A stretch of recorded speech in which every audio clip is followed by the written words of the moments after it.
Hello, hello. Happy Thursday. Oh my god, it's Thursday already. Nice. Nice. Tomorrow's the best day of the week. I can't believe it's Friday already tomorrow. Friday is the best day. It's still incredibly hot though, and I'm dying. Might already be dead actually. I'm not sure if I'm alive. So I went for coffee and for lunch with my mom and Marlies and the twins. It's very good. It was hot, but it was good.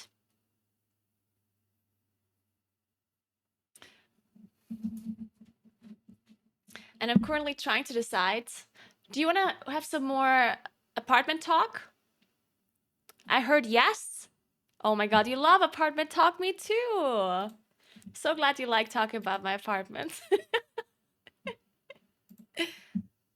Well, if you really want to hear it, then I'll show you. Because all right, this is hear me out. The architect drew two different variations of the apartment. And now I have to decide which one I take. This is an important decision, and I can't decide. Why is making decisions so difficult? Yeah, Savla. No, you're gonna have to. We're gonna deplete enough keys, okay? You're gonna have to look at apartments a little bit, okay? I'm sorry, but you're just gonna have to.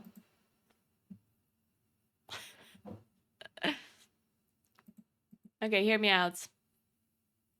Hear me out. Okay, this is important. Are you looking? Okay, wait, let me open this somewhere else. I downloaded this somewhere, I think. Where did I? Wait. Download. I'm a computer wizard. Okay.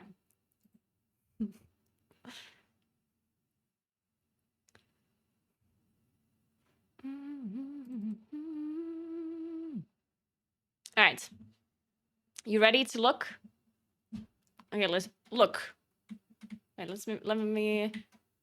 It's kind of small. Do you see this?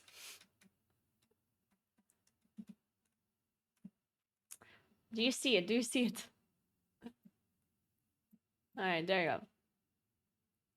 Okay, you don't need to see this bottom part. There you go. Okay, so the apartment is gonna be 110 square meters, okay? 110.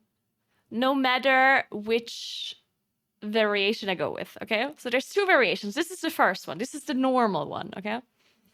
Make sure you pay attention. Pay attention. Okay, so this is gonna be there's two floors, okay? This is the first floor. And there, oh no, wait, this is the wrong one. Wait, I opened the wrong one. I opened the wrong one. Abort. There we go. This is the normal one. Okay, wait, you can't see it.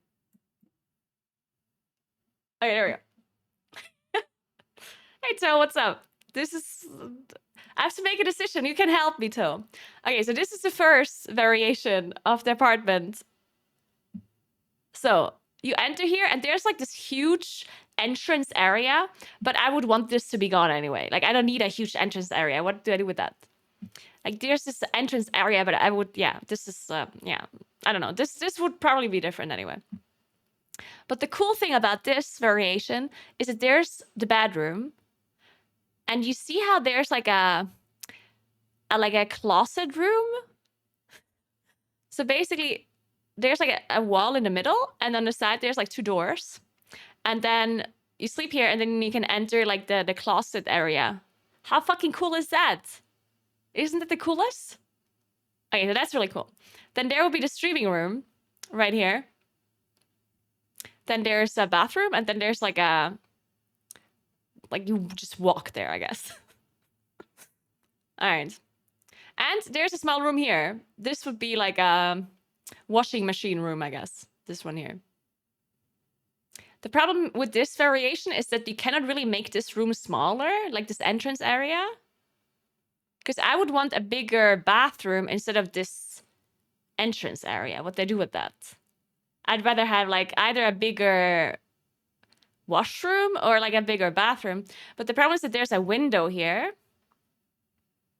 So I cannot make the wall here, right? Like the wall has to either go all the way up, like to like here, or it's here, right? Like I can, like this stupid window here is making it impossible to make this room bigger on the side.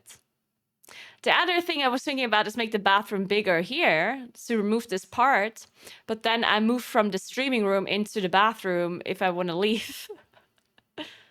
And I would also have to run through the bathroom to go into my sleeping room, which is weird.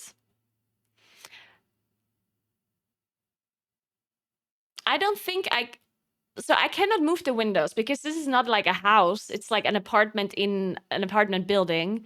And the outside stuff I can't change. Like I cannot change the window positions and stuff.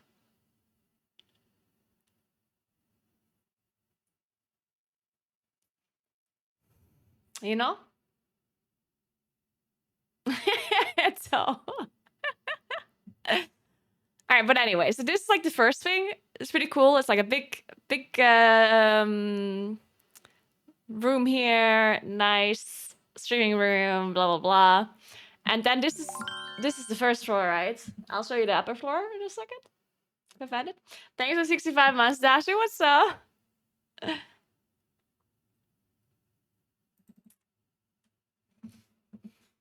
All right, so this is the upstairs area, so the second floor. And this would just be living room and kitchen with a bathroom. The thing you have to understand here is that it's a roof, right? So, but there's oh my god, somebody told me the word yesterday, but now I forgot again. It's not a gable, it's the other word. What is it? The English word? Gaube is the German word. No, not attic.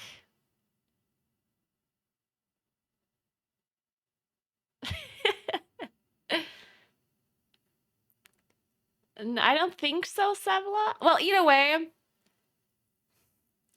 it's basically, you know, when you have a roof, but it goes out like this. So basically, the ceiling here is the same as here.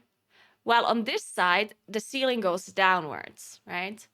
So in the middle, it's 250 high. And then it goes down, down, down, down, down. And then here is only 150. And then this is a non-usable area. This area is going to be closed off because it's lower than 150. And on the left side, there's a Gaube, which basically means that the roof doesn't go like this, but there like goes a thing out, you know? So basically the kitchen area here is the ceiling is straight 240 or whatever high it is. And then there's two windows here.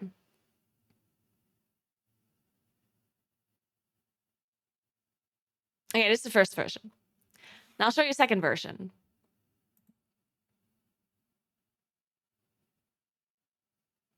Okay, the thing you have to understand about the second version is that it's like a loft type thing. Okay, so basically, he drew this so I understand. So basically, on one side, the floor is not going to close all the way. It's going to be open. So from the top, you can see the kitchen, basically. All right? It looks like this, kind of. Just so you understand. I even have like a...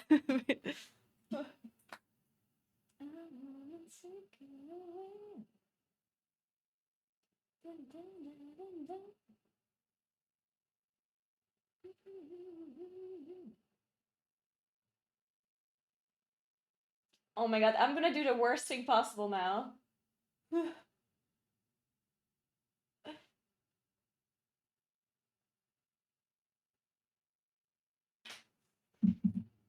Okay, my brother sent me this picture, and he took a screenshot of his screen and sent me the picture on WhatsApp, and now I took his screenshot off the screen and sent it to me on Discord so I can show you.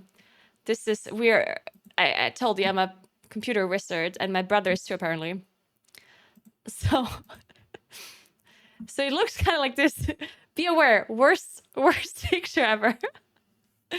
So it will look kind of like this basically, yeah? So there will be the roof, and there will be windows in the roof, and this area will just be so you can look down, yeah? Okay? This is what it will look like. And now I'll show you the plans.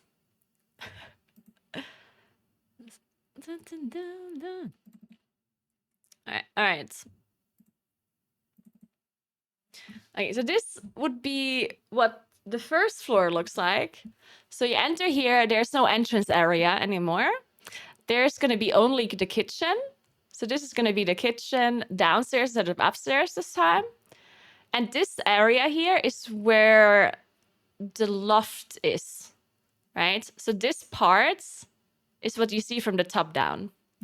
Then the streaming room would be in the back here. And then I have a smaller room for myself, and the bathroom stays the same.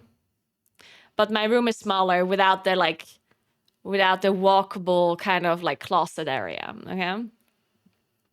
So this way the kitchen is much bigger and the living room is much bigger. And now, but I lose the entrance area, which I don't need anyway. That's fucked up. I lose this like tiny room for the washing machine. Like I use the washroom basically. And my own room is smaller. But in return, I get a bigger kitchen and a bigger living room. So upstairs would only be a living room and nothing else. Well, and a bathroom, a small one. So you basically go up here, and then this part is open, yeah? So this area here where my mouse is right now, it would just be open. And then you have a fence like around here, right? And then there would be the roof, and there's like roof windows. So you have roof windows here, and then top would just be the living room and this bathroom. It has a fireplace. I mean, it does not have a fireplace, but I can have one if I want because there's a chimney anyway. So this where my mouse right now is a chimney. So I can put an oven here. This is supposed to be the oven. So I can put this if I want, or I don't.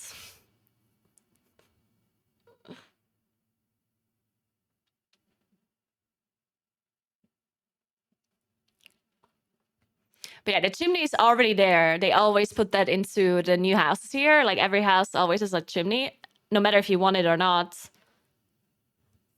So I either put the oven here or I don't.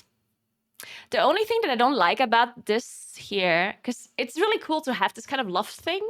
Like, I think it's super cool, right? But the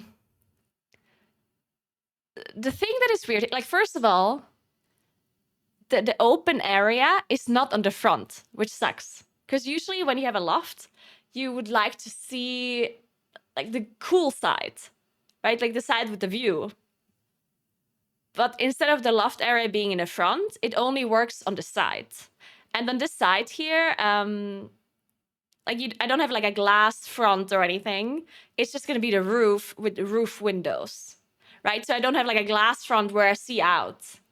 It's just, it's not as cool as if it was a glass front, right? So that's one of the things that I was thinking. And then another thing is that this area where you can actually see down, right? Because this is the stairs and I go up here. And once I'm up here, this is only an area where I'm walking. And the problem is when I'm sitting on this couch, then there's going to be the chimney. Like no matter if I have an oven or not, the chimney will be here, which means that when I'm sitting on a couch, I'm just looking at like a wall or at like the chimney wall, right? So I'm not seeing this whole I don't get this gallery feeling when I'm on the couch. Now, if I sit here on the table, I'll see it, or if I'm here. But if I'm on the couch, I don't. So I don't know, like, I mean, that doesn't sound like a big problem, but these are roof windows, yes. And the view on the side here is forest. There's trees. It's not a nice view per se, but you also don't look at another house. Like, there's just trees there. Yeah, trees are nice. It's not like it's not that you see like mountains or whatever, which would be even nicer, of course. But seeing trees is also not bad, right? It's better than seeing the street or whatever. You like the first one better? Yeah, so almost everyone that I asked so far liked the normal version better. Except my brother liked this version better. The biggest problem I have with this version is that the living room and the kitchen are on different floors, which is for sure inconvenient sometimes, right? Because then, you know, like I cook something in the kitchen and then I want to go up to watch TV. So I'd carry my stuff up the stairs to eat. And then I want ice cream. So I go back down, get the ice cream, you know, like I have to walk up and down a decent amount of time. Well, if I have the kitchen and the living room on the top, then I won't have to walk up and down all the time between living room and kitchen, right?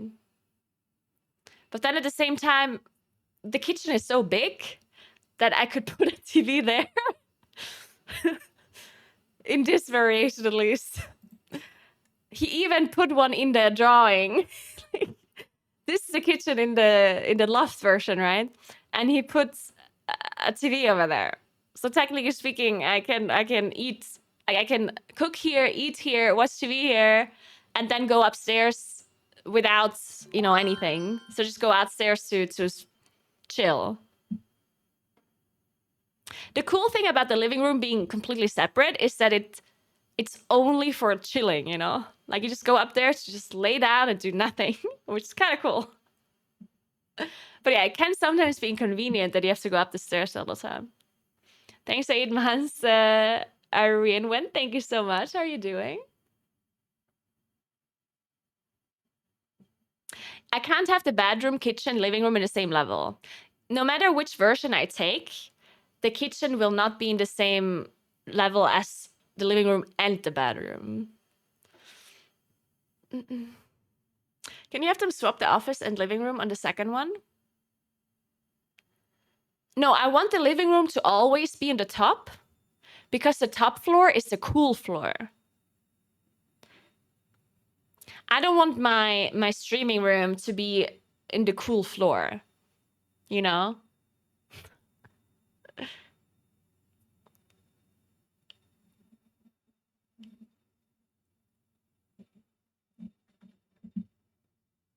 So I do want the living room at the top.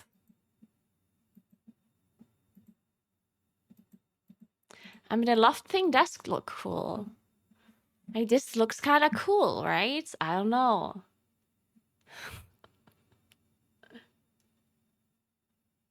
Yeah, kitchen and living room in the same floor is really nice. Like, not having that is a bit messed up.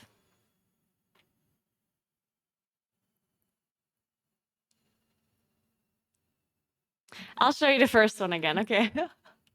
Okay, first one is this. Okay, so the first version, you have bedroom, streaming room, bathroom at the bottom.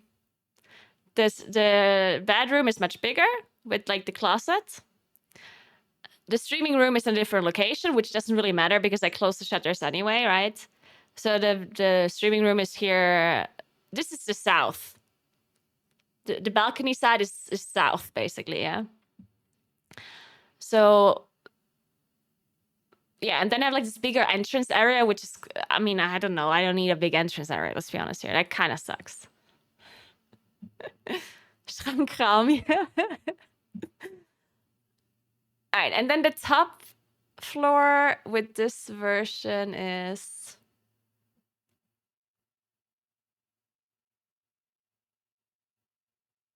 Where is it?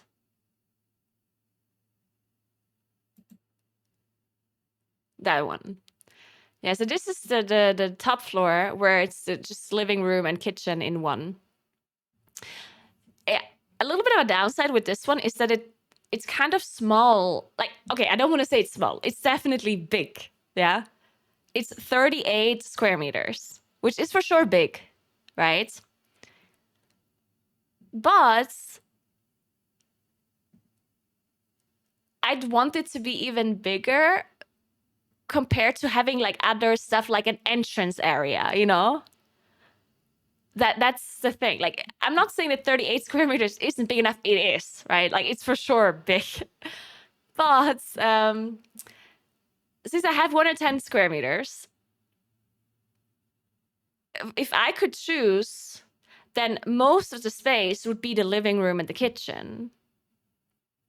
But if I put both the living room and the kitchen on top floor, I can't make it bigger than that. Like, this is the absolute maximum I can use for both living room and kitchen in the top floor.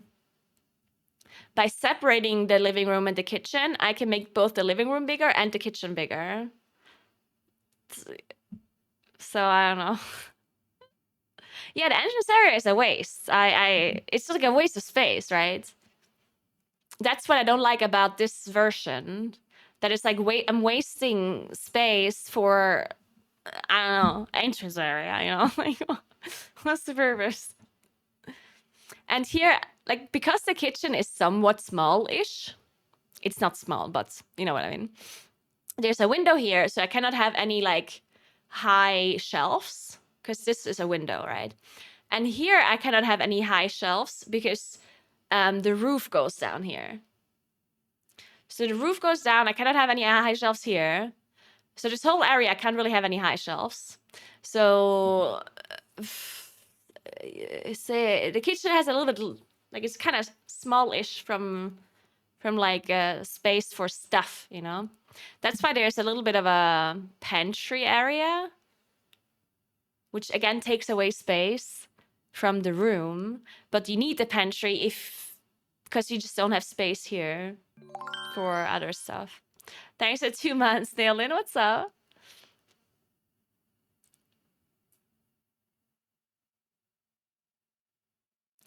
Dachau means that the ceiling is smaller than 150 and it's not usable for living space. So they're walling it off. So basically there's going to be a wall, probably like a dry wall that they put through here. The cool thing about this version is that you can probably leave this part here open. So you enter the pantry and then you have like a door here. And then you can use this area for like space, you know, to put stuff. So you just have like a bunch of stuff in here, right? You can use this as like, I don't know. Yeah, just put random storage space, yeah. Which does not work in the other version because in the other version it's open, right? Like there's just no floor. So in the other version, this space is gone. One more downside of the other version. I'll show you again. Wait. Okay. So in this version, they have to switch the gable. I still don't know what this is called. I'm going to Google this right now. What is it called in English? It's called dormer. Yeah. So I have to switch to dormer, basically.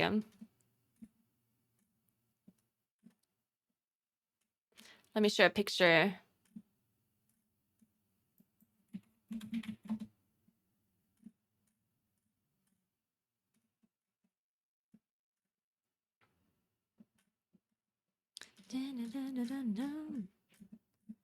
Why are these all weird ones? Can I have a normal one? Oh, I keep getting pictures of Natalie Dormer. That's not what I want.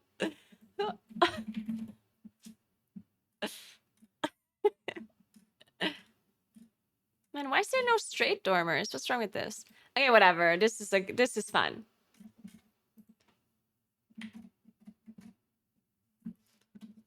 All right, so it kind of looks like this, right? It's not as ugly as this, but yeah.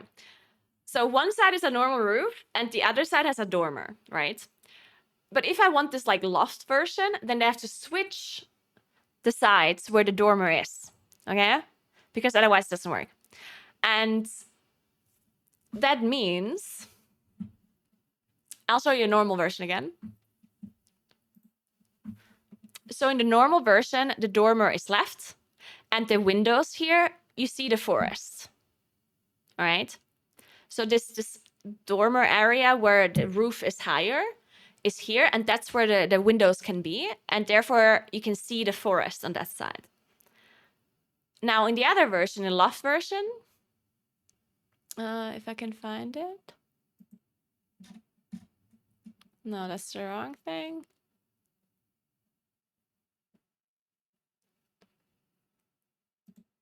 Yeah, okay.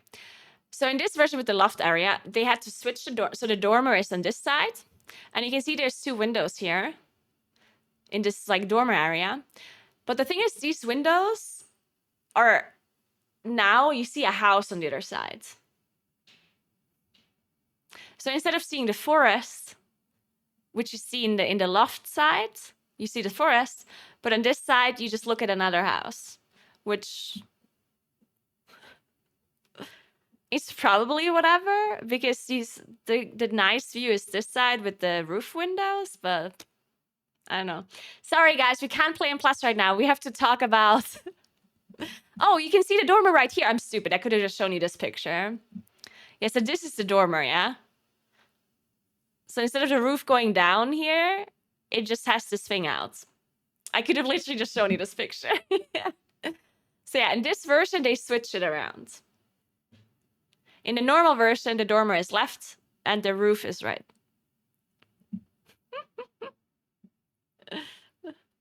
Naguura's lair.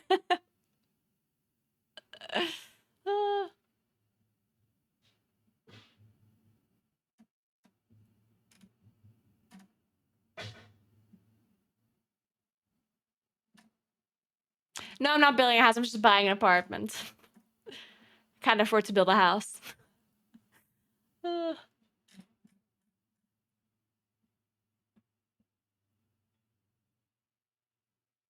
I don't know. I just can't decide. What are you saying, guys? Do we want the loft or no loft? Kind of leaning towards the loft now, but kitchen in one floor and living room in the other. Ugh. My brother said, oh, it's not a problem that your kitchen is in the other floor. You can just build a bar in the living room.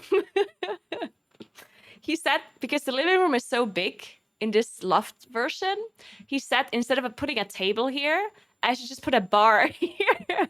It's like, yeah, okay, I'm gonna put a bar in the fucking living room.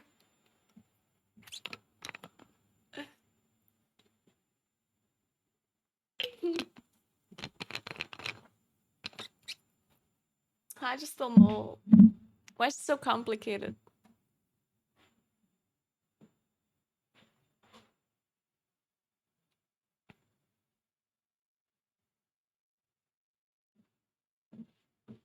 Also, do you want an oven or no oven?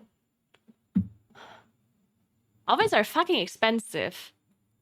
I don't think I can afford an oven after having to pay for the loft.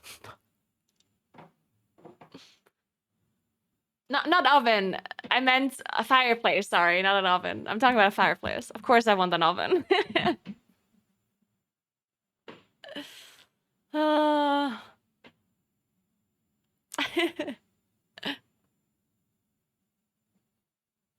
I'm talking about a fireplace.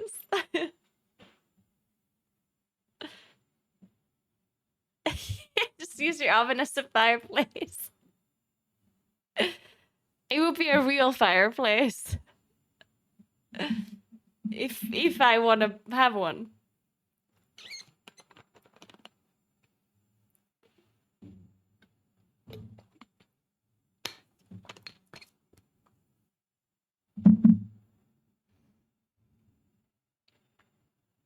No fireplace, second version, done and done. All right, Bishu, well, that's what we're gonna do then. If I don't like it in the end, then it's gonna be your fault. I'm glad you made this decision for me.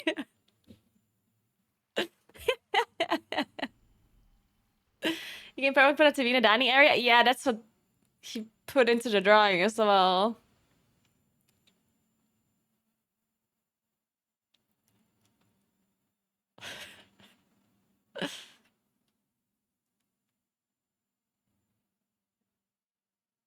Yeah, I would also want the kitchen and the living room on the same floor. But at the same time, okay, what do you think is more important? Kitchen and living room at the same floor, but it being smaller? Or a kitchen and living room in separate floors, but it being bigger? Like, I don't know. And having a loft on top of that. Yeah, the cool thing about the kitchen and the bottom floor is that it will be in the same floor as my streaming room.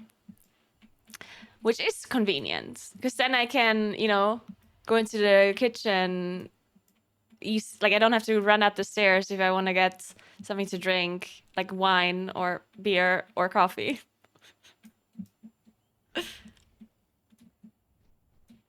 Yeah, that's a good point, Sybil. That is true. Because in the other version, obviously, also the bed. I don't think the bedroom does not have to be in the same way as the kitchen. Like, that's I don't need that. But streaming room in the same floor as the kitchen is nice.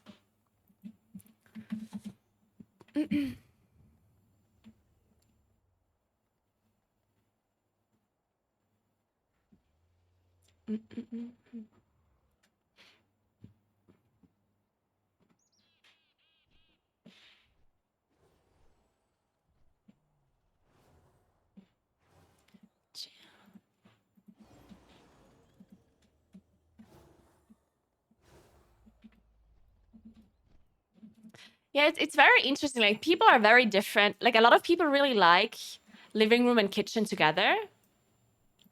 And some people really don't like it. But I think it depends on what you're used to as well. I personally really love living room and kitchen being one room. I really like that. So that does suck a little bit about this like loft thing, loft idea. But it's still kind of in the same room because it's open, right? So you still get this feeling of it being like kind of together. Like, you don't feel like you're in a separate room completely because of this like open space.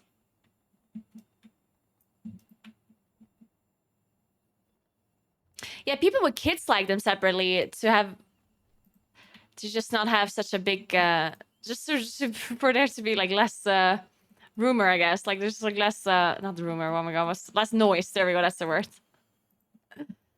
There's just less noise. If somebody wants to cook and the other person wants to just chill, then you can just close the door or something.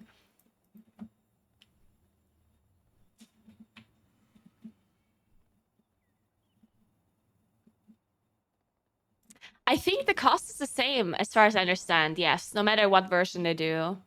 The only thing that is a pro... I'm not... So if I decide for the loft, if I want the loft, then they have to ask the what is it called? The local, like, Gemeinde.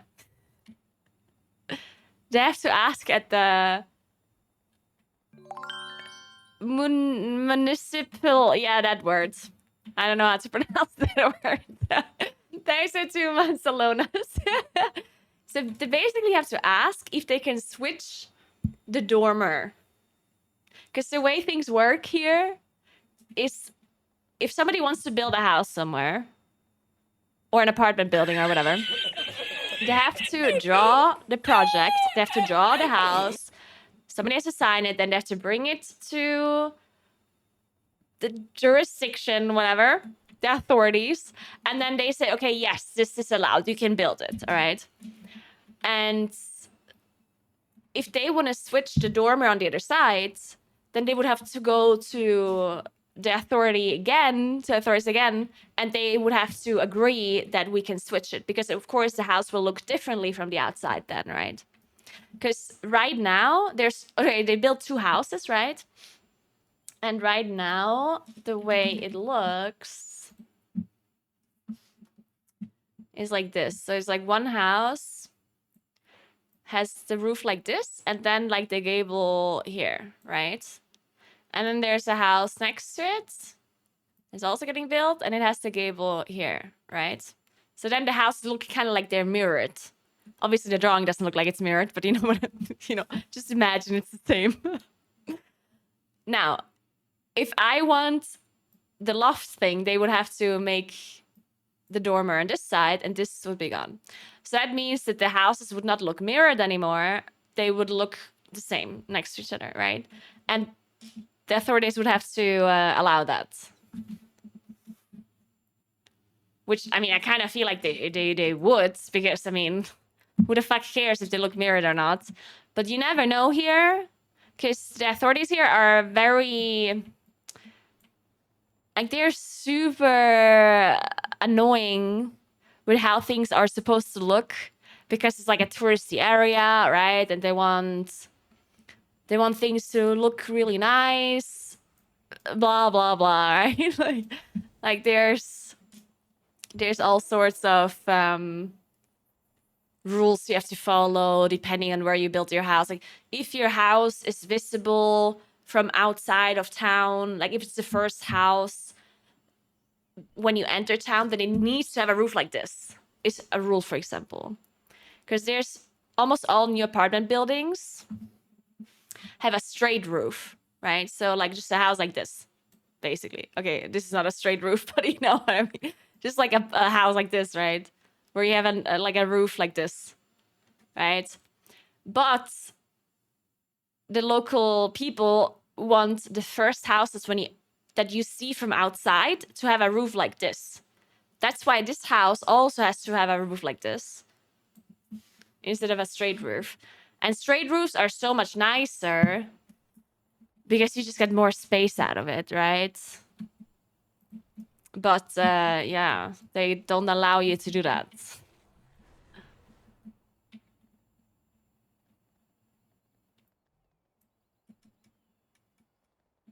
Sounds like communism. Do you know what communism means?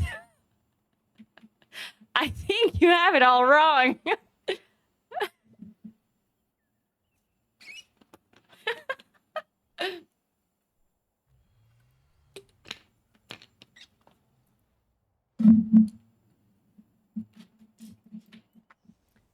Yeah, the kittens are outside with my cleaning lady. They're having a blast following the cleaning lady around. They're following her everywhere and like looking at the things she's doing and smelling things, and like they're helping her. They're helping her do the laundry. They're helping her clean the bedroom. You know, they're being very nice and helpful. Go, yeah.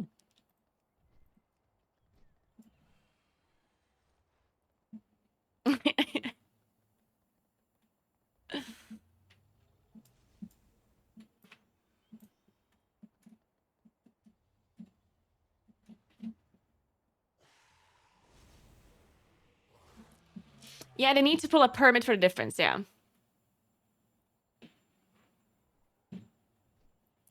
Exactly, like they just needs to be permitted, which might or might not happen. It's very likely will happen, I assume, but you never know.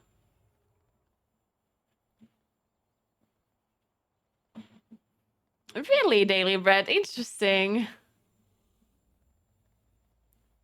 If you own the house, where does the government get the authority to control how it looks? Answer: communism. Everyone owns the house. Yeah. Sure. Let's just say that's what communism means. Let's just say that's what it means.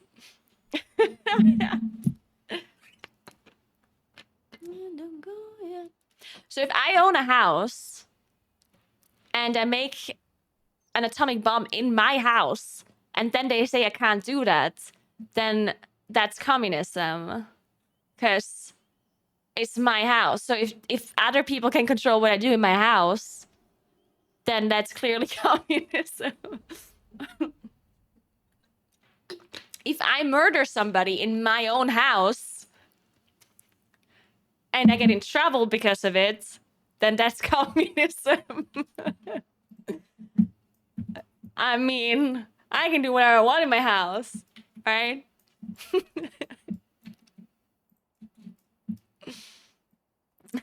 Brain.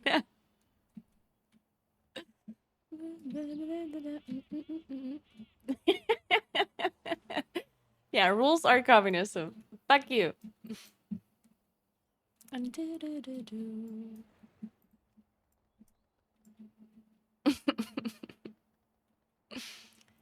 But yeah, the reason why the rules exist, I think there's rules like this almost everywhere, by the way.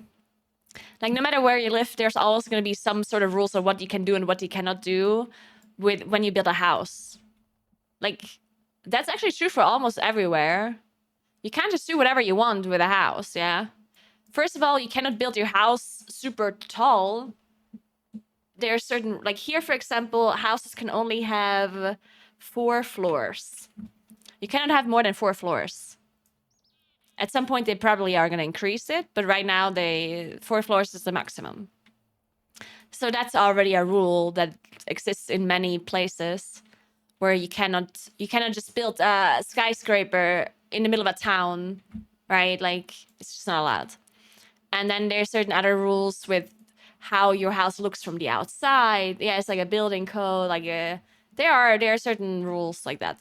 But because I live in like a touristy area, there's like some rules that are really strange. They're probably a little bit more strict than other places, just because, you know, they want to keep the integrity of traditional looking houses because the tourists like the way it looks, and you know. 29 Vortex Pinnacle. Sounds like a plan. Let's do it.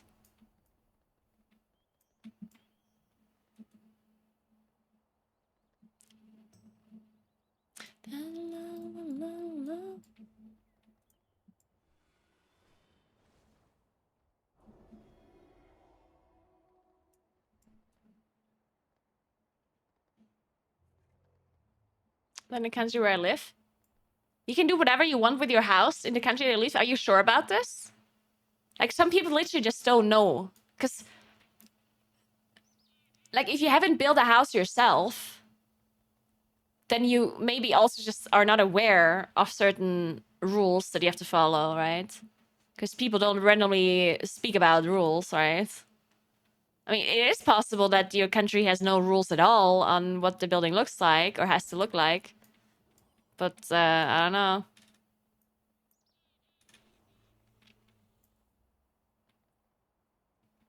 So you can literally build a skyscraper into your property.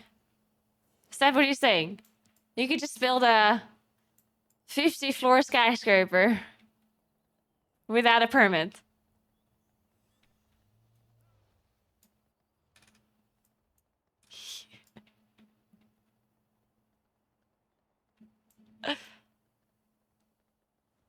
Oh, that's so messed up.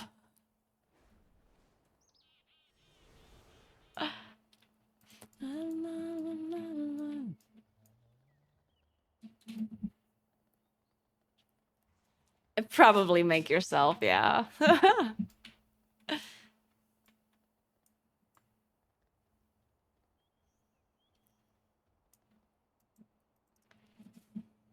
Wait, do you have a 30 key? 31 holes. Let's do it. Dude, 31 holes. I mean, how hard could it possibly be? Yeah, let's fucking do it. Yeah, if you could build a bridge to the moon if you could afford it. You live in Amarillo. Has some of the most free building laws in the world. I've seen some weird ass shit. That's so messed up. I am glad there's some building codes, because like the area where you can actually build houses is very small. Like, you can't just build a house somewhere. there's very limited space here because I live in the mountains, and then there's lots of farmer land that they don't give away for you to build houses on. So the amount of space that we can build houses on is very, very limited.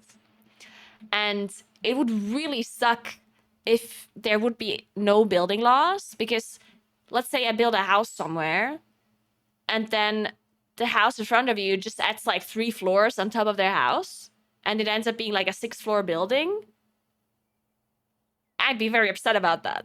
That's why there are rules that you can only build a house to have a certain amount of floors. So that can't happen.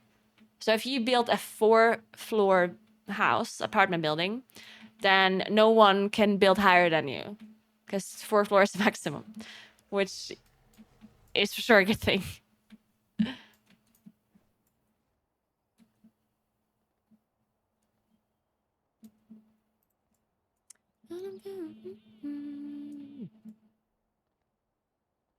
Augment is still way better than anything else you could get instead of an augment than Evoker. It's broken.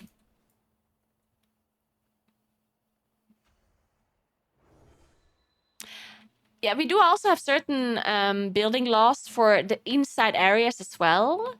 Like, for example, a room has to be a certain size to be called a room. Like, if the room is smaller than, I believe, 9.5 square meters, then it cannot be considered a room. Like, then it has to be like a closet room or washroom or whatever. Like, but it cannot be considered like an actual room. That's like one of the rules we have for inside the building. Another rule is that if the ceiling is lower than 150 meters, if it's lower than 1.5 meters, then it cannot be considered living space.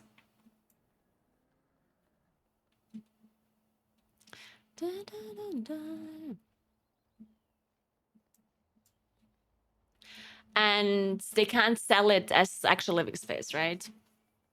But what people do a lot, for example,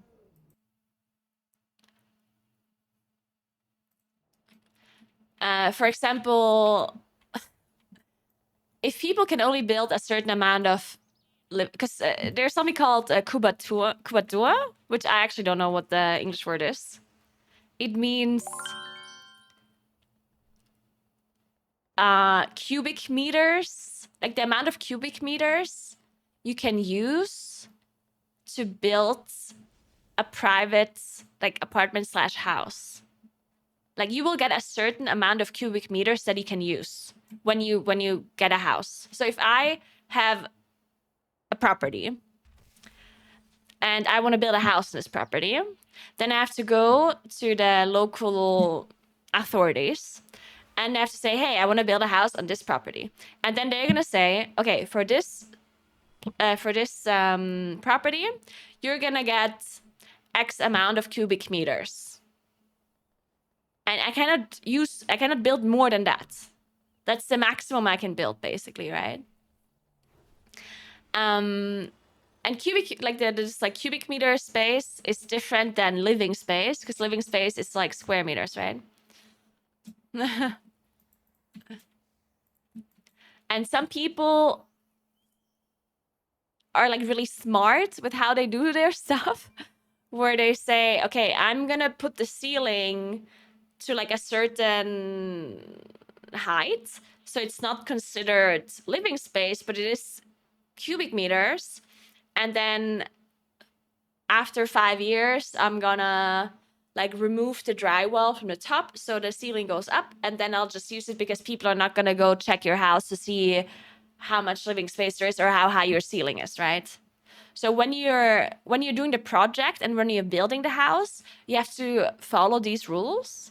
But afterwards, you can like remove a wall, or you can put the ceiling slightly higher if you had like a drywall put in, right? To like cheat the system a little bit, you know? Because no one's gonna fucking come and check your house and see how high your ceiling is or how much cubic meters you've used, you know? It's mainly just for the project. especially if it's a private house. If it's like a company or like a public space, then certainly they might check.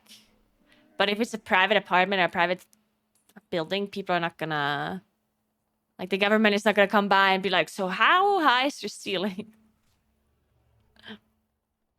Yeah, the neighbors could call, but if the neighbors don't see, they don't know, you know.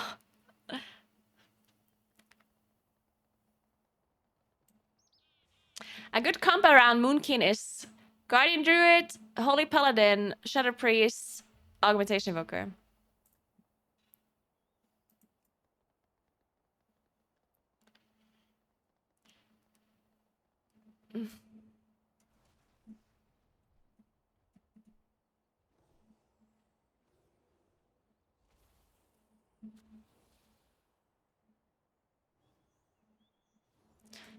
Ooh, that's a good point, actually. So here where I live, sometimes they find things from like the war in the ground. Or sometimes they find even older stuff like ruins or whatever. The thing that they find the most often is like old mines. No, not mines. Shit, what is it called? Like bombs. Not mines, bombs. Or is it the same thing? I don't fucking know. The things that explode. So they find bombs a lot in like the ground. Yeah. The thing is, usually they don't explode. If you don't do anything like super stupid. And yeah, it's like old landmines from World War II.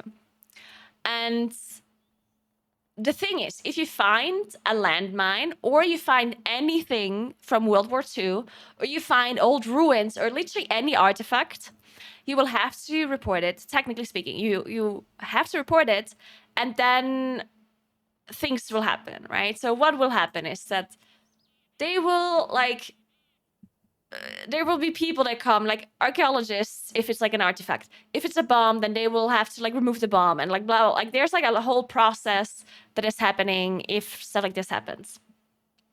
Now the problem is that this takes forever, yeah? And there have been stories where somebody wanted to build a house on their property, but as they were putting in the foundation, they found like an old artifact or something, they reported it, and then they shut down the whole process and they had to dig up the whole ground to see if there's any more artifacts and whatever, right? So what a lot of people do here is they don't report it because they don't want they don't want their project to be delayed for years. So even if people find landmines, they sometimes don't report it and just remove it themselves, which is super fucked. But I've heard of people that literally found a fucking landmine and they, instead of just reporting it, they're like, I can do this. You know, it's like, I don't need people to remove this landmine. I can do this myself.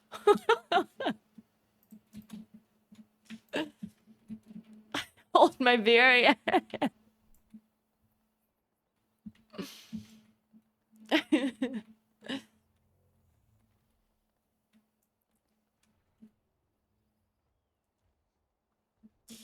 If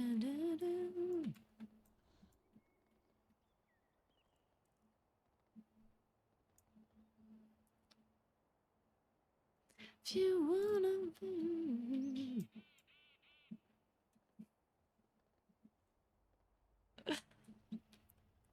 Yeah, just build your house on top of it. What could possibly go wrong?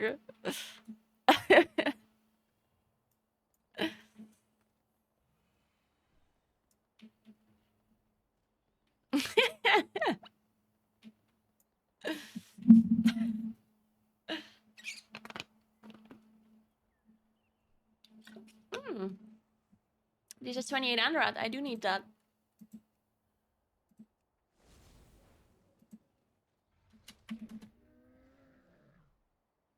Aw, you gonna decline me? I was delisted. Wait, I need a 27 Braconite, actually. Oh, but they need a priest. Well, fuck. They also need a priest. God damn it! Why does everyone need a priest? Look, there's 2 Moonkins! Wait, they play Moonkin Mage. Oh, it's because they have a Disc Priest. Alright, nice, nice, nice.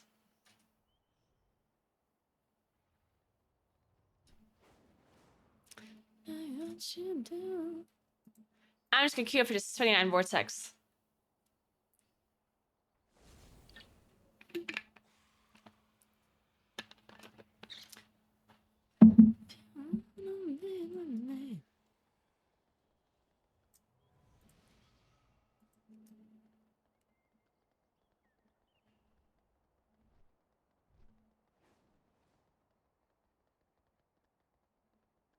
It's a weak, alright. I forgot what it's called, but I think Kuros has a command for it.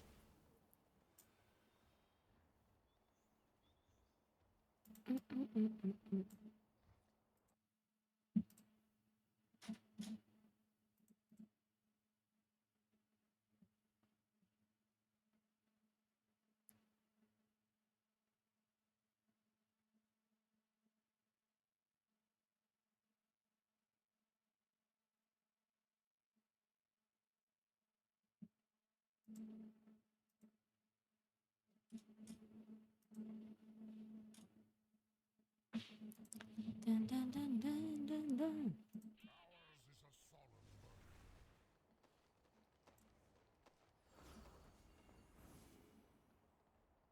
Yeah, it's the same if I tap 28. If I tap 28, I see 27 keys, 28 keys, and 29 keys, right? So really good. I don't need to see 30 keys. That's not gonna happen anyway.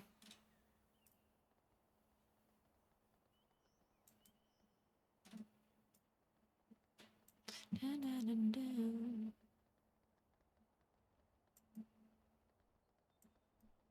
You get another 28 freehold? Oh, that's unfortunate. You just re-roll it. You can re-roll it with any other 28. I guess 28 should be pretty easy now anyway, in most dungeons.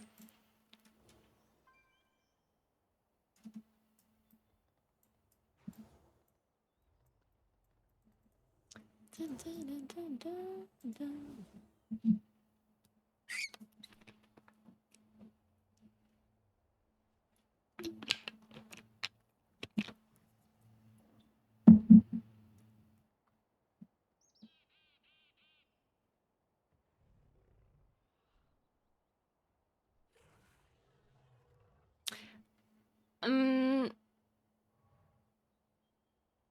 Yeah, Silver Gaming. What do you mean you're not peaking? You mean you don't do a lot of bursts? That's just how Moonkin works. Moonkin doesn't burst. There's no burst damage. The mobs just have to live for a decent amount of time for you to do damage. If the mobs die too fast, then you can't do a lot of damage to Moonkin because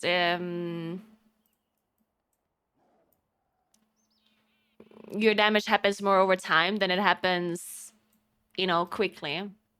So if you play, let's say, with a Fire Mage and a Fury Warrior, then you're gonna do no damage on an AoE pack if it's only a plus 20 key or something, because they'll just kill everything before you're ramping properly, right?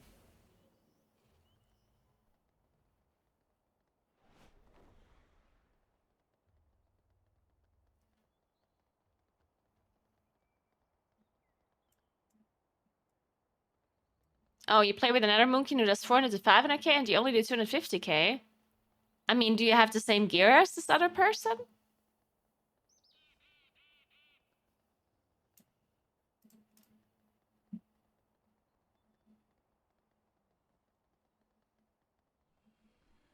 Well, I mean, if that is the case, if this person has the same gear and the same talents, then that means you are doing something wrong. But, I mean, I obviously don't know what you're doing wrong, because I have no information, so can't really know what you do wrong, honestly. I mean, is this other person maybe getting PI and you don't? That could also be a thing. Does this other person have a 3-minute trinket and you don't? Because if you're doing an incarn pull and one Moonkin has a 3-minute trinket and the other one doesn't, then obviously a 3-minute trinket Moonkin is going to do more burst or more damage in that moment.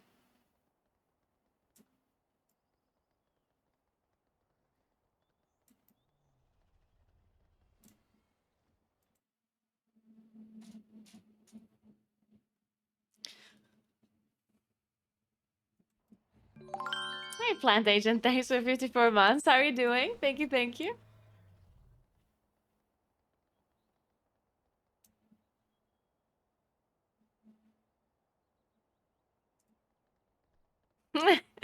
Yeah, why didn't I study in Runimos?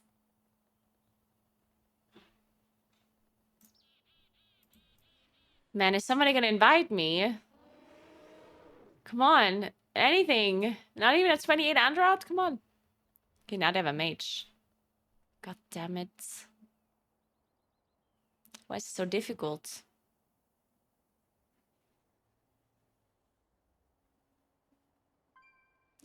They need a priest. Hmm.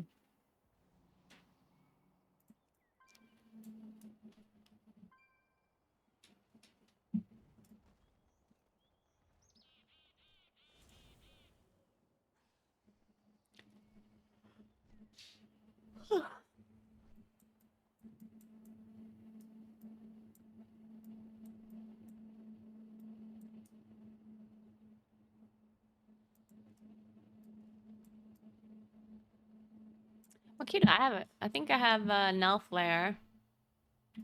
27 though.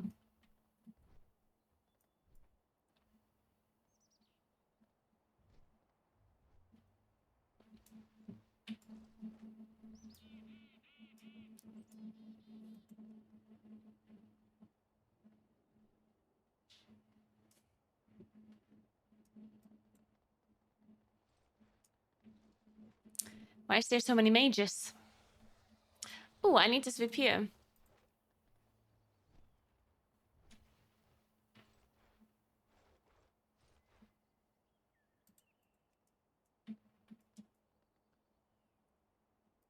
Or this sweep here.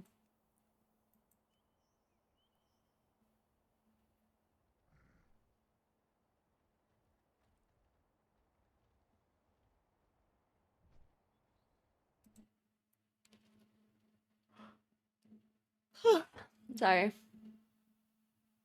Did I drink my coffee already? Guess I did. Or disappeared.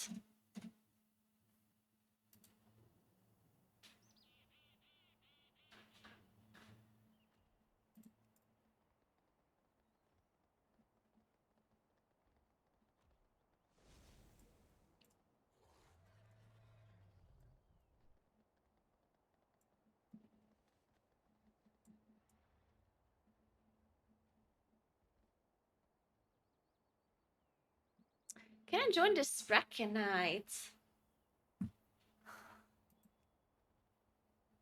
Not really. I mean, technically you could play Red Paladin, Moonkin, Algevoker, Disc Priest. A bit scuffed though.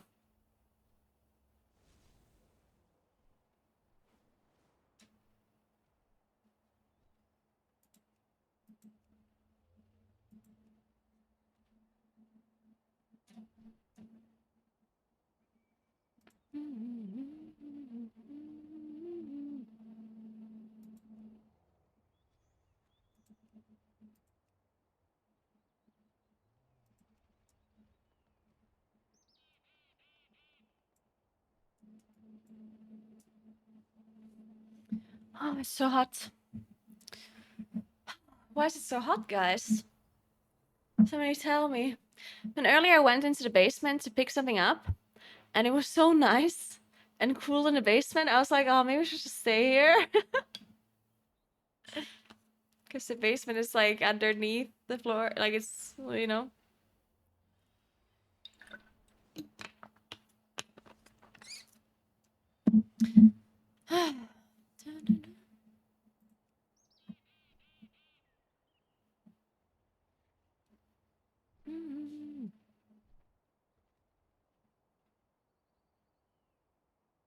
Hey, Bethia. They're chilling with my cleaning lady. They're having a good time, helping her out. Going down.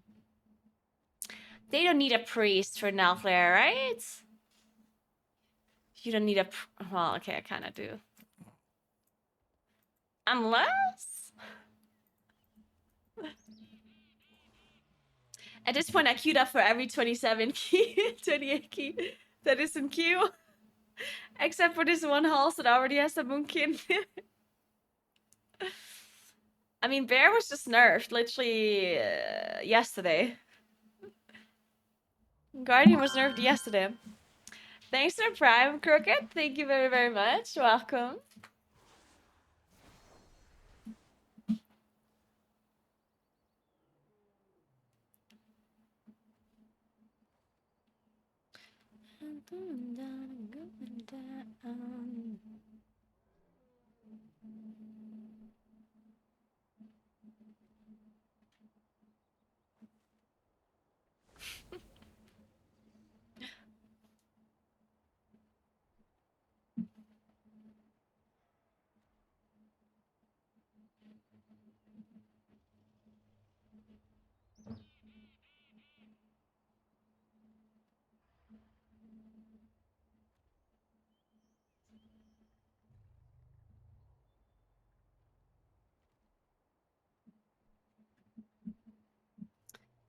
Come on, somebody pity invite me at this point.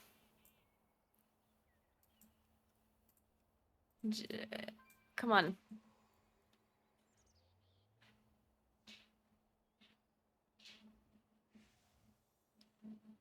Pre-made looking for people to push with? What does that mean, pre-made? Like, are they a pre-made, like a singular? Or does this person already have other people?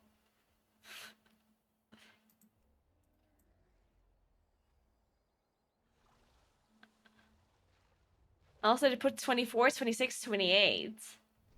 What kind of keys do they want to push?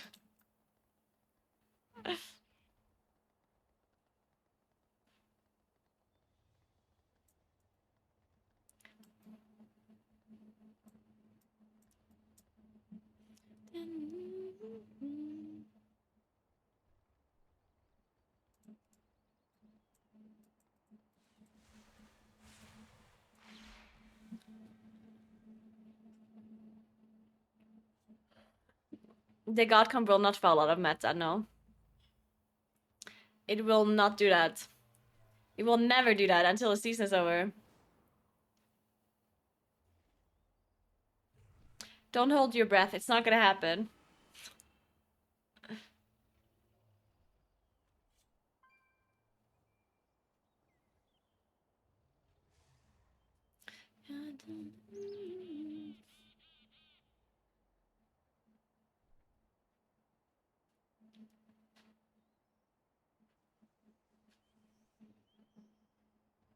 What the fuck?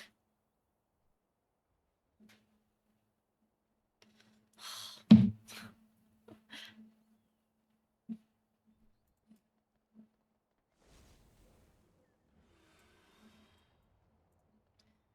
know what to say. Oh, it's text free.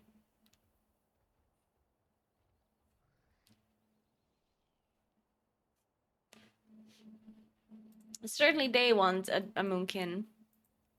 How could they possibly not want a Moonkin? Ah, this is Brackenhide. That needs a priest though.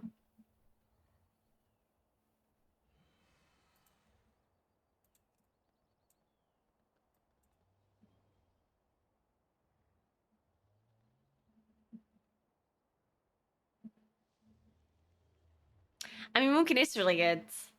But people want mages. What can I do?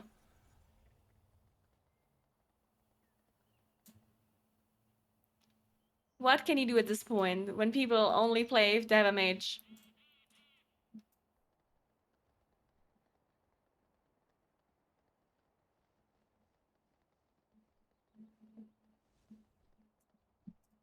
This season is super messed up. This season is just so messed up. I have no words.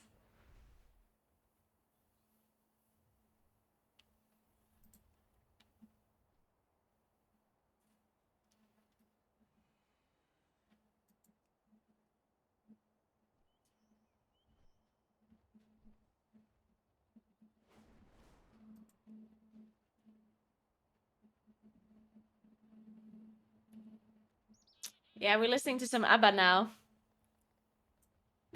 Not even a remix, just natty ABBA. Let's fucking go.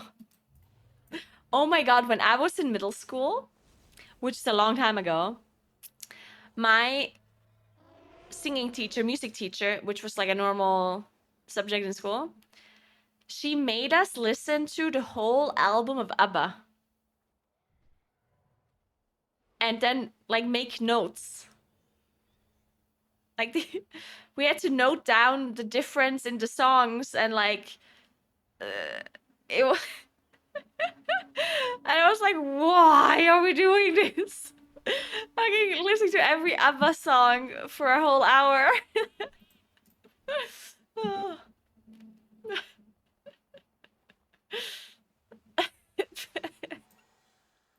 It was an experience.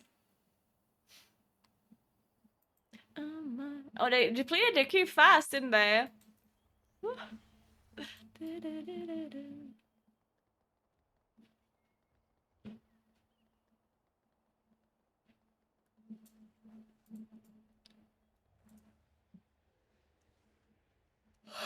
Is this always the same key? This 29 VP? Are people just leaving this key? Like, I'm confused. Or is this a different one? I don't know at this point.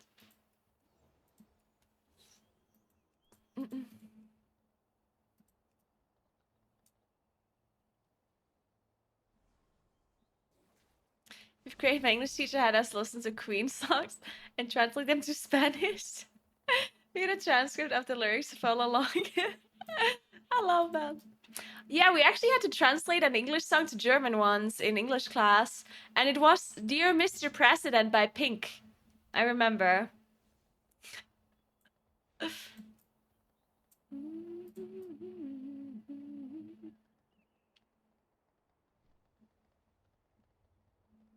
Yeah, right? Like, this is yeah. Very weird.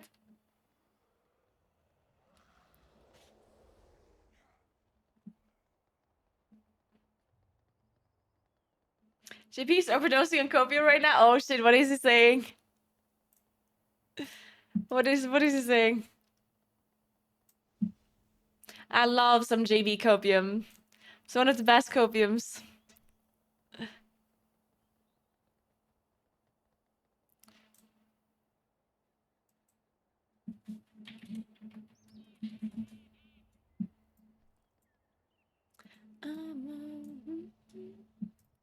Ooh. Look at that. Zero cool. I'm queuing out just for the hell of it.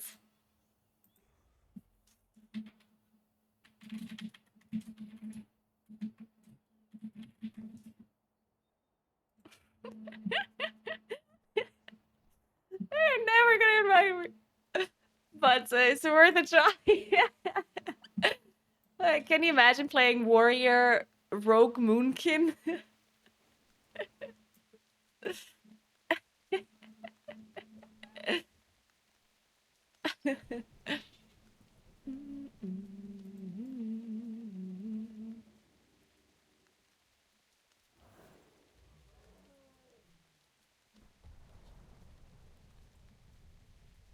From ABBA to Backstreet Boys, what more do you want in life?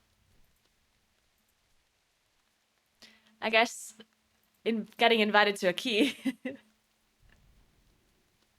I guess that's what I would want.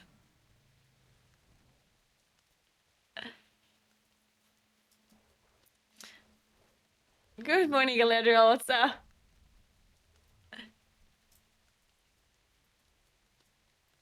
Tell me why. Tell me why, or hate you.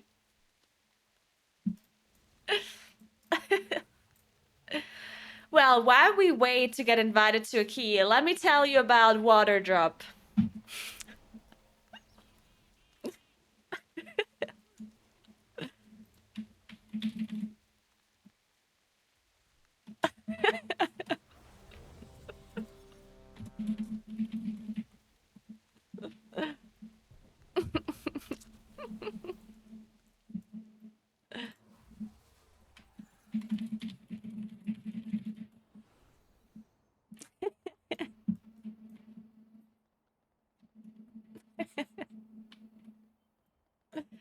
Alright, I got invited though.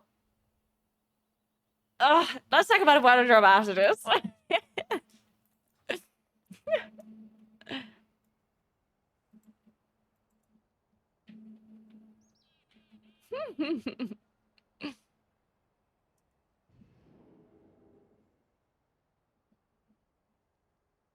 Shut up, Samla. Okay, so 2800. Certainly we can do that.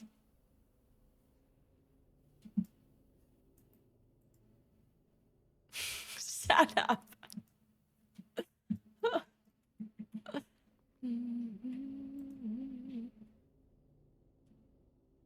Where's Moon and Sunny? The door's open now, but they're not coming in. Confirmed they hate me now.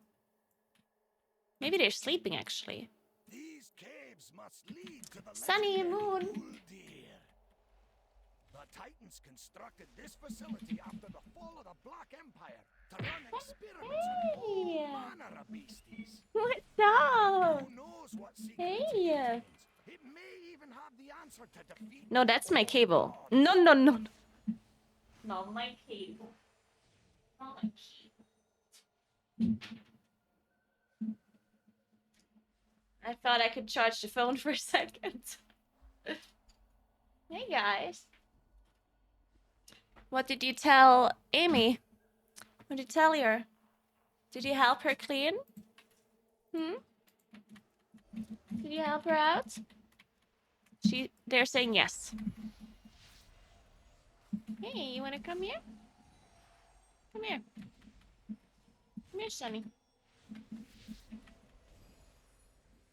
Or not. Whatever, do what you want.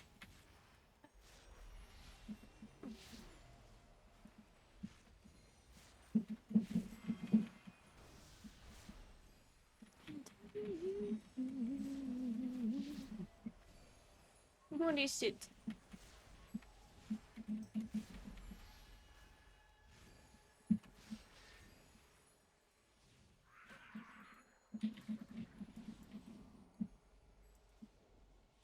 Hey, Sunny. What are you doing, sweetie? What is it? Not the desk.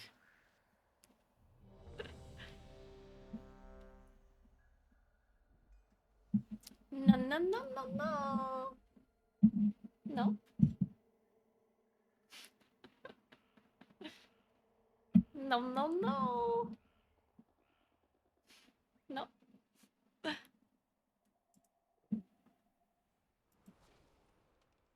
No.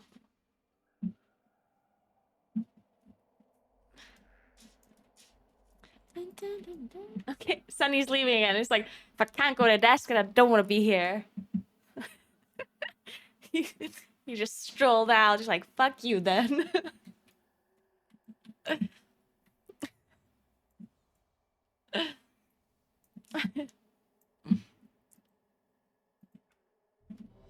We're skipping the matron? What? Wait, I've never seen this before. Play another character at the end and skip a matron. Very interesting. I guess I like it. You're gonna have to drag it. Where do you drag it though to not pull it though? Because the matron patrols, right? How do you not pull this matron? It patrols all the way there. You would have to pull it down the bridge, I guess? Or like all the way to the side? My dog goes into his kennel when he's annoyed with me, really? Oh, that's so cute.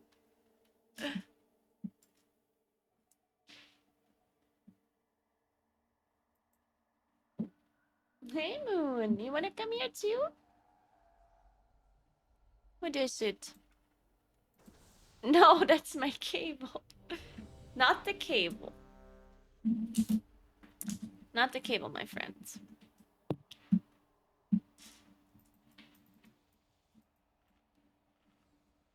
You wanna come? I know you're impressed by the cable. I know. I know.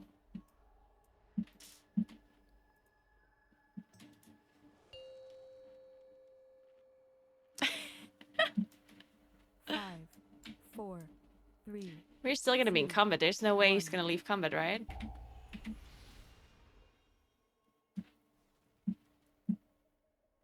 Yeah, I mean, that was so obvious that we're still gonna be in combat. Why didn't you say anything? Oh, what is it? Sorry, cat. You're too heavy to jump up, apparently. Legendary Beer. Moon is too big to jump on my lap. After the fall of the Black Empire, Aww. experiments on Poor all Moon. manner of beasties. Who knows what secrets it contains? It may Aww. I know you're sad. Zephyr. Aww. Oh? Why did our tank die?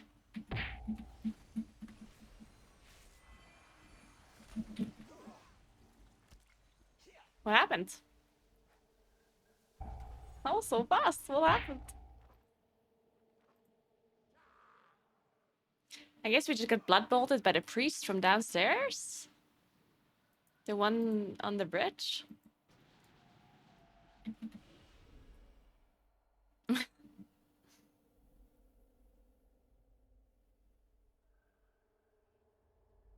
Oh well. We tried. Fastest break in the West. We also didn't bloodlust. Yeah, that's a good point. Augmentation evokers never bloodlust when they don't have a mage. It's the thing.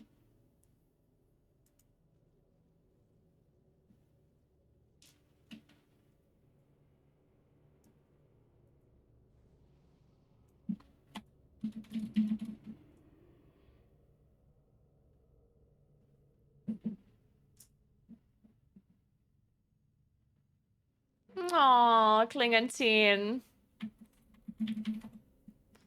Aww.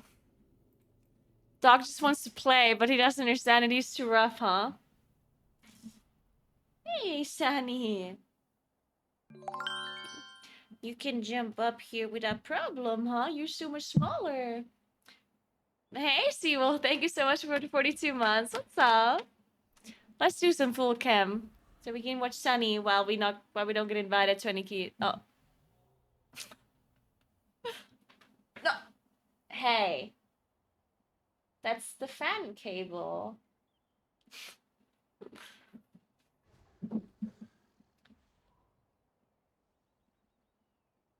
Man, I don't know where to put this cable because I have to plug in the fan, but it goes like from the desk to the wall, like across nothing.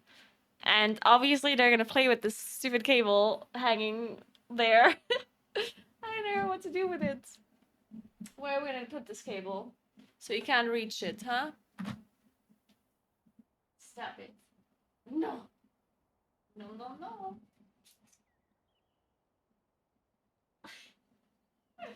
Stop.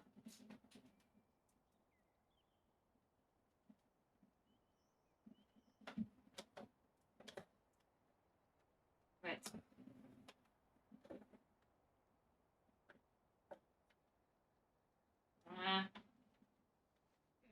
It's.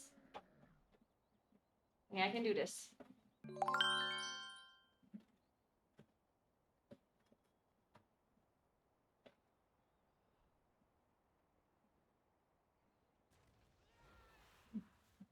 Alright, I did it. Oh, hey, sorry. I didn't know you were sitting underneath me all of a sudden. Thanks for 20 months, Sarkisius. What's up? Aw, sweetie. Hmm? No. Not biting. No biting my foot. No. No. No. Ow. Stop. Stop. Okay. All right. Water drop. Let's quickly talk about water drop. In case you were wondering, Naguura, what are you drinking? Well, I'm drinking water drop. Water drop is basically micro drinks that come in these cool little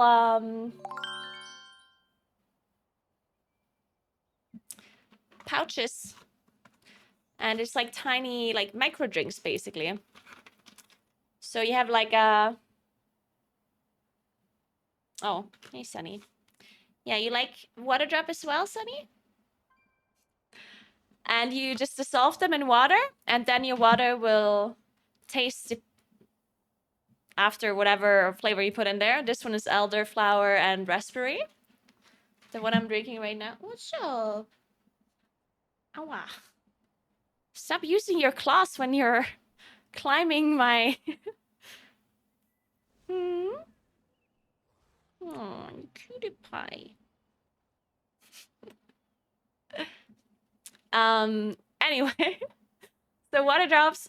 water drop has all of these different flavors. You dissolve it in your water and then you drink it. It's the reason why most people use it is because it will encourage you to drink more water, basically. Because it has no sugar in it. It has like extra vitamins and stuff. So it's not like your water is going to taste completely differently, right? And the drops also don't do like a lot. Like it's not going to make your water all of a sudden taste like juice, and it's not going to like replace a meal or whatever. But it's just encouraging you to drink more water because the water will have more flavor. And it does have different vitamins, but very little, of course, because it's just a small like micro drink that you dissolve. So I personally like it just because it, as I said, it does encourage you to drink more water because it makes your water taste differently, and it's not like soda or juice, right? It's not unhealthy, right? Because it happens where you're like really thirsty and you want to drink something, but you don't want to drink water because water is boring, right? So dissolving a cube and then drinking the water like this kind of encourages you to drink more, which is obviously really nice. And that's why I really like the company. They have all kinds of flavors. The one that I like the most is the lemon. Anything with lemon and lime is really, really good. But you can try like a tester kit where you get a bunch of different ones. They do also have... I personally like this pineapple one as well. That one is now empty. This one's pineapple and passion fruit, but it's empty, unfortunately. I drank it all. Then there's... This one's also really nice. It's like... Sunny is really loving the water drop boxes. You love them, huh? Not the desk, though. We know we can't go there. And then they also have some with energy, because these don't have energy. The way I describe the taste of them is that, you know, when you leave water, or if you leave some fruit inside water for a while, like let's say you put a piece of lemon into a jug of water for a little while, then the water will taste lemony. It will not taste like lemonade or lemon juice, but you will taste the lemon flavor, right? And that's kind of how these micro drinks taste. Except, of course, it has different kinds of flavors depending on what you go for. Then they also have micro energy, which is the same thing, but with energy. It has natural caffeine in it, depending on which one you buy. They have a bunch of different versions. I personally don't like drinking energy stuff outside of my coffee, so I have not tried these. So I can't really give you... I can't say it's good or bad or whatever. But if that's something you're looking for, like if you like drinking energy stuff, then this would be like a healthy version, I guess. Because as I said, there's no sugar in it. and it's natural caffeine. It's not like anything crazy. Depending on which one you buy, you will get different kinds of natural caffeine. So if that's what you want to try, they have that as well. And then of course they also have these like really cute bottles. They're just glass bottles. They come with a sleeve. My sleeve is full of cat hair.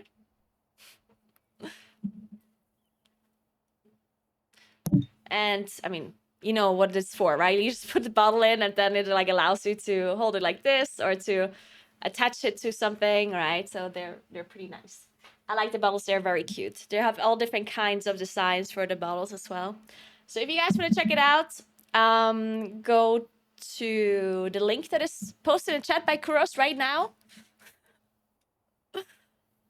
There we go.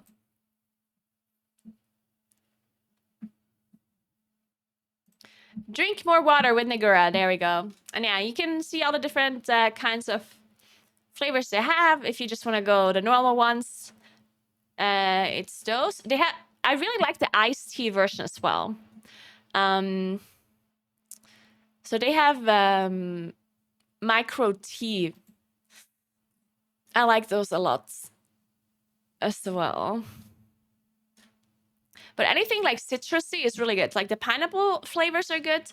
The lemon is really good. Lemon and lime. There's something with like citrus grass, which I'm sure is also really good. But yeah, I mean, it's up to you. I probably would just go with a starter kit just to see which flavor you like more. But yeah, I can recommend those for sure. Iced tea lemon. This one's good. Iced tea peach probably also really good.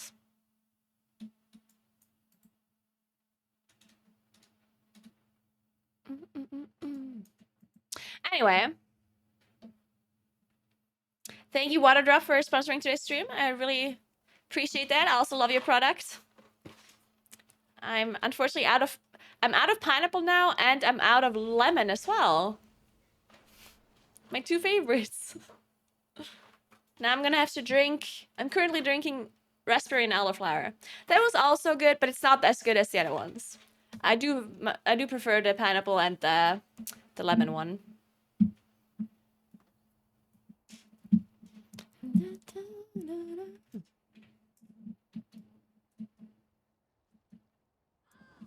Yeah, the bottles are very high quality. They're made out of glass, and the only thing I don't like about these bottles, for me, this is like a specific me problem, is that I like bottles that I can drink off while I'm on my PC.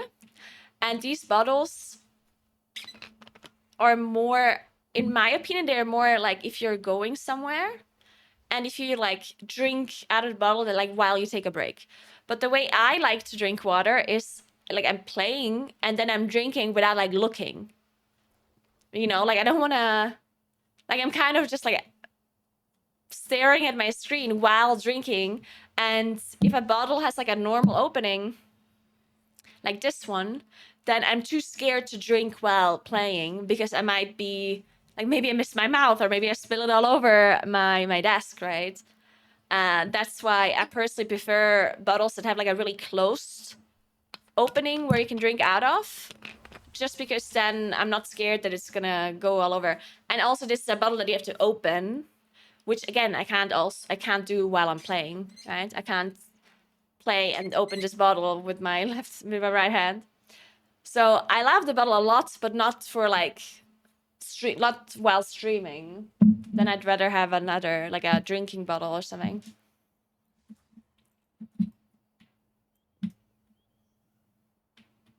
Yeah, this is more like an on-the-road bottle, yeah. Yeah, I like bottles that have like a straw in it or something like that, yeah. Or like a smaller opening.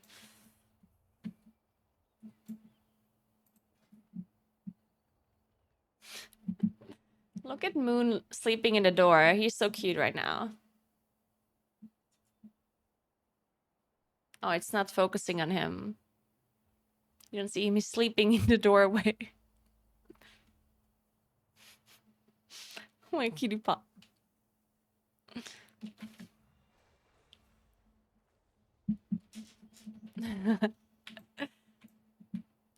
Dude, a beer bottle is actually kind of nice to drink out of during streaming because it does have a really small opening in the top.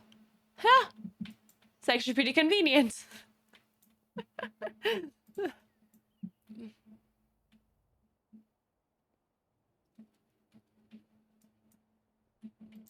Dude, I can't believe he was lying to me earlier. Diamond Tier was with me earlier, and he said we had people going for other pre-mates, so I didn't want to fully LG at 29 freeholds. But that's such a lie. They just want a mage. Can't believe I've been lied to like this. Just say it straight to my face that you don't want a moonkin. Unreal. Just tell me straight up.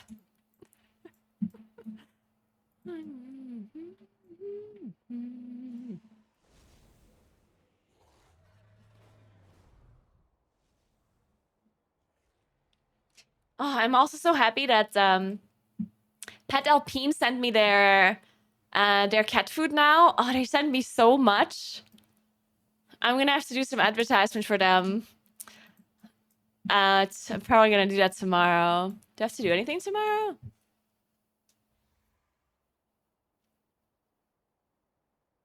No. Okay, tomorrow I'm gonna do advertisement for Pet Alpine for the cat food. They're so nice. They're the cutest. Like there's in case you don't know, there's like a local cat food brand. They make wet cat food and dog food. And they're like a high quality kind of brand that is, you know, from South Tyrol. And I saw their food in my local grocery store. So I bought it for my cats. And they loved it. And I looked at the ingredients and it seemed really like high quality. So I figured, you know what, I might as well just message them, see if we can do some sort of like cooperation, like a sponsor deal, whatever. So I messaged them and the owner called me and he was like, hey, I know you. I lived in the same town as you. You probably don't know me though. And I was like, oh, cool. And then he was like, yeah, let's do this. And I was like, oh, what are we doing? What's the deal? And he said, well, I can just send you food for your cats and you just make some advertisement. And I was like, what kind of advertisement? And he was like, oh, no, however you feel like. It's like, oh, just talk about it here and there. Maybe take a picture, put it somewhere. I don't know. Do whatever you want. I was like, all right. It's really cute. Sounds like he wins. I mean, Dusty, technically I could just do no advertisement at all. It's not even written in like there's no contract or anything either. I could literally just say thanks for the foods and not advertise anything for him. Right? I'm not obligated to do it. It's not written anywhere. I mean, I'm obviously gonna do it, but hey. Hey, Moon. Oh, you made it. Good job, Moon. See, you're not too big to jump here. You're not too big. I see you're playing with the cable. Yeah. Oh. You're so cute. But yeah, so today the cat food arrived that they sent me, and they sent me so much. Like, I'm gonna have cat food for a year.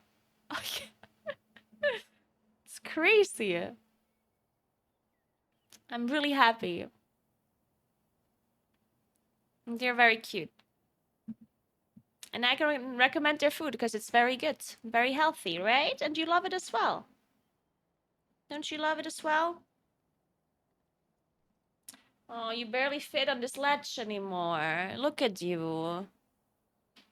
Look at you barely fitting up there. Look, you're so big. You just barely fit. It's called Pet Alpine.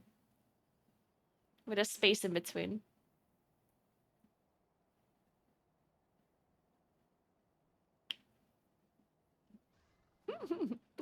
You're such a cutie pie. What are you eating? You eating the scotch? The sticky tape?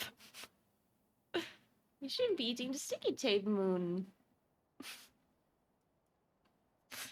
Okay, whatever. Go for it. I'll show you. They do deliver to some other countries as well. They mainly deliver to Germany, Austria, and Italy, though. But I saw that they deliver to some other European countries too. They don't deliver to America, though. But maybe if we advertise for them really well, maybe they can expand and sell to America too. I love that because they're very nice. I love it when there's like small-ish companies that are like super, you know, like just cute and just, you know, just all nice. Hey, Moonu, you know you can't be in the desk, yeah? You know you can't be there. What are we doing? What's your plan? Oh, don't fall off. Hmm?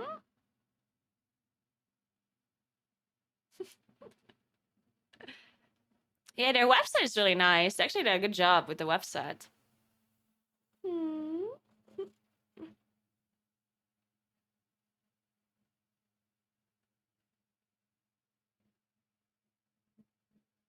He says you a desk authority. So yeah, they don't make a lot of products. Like they only have the cat food and the dog food, and they have some different flavors. They have 3 different flavors for cats, and I think there's some extra ones for dogs. But yeah, this is the only thing they make for cats. It's beef only. They have beef and chicken, and then they have lamb.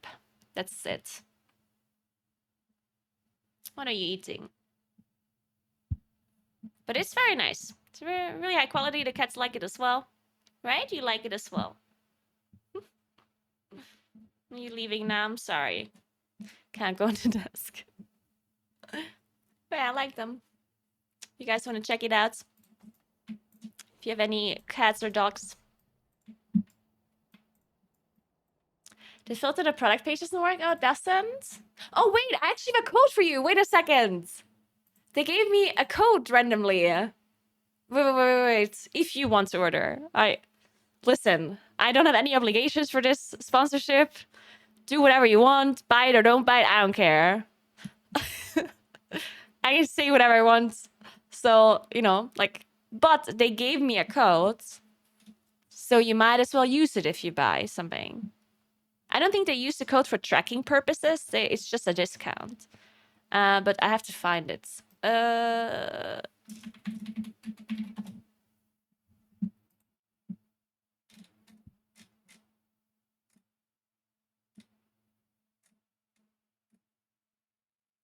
All right, so if you use the code Naguura10, then you get a 10% discount. Apparently. This only works until end of September. You don't get a 10% discount if the product already has a discount, though, or a 10% discount. So you don't get double discount. But make sure you use it. I'll put it in chat like this, lowercase.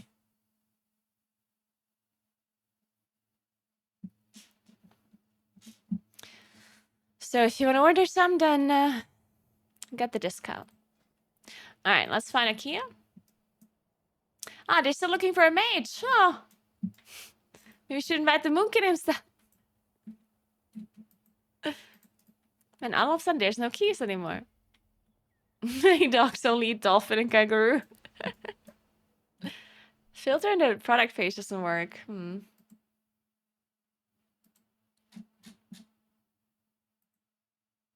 Oh, yeah, it doesn't actually. Well, that's annoying.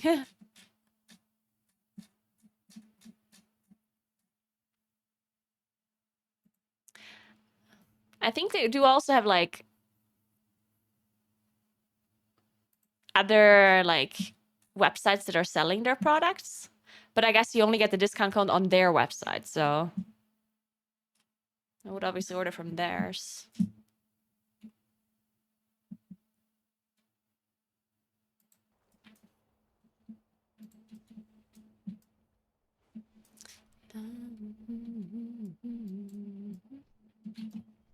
Do you think they'll invite me for the 28th?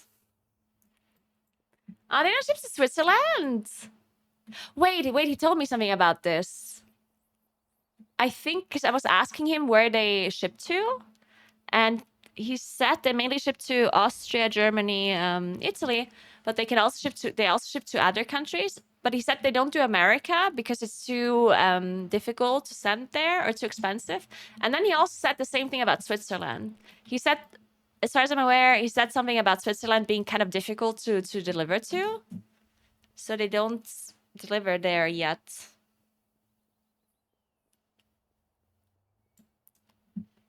You could also use, like, and take over the Google Analytics.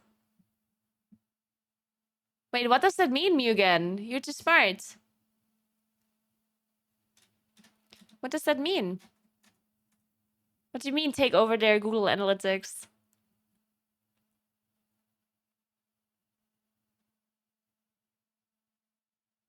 Swiss dogs only eat Wagyu mixed with colds. Whenever you see things in a URL after the question mark is tracking. Oh, so you're basically saying if people use this link, then they could track how many people use my link? Somehow?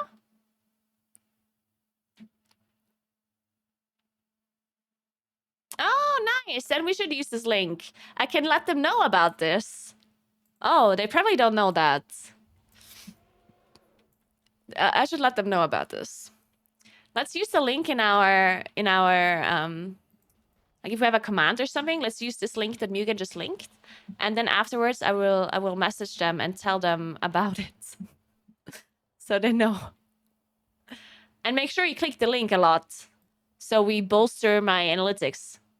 You know, make sure you use the Naguura link, and so they think I'm incredibly useful. They think, oh my god, now everyone's gonna buy our product because we send Naguura some free food.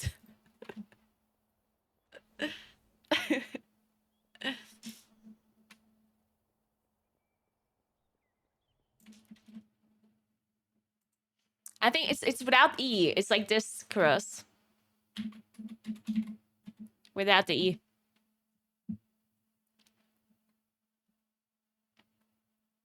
If set up correctly, they can also see how much conversion came from using that link. Oh, so look, how many people bought stuff with this link?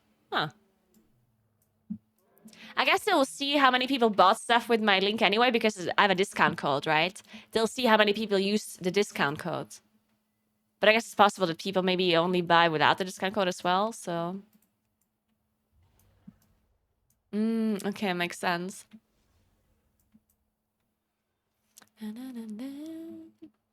Big T's doing 27 Vortex. I'd be up for that. True, Bugan, true. But yeah, they send me so much stuff, I don't even... Like... These cats, I'm just gonna give them so much food, they're gonna be big chunkers.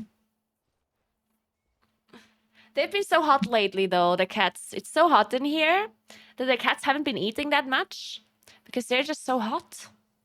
And then when they're playing, afterwards, they're so, like, exhausted that they're, like, panting like a dog. Which Sunny did at the very start here as well when we had a heat wave. He did it then as well. And then he stopped doing it when it was colder. And now that it's really hot again, he's, like, panting again. Which is not ideal. Cats shouldn't be panting. It's not good. They shouldn't be doing that.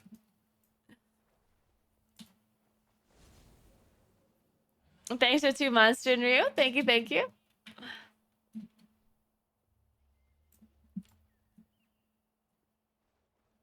And I'll go AFK for a second because I'm not getting invited to anything. So if I'm back, everything's gonna change, and all of a sudden, I'm gonna get invited to every key. That's what I'm gonna decide is gonna happen now. So I'll be right back in a second.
All right.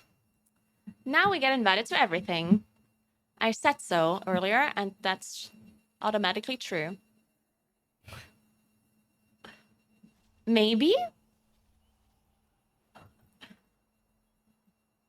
Maybe?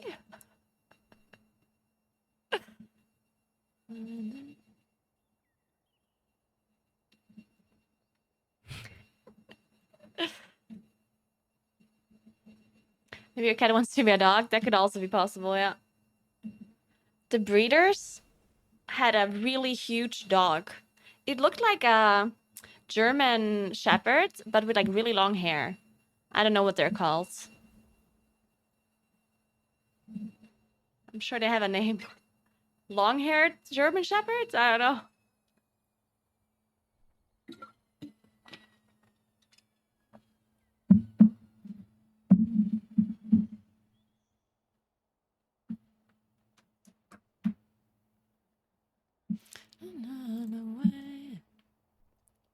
Altdeutsch, yeah, that makes sense, yeah.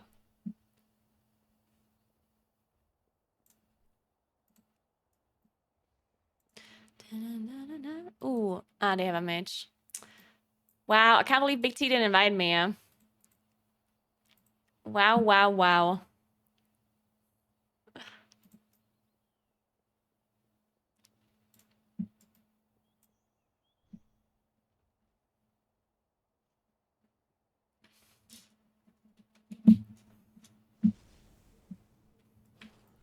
I play Loose Gardens everywhere. Sometimes I don't play it on Tyrannical Vortex Pinnacle, for example.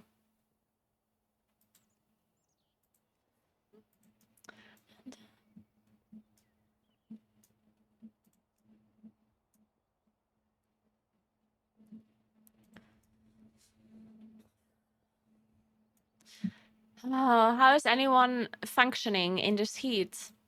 When is it supposed to be cold again? When is this heat wave gonna be over? Tomorrow? Okay. Good.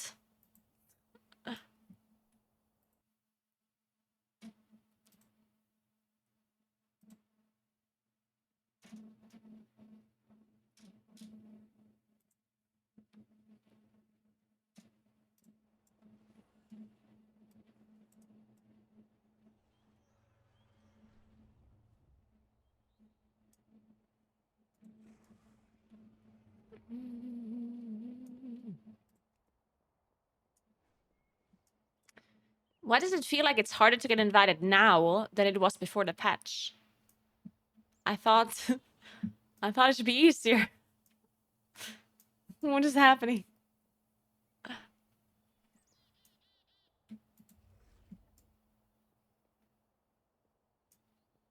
Guys, what are we gonna do? We need to find some things to talk about while we're AFK in Valdrakken.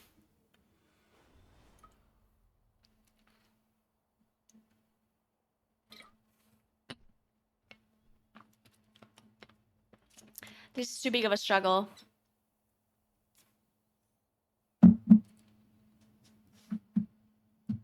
Time to play some dragon races, yeah, maybe. What's the best VPN to use? So I'm not sponsored by ExpressVPN anymore. The integration is over. So I can now tell you what the best VPN is. And it's, I don't know. I don't actually know. I don't know what the best VPN is. I still should try this whole thing on my TV. I still didn't try it.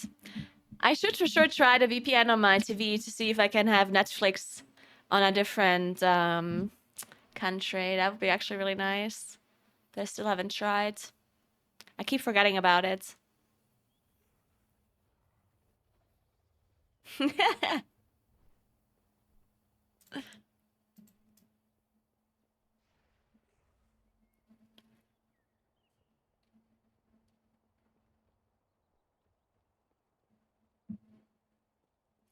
No, I think Water Drop, I only have to do one shout out each week. So this was the second to last. I have to do one more water drop promotion next week, and then I'm done. But this is off the record for water drop. I do like them. Like I'm not making it up. I swear. It's actually good. It's not something I personally would buy. You have to use my own money because I drink a lot of water. Like I don't mind drinking water. I'm not somebody that hates drinking water. But I do know a lot of people that just hate drinking water. Like they always say they have to drink more water, they have to drink more water. And then I always tell just fucking drink more water then. Like what's the struggle? But I don't know. They're like, "Oh, it's I don't know, it's boring." It's like I forget about drinking it. Like I don't know. I think mainly people just forget to drink water. So I kept telling people that they should buy a bottle like this. These are like these simple modern bottles that are like thermos and they have a straw. And I personally think if you have a bottle like this, you'll drink more because you don't have to like take an actual break and drink. You can just like, if you're in the office or if you're somewhere, you can just drink. Or even if you're in your car, you can pick up this with one hand without looking and drinking out of it, right? Which, in my opinion, makes people drink more. So I tell people to buy this bottle so they'll drink more automatically. But people always have these excuses like, oh, but water is boring and blah, blah, blah. So that's why I took this water drop promotion because I thought it's a good thing, you know? It's not unhealthy, there's no sugar, it's like natural flavors and blah, blah, blah. So if it helps you to drink more water, it's probably worth it to buy them. As I said, I personally drink a lot of water, so I don't need it. And I will use the things that they sent me, and then I will not like order more. Then I will just go back to drinking normal water. But it's nice. But don't expect your water to all of a sudden taste like soda or juice. Like it will not make your water taste like super good or anything. It will just give it this like little bit of flavor, right?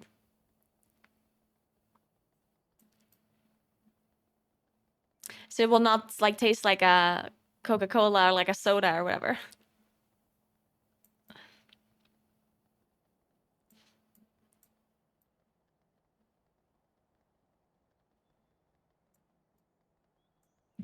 So yeah, if you guys want to test it out or if it's going to help you drink water, then go ahead. I can recommend. In your arms.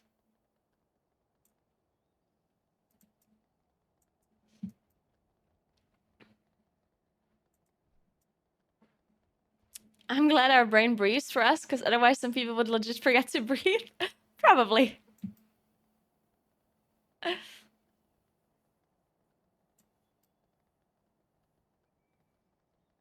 I don't know what sassy water is. What does that mean?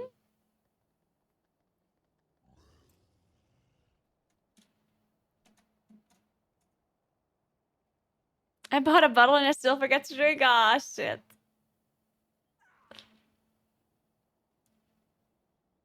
It's weird. Water on its own has a weird texture to me, and I don't like how strong juice is. Do you like sparkling water? Maybe? Because I haven't tried this, but the last time I talked about this water drop thing, somebody said that it's like flavored soda, flavored sparkling water. And that gave me the idea that you can probably dissolve these things in sparkling water. So if you have a soda stream at home, you can probably soda stream the water and then dissolve one of these things in your water. So it will taste more interesting if you like sparkling water.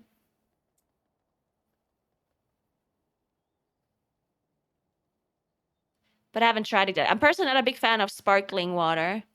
I mean, I'll drink sparkling water, but if I can choose between sparkling and non-sparkling, I usually go non-sparkling.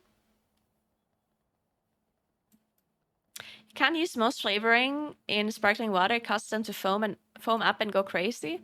Maybe? I don't know. Yeah, I should try and then I'll let you know. I'm not sure if it says anywhere what you should be using.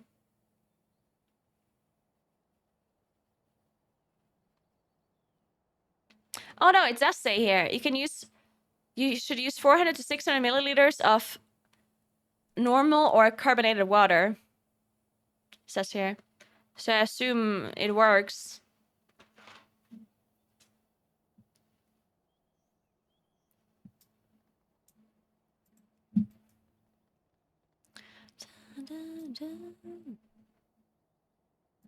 No 28 keys. Spicy water. That's Radar IO, this add-on.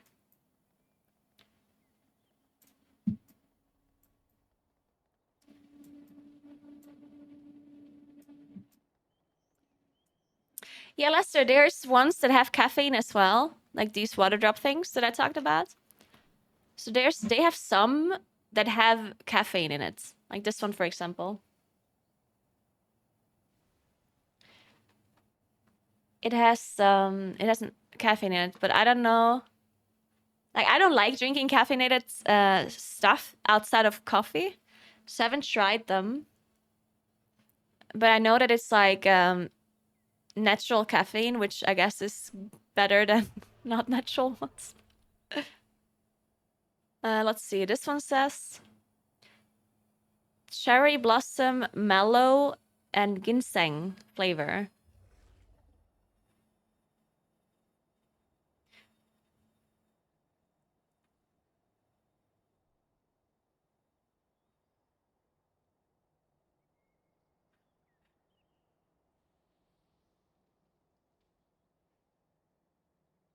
What's the caffeine though? What's the natural caffeine? I don't see it.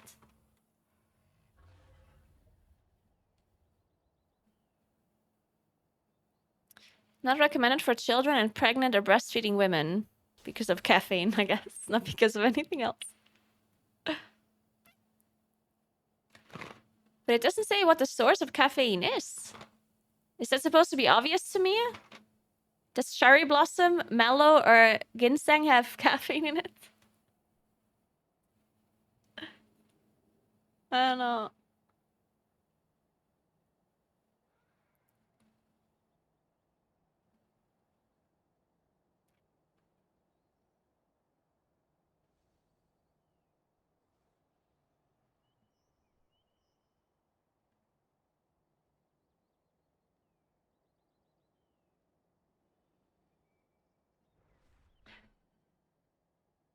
Ginseng is natural caffeine. Oh, there we go.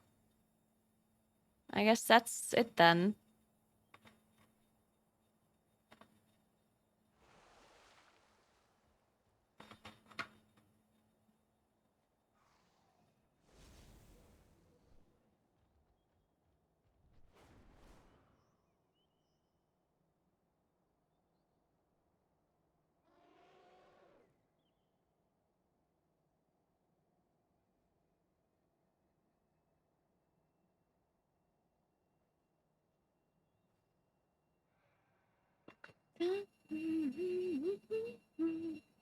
Man, there's something in my eye. It's always cat hair. Like, I swear cat hair just somehow always goes into my eyes. And it's so hard to get it out. I s-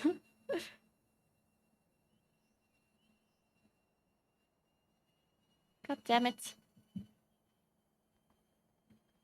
I think the cats are sleeping now.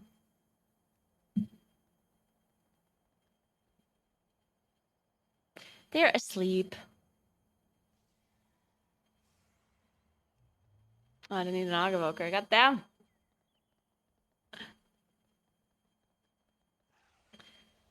It's apparently better for you than what it is in some of these energy drinks you can buy.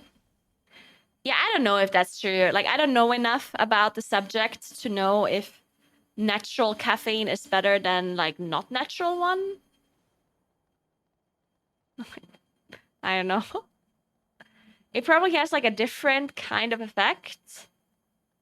Because the way like caffeine, no matter like depending on which kind of caffeine it is, it has different effects, right? Like some work quicker than others, but don't last as long, and others work a little bit later. I don't really, I don't know enough.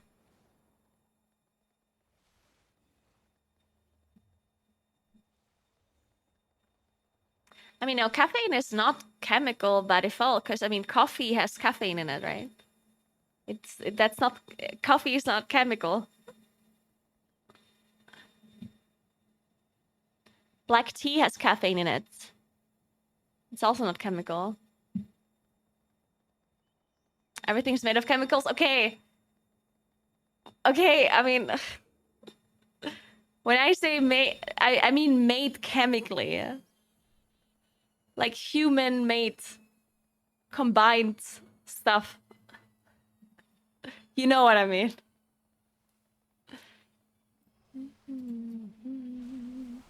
Like I'm talking about naturally existing caffeine in nature. Right? Not human made, synthetic, I guess, artificial, yeah.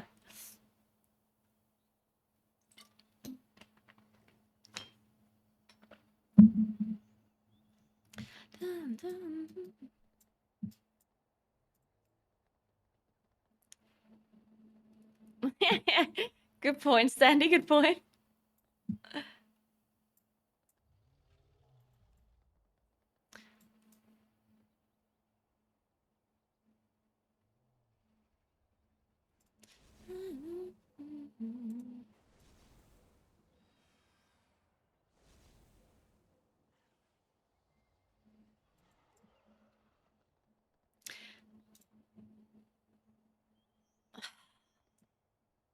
There's just no keys.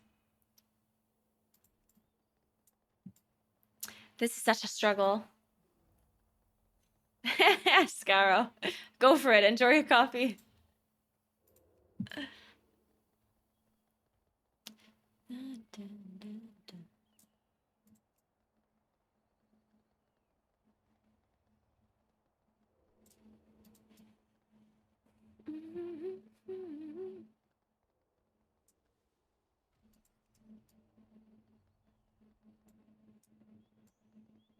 Yeah. I think I had 3 coffees today already. Yeah. I had 3. That's okay though.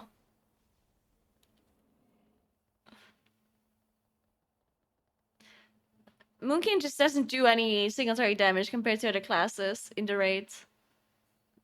There's nothing I can really recommend. Moonkin single target is just bad.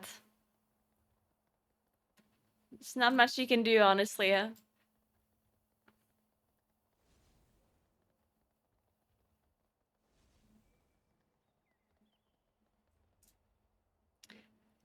I mean, technically, if you can avoid bringing a Moonkin, you probably should. But I mean, at this point, we're so far into the patch, you can bring whatever you want and kill Mythic Starkarath. Should you specifically bring a Moonkin over something else? No.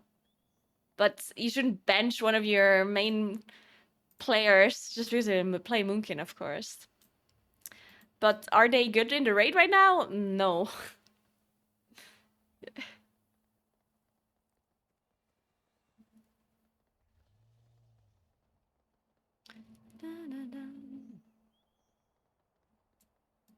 In keys, Moonkin is good. I don't think Moonkin is bad in key in plus.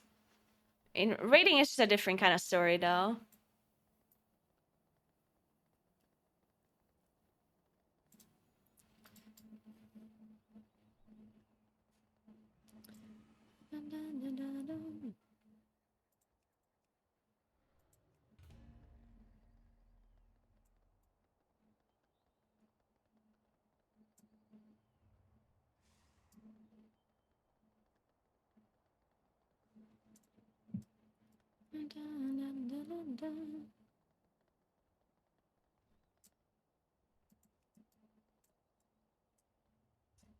Oh, I didn't want to invite.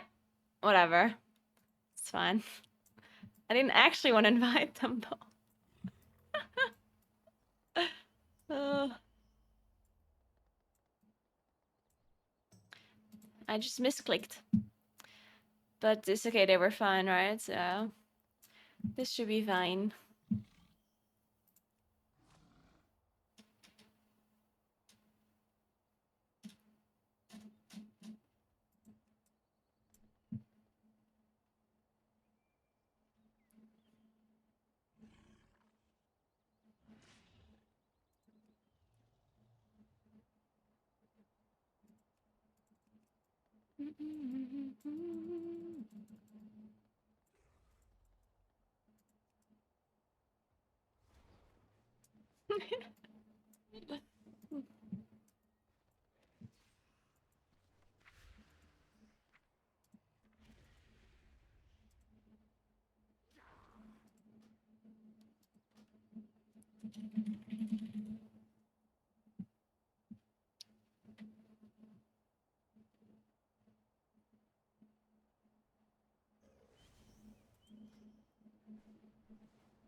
Wait, what happens to my LFG group? Oh.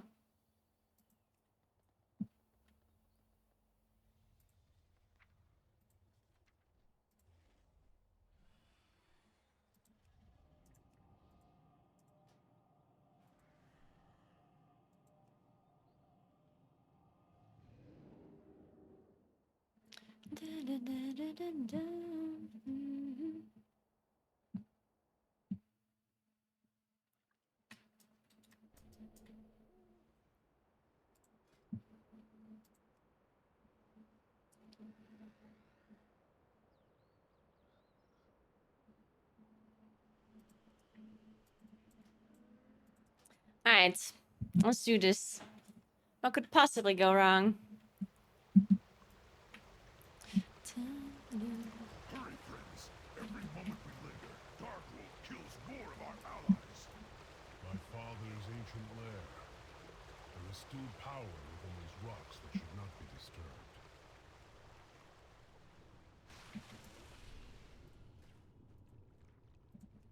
The good thing about not getting invited to queues every hour or so, your turnip is always ready. I never have to kill mobs for Master Power. I can always put that a turnip. It's great.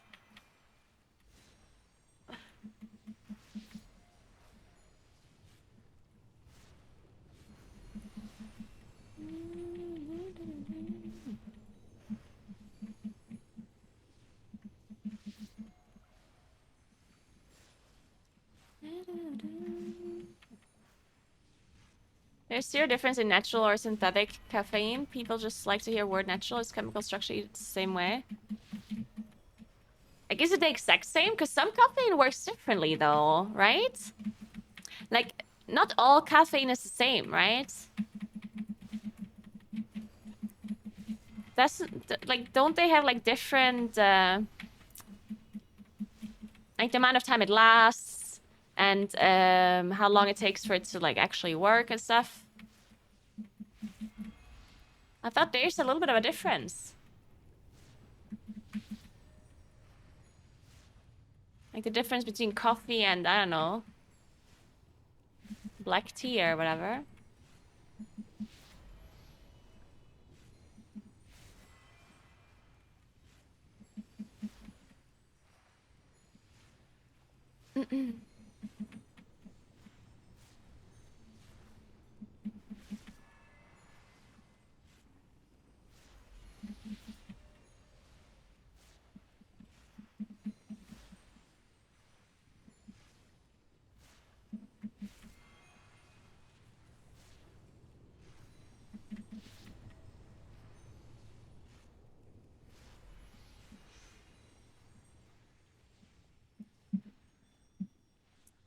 I can't actually use a flask. Unless I drag it somewhere here. Nope.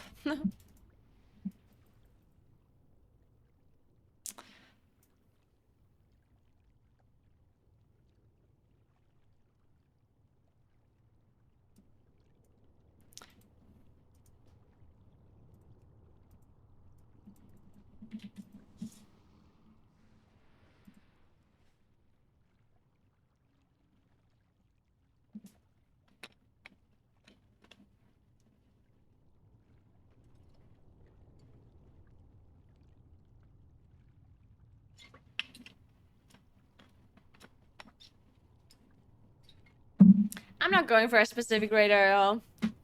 Whatever happens, happens.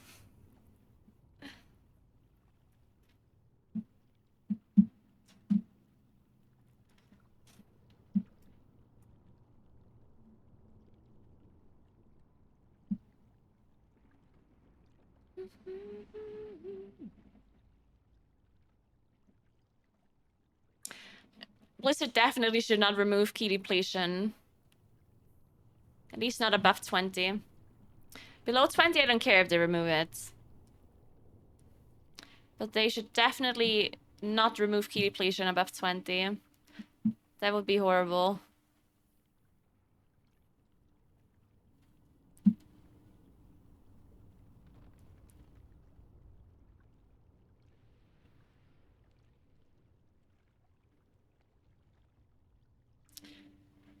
It would be horrible because then teams can run a key so many times until they time it, which in my opinion is not fun gameplay. I'm talking about high keys, right? Like if you do a high key, let's say you want to do a 28 freehold. You go in, you try a really big pool, it doesn't work. You wipe. Okay, you go out, reset, try again. Doesn't work again. Go out, reset, try again. You manage to do the first pool, you wipe on the boss. Reset, go out, try again. Like you could just, that would kind of be how people play high keys then. And I personally would hate that. I personally would hate to reset a key numerous times until you time it.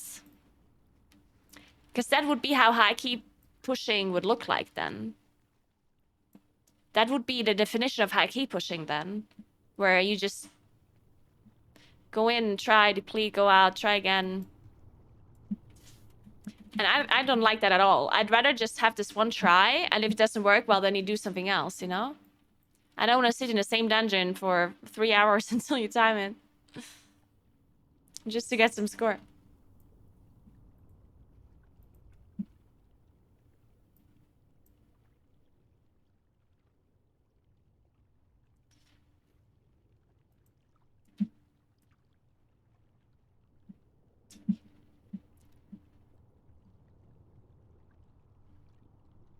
No, but why would you, like, what's, as I'm saying, like, if the key does not deplete from 20 to below, that's fine. I think that would be a good thing, right? Like, if you do a 20 key and you deplete it and it stays at 20, that's fine. But anything that is higher than a 20 is a push key. It's only for score, right? Because you don't get any better things from a 21.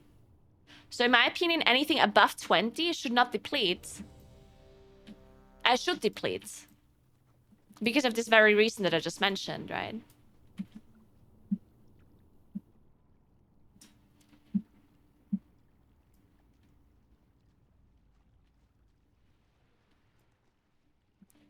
Because it does kind of suck if you just want to do a weekly key, if you want to do a 20, and then you deplete your 20 to a 19, then all of a sudden you have a 19, which is like, no one's going to do a 19 because everyone wants a 20. Now, this is different this time around because we have the aspect system, and this time it's different.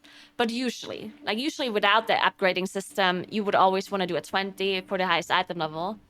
And then if you have a 19 key, you're just kind of fucked, right?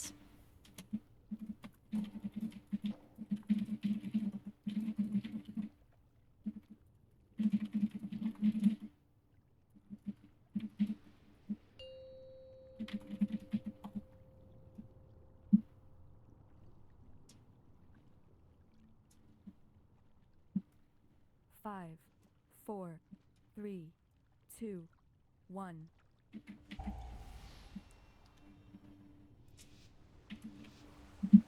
Hurry, friends. Every moment we linger, Darkwood kills more of our allies. My father's ancient lair. There is still power within these rocks that should not be disturbed.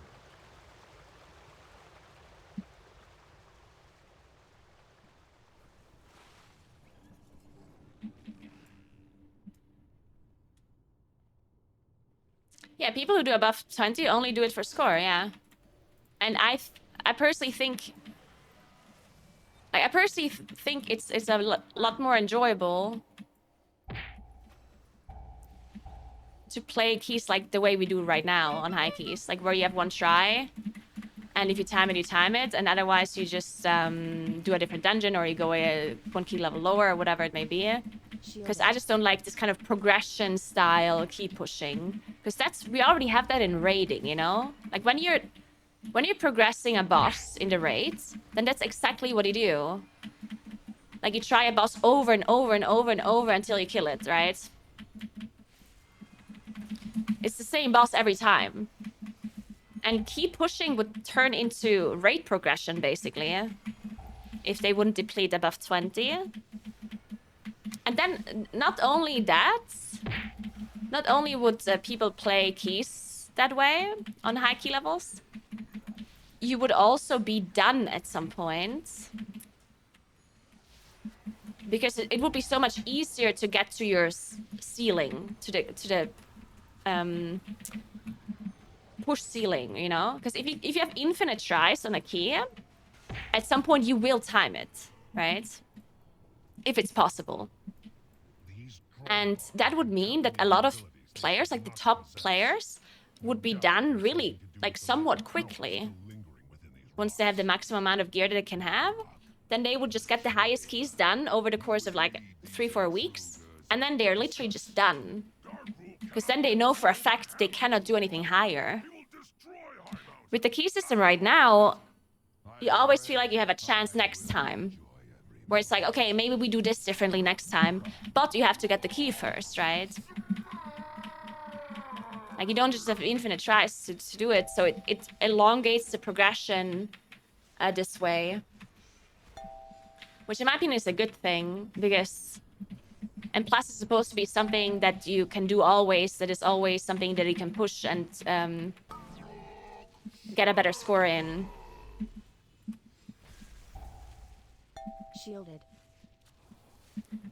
But if you can just infinitely try in a key, then you will be done eventually.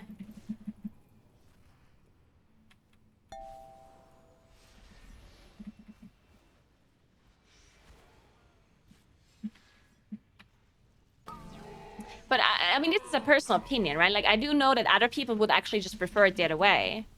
I do know, like, for example, I talked to JB about this actual situation. And JB straight up said he would prefer resetting a key over and over and over until he times it. He literally just said he would prefer it that way. So, you know, like, people like different things. It just depends on what you want to do. I personally would not like that. But, you know, everyone's different. I personally just want to go in, do my best, and improvise a little bit. If you can reset a key over and over and over, it's going to turn into some sort of like small TGP event where people optimize every little small thing, and there's going to be so much theory crafting, and people are going to be mathing out exactly when to use what, and, you know, it's gonna become very much like raiding, like progression raiding, at least for the high key levels, and I don't like that.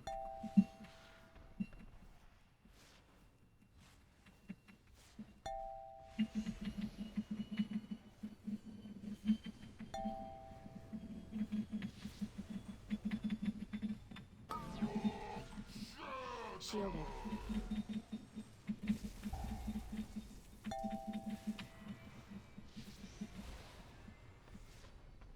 Yeah, you would for sure be able to push higher key levels if you can reset key forever. Of course. Of course people will do higher keys.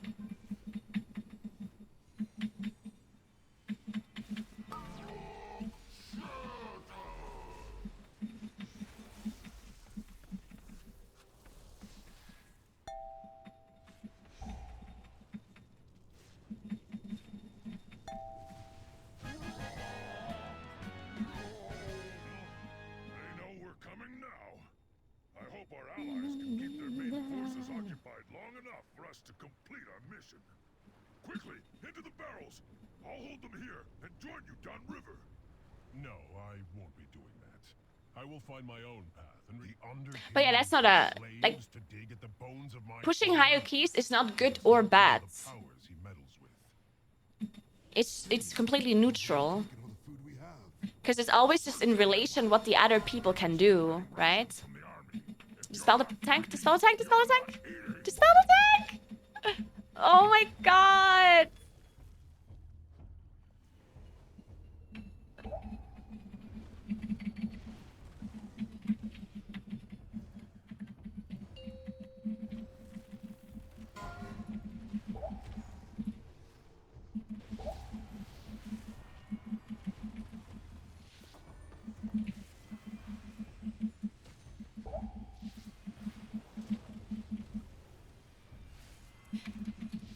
But yeah, people sometimes say, oh, it's good that we can do higher key levels, but why?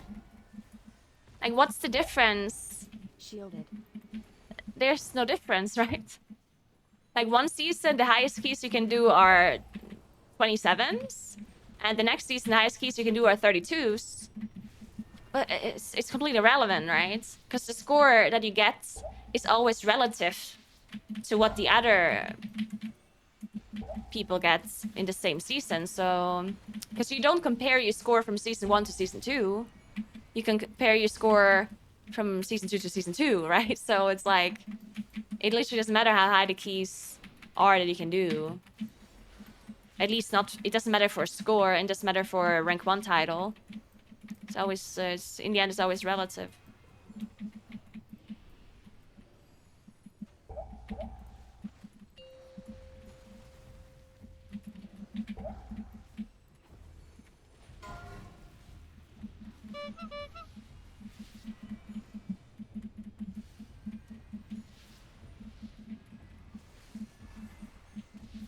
It's irrelevant, then your end of the argument is also vacuous.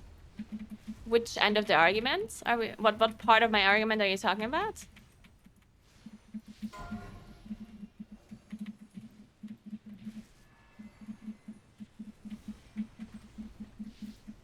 I'm saying that the fact that you could do higher keys is irrelevant. Is what I'm saying, right? I'm saying it's not a good thing or a bad thing. I'm saying it's just not part of the pro and con list in this discussion.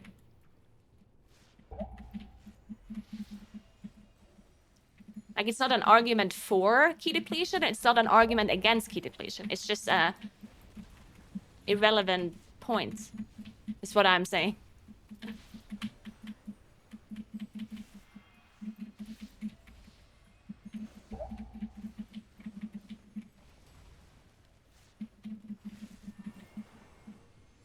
Who cares about 0.01% players, not player base? What do you mean? We're talking about keys above 20. Who is pushing keys above 20? The 0.1% player base, right? Basically. So we're literally talking about those players. It doesn't affect anyone else. If you don't push keys, then it doesn't affect you. Like, what do you mean?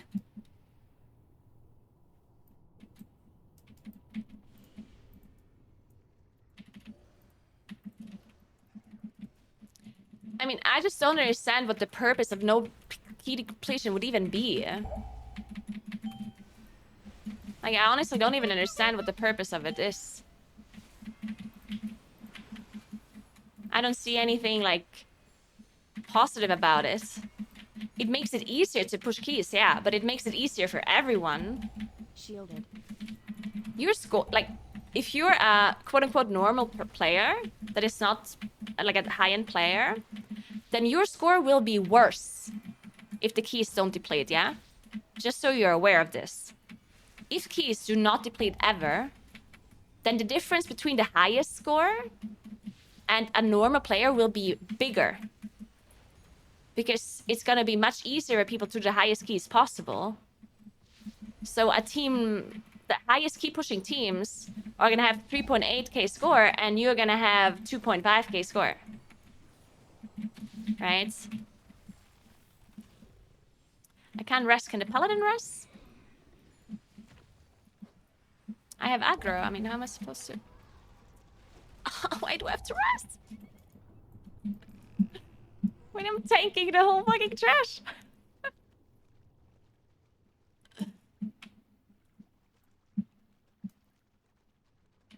It allows players to effectively spend their time in an enjoyable way. It's unfun to push a key up to the point where you... But why are you pushing the key? Why is it fun for you to push a key? Why are you doing it? You have to ask yourself that, right? Because you want to gain score, right? Because why else would you be doing it? Why are you leaving? We could have still timed this. Oh my god.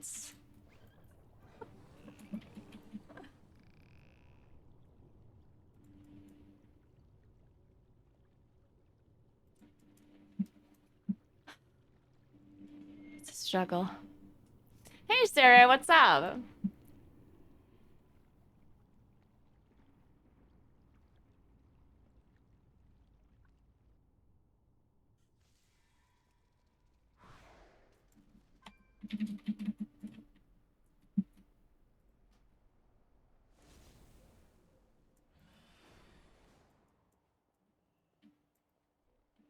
This was so weird, this key. I'm so confused. Like, first, we wipe because the tank doesn't get... First of all, the tank didn't interrupt the Nasher, which... If you pull like this, I think you have to interrupt it because the tank stealthed past the trash pack, so we cannot follow. And then the Nasher sent the tank, which we cannot interrupt. But then the mistake could have been fixed by somebody dispelling the tank, either the Shadow Priest or the Paladin, and neither of them dispelled the tank. And then we end up basically wiping. We did recover. And then afterwards, the tank died twice to just damage? To piercing shards? From 100 to 0 in 1 second?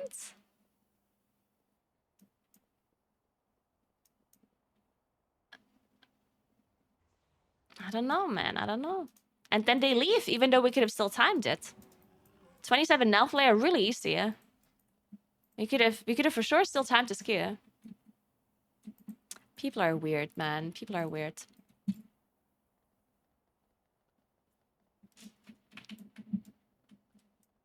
The situation in which you are currently in was my argument. Is why my argument is that your key shouldn't deplete once you already went below your weekly key. Like, no, I disagree. I don't know. Again, we're talking about opinions here. You for sure can disagree with me. You can have a different opinion. That's totally fine. But I do not want my key to not deplete. I don't like it. I don't want to try keys over and over. If it doesn't deplete below 20, I'm all for it. Anything above 20 should deplete.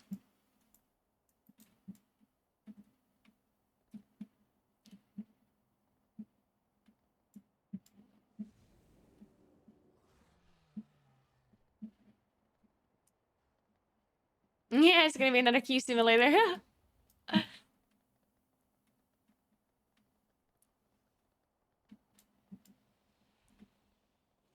Imagine if you had to re-clear heroic bosses between every mythic wipe.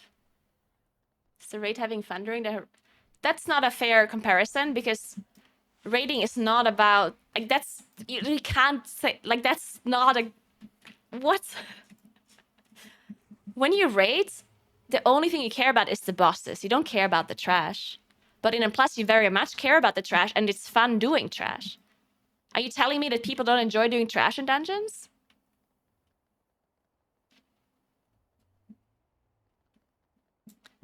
And re-clearing bosses also doesn't really make any sense. Like, it's just a different format. You can't really compare raiding to M+. They are different things, right? That's the reason why like people like doing M+ because it's not the same every time, right? People enjoy playing M+ because it's different every time. If it would be the same every time, people would actually, people probably would lose interest in Plus, actually. People also, for example, said that they don't want affixes. Some people say, oh, we don't want affixes and we don't want the key to deplete. Which, like, if that was actually true, if you had no affixes and keys would not deplete, people would stop playing M+ after 3 weeks. No one would play any M+ anymore at the end of a season. People would just stop playing because it's the same thing every week, right? Why would you play again? It removes your motivation to play because you know you're done with it, you know? Hey, Mio, what's up? Oh, this song is too sad. It's a good song, though. So argument is that if you break a key in a plus, you are forced to repeat a previous key before you can progress again. Yeah. Well, no, it's not a spot-on analogy at all. What do you mean? When raid is completely different than M+.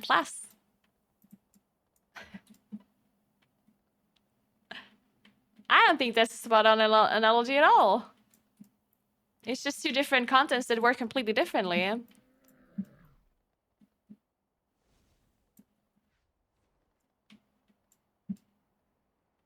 The point of the analogy was first re-clear content. Yes, I understand what the point of the analogy was, but I'm saying it's not a good analogy because raiding works differently.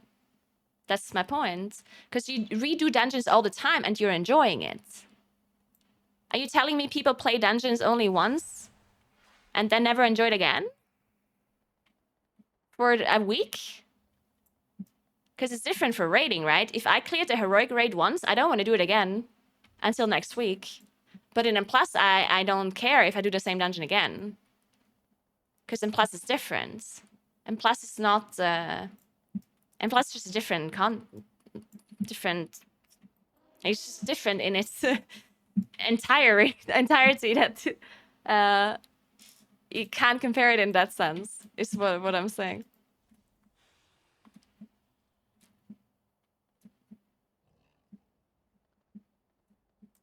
How many people do you think queue into a high key when they have nothing to gain?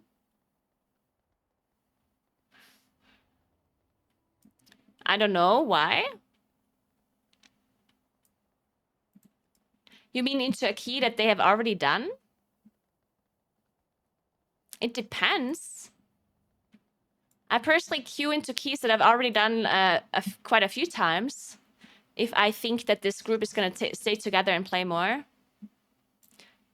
I don't only queue up for keys that I get score in, right? If I think that group is a good group and that they're going to play more, then I'll queue up to a key if I've already done it.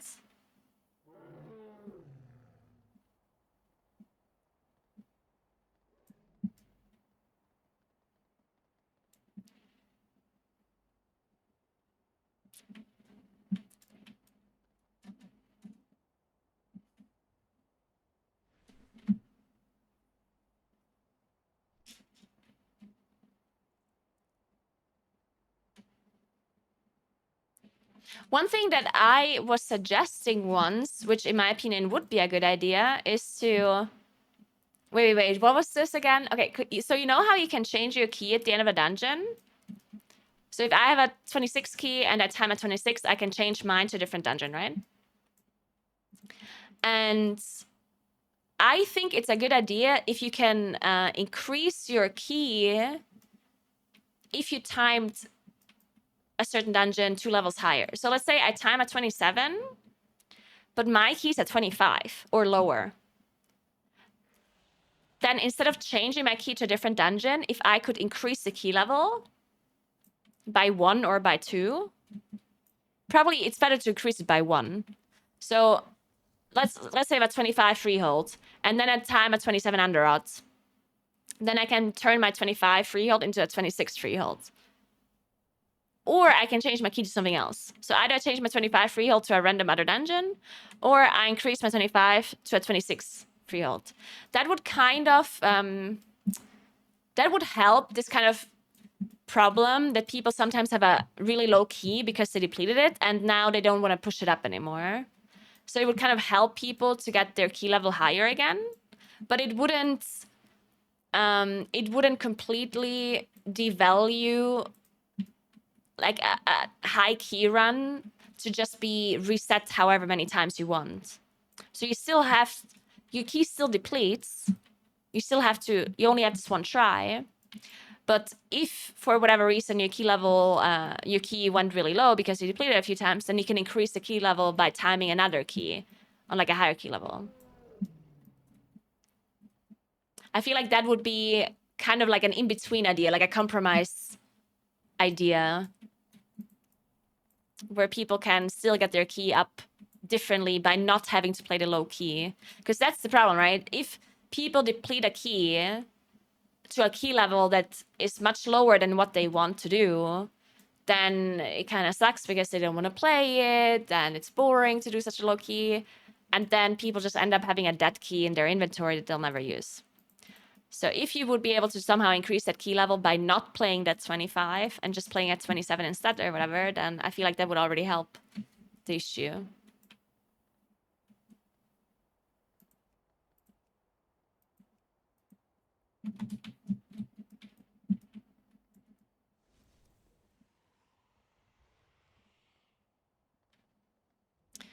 Then agree that we should have systems which waste players' time. But this wouldn't be wasting anyone's time. You can play a key that gives you a score and then upgrade your key. It wouldn't waste... What do you mean waste time? Like, I need a 27 Vortex Pinnacle, right? So I'm queuing up for this key that I just got invited to that gives me score. If we time this now, I could, with this idea that I had, increase my 26 Null Flare to a 27 Null Flare. Bam, no waste of time, and I have a 27 key again. Right? There's no wasting time involved.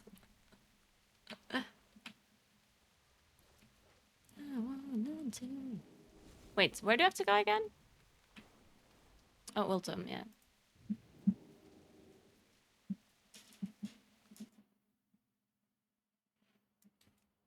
The Amethet are mustering for another assault on the halls of origination. Break their ranks and scatter them to the winds.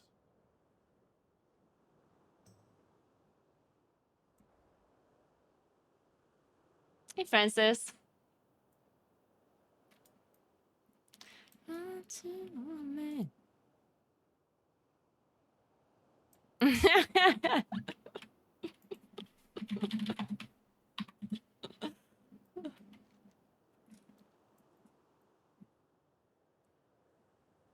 it more profitable to do M+ high keys or mythic rating? Both.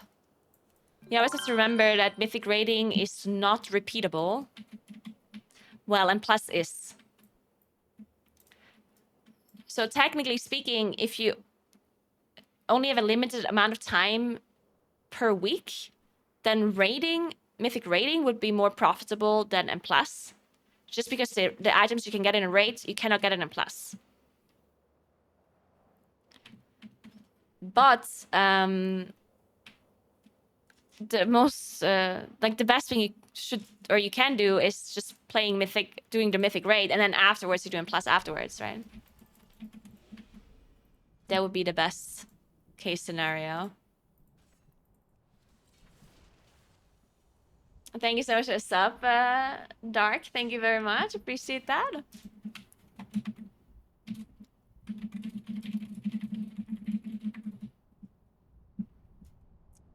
And plus doesn't drop any higher item level on hierarchies. And plus item level is capped at upgrade level 441.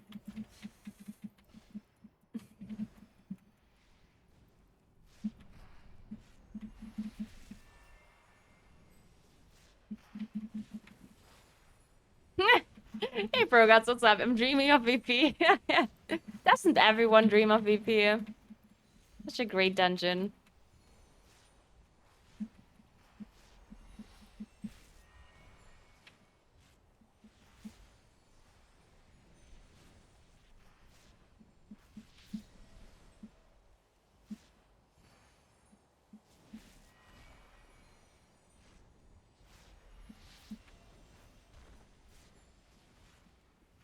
So if you have all 27s finished in your system, you will still be depleting to 27s. If you fail at 28, you will then be required to waste your time pushing a key back to 28 for another try. No, you don't understand, Shaman Lee. You really are just not understanding me right now. You don't need the 28 key yourself to be able to do a 28, right?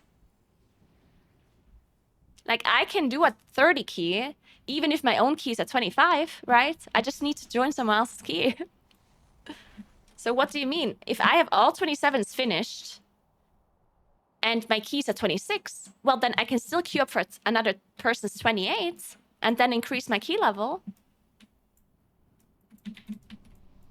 Of course, you need to get invited to the 28, but... So what happens to their key if you deplete it? Well, if you deplete the 28, then they get a 27. And then you cannot change your key. So you have to queue up for another 28 until you time at 28. Are you telling me that it's bad to do 28s when that's exactly what you need? Like, what's the difference between someone else's 28 and your own 28? Why does it have to be your own key? Like, I don't get it. You don't have to play your own key to get score. You can do someone else's key, right?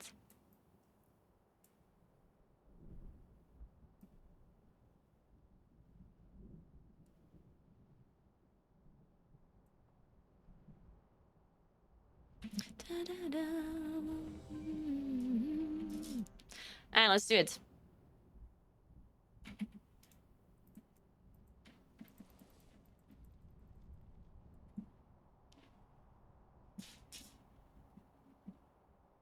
How am I meant to improve if I'm not doing keys higher than what I've completed? But, like, are you trying to not understand what I'm saying right now? 2. I'm actually 1. confused. No one's stopping you from doing the high keys. I'm gonna repeat my idea.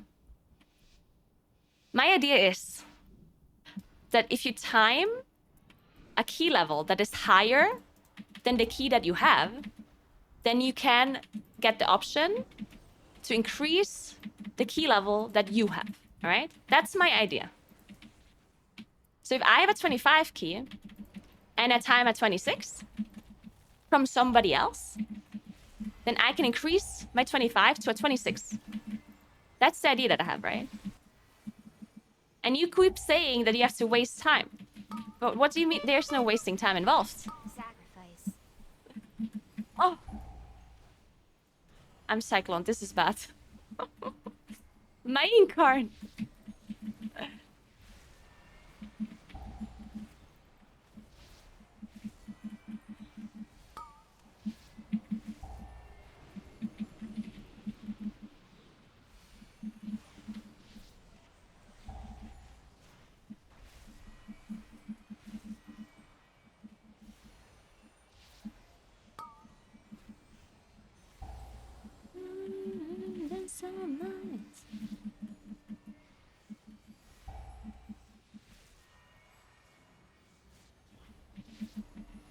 Wow.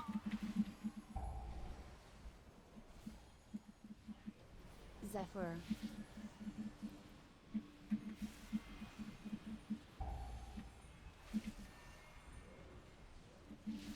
Like, it would technically be the same thing. Like, it basically would just allow you to get you a key that is high, is the same key level that you need without having to do a low key.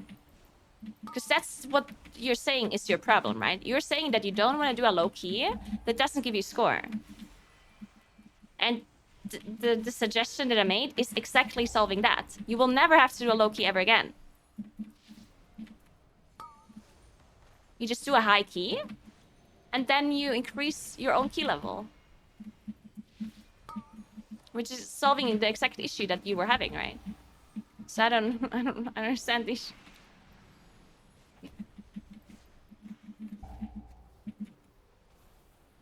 No wasting time involved.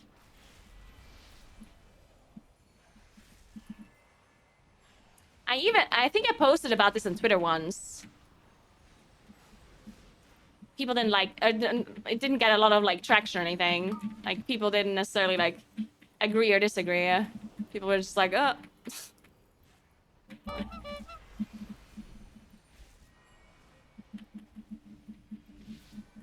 Shielded.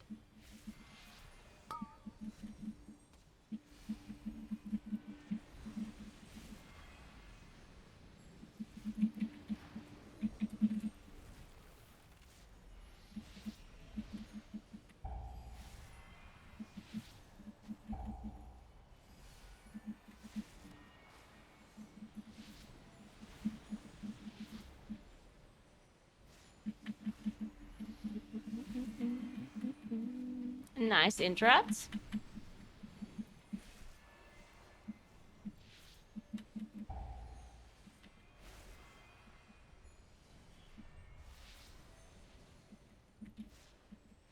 Shielded. Yeah, exactly. Saint Francis. That's what I was thinking. Zephyr. So you would do one or the other, right? Because right now you already get the option of changing your key to something else, to a different dungeon, same key level. And I personally would like it to be an option. So either you change the dungeon or you increase the key level. So you can't do both simultaneously, yeah?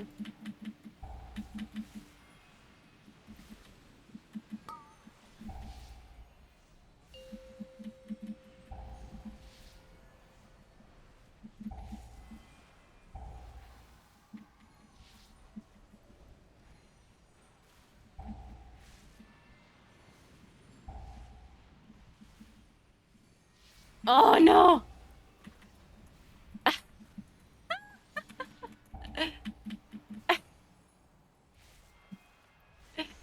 The Tempest got us.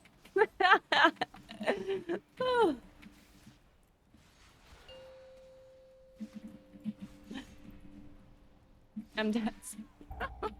Well, shit.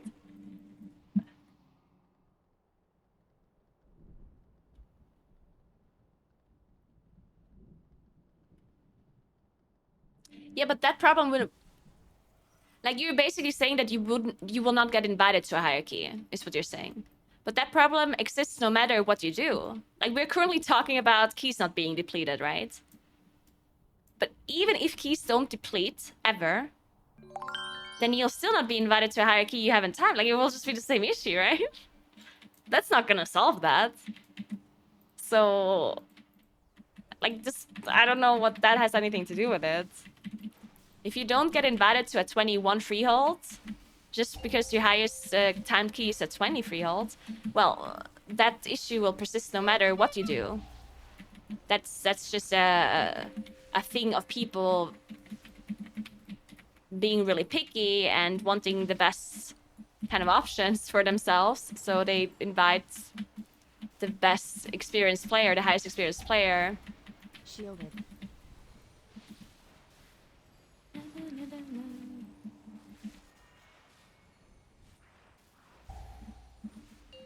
I actually lied. I said you can fix that. Shielded. But I do think there's things you can do to fix that. Like, first of all, the meta can be better. With a better meta, you automatically have a less harder time getting invited to things. Not necessarily to a key level you haven't done yet, though. Like, that may be the meta. Maybe the meta is not really gonna do anything about that. But one of the biggest reasons why people invite only people that have the experience is because they can, you know? Like, if I'm some random person that queues up an M+ key, and there's 2 mages that sign up. One mage has already done a 27 VP, and the other mage has not. And they have the same item level, and the same everything. Then why would I, not knowing either of these players, invite the one that hasn't timed it, right? Like, there's just no reason for me to do that, because I don't know either of these players. I don't know their skill level. I don't know, like, anything about them, right? I'd just rather take the person that has done it already and knows how to do it, right? And the only way to, quote-unquote, fix that is to lower the amount of people that queue up, right? Because if there's less players that queue up to your key, then you automatically cannot be as picky. Right now, people are allowed to be picky because there's like 50 damage dealers that queue up Shielded. for each key, right? So I have all of the options in the world, and I can be as picky as I want. So the only way to kind of stop that from happening is change the amount of people that play certain roles, right? Which is not really something that can necessarily be fixed. But right now, it's a big problem that the amount of tanks you need for raiding is a lot lower than the amount of tanks you need for M+. Like in M+, you need 1 tank for 3 damage dealers, right? And in the raid, you need 1 tank for 7.5 damage dealers.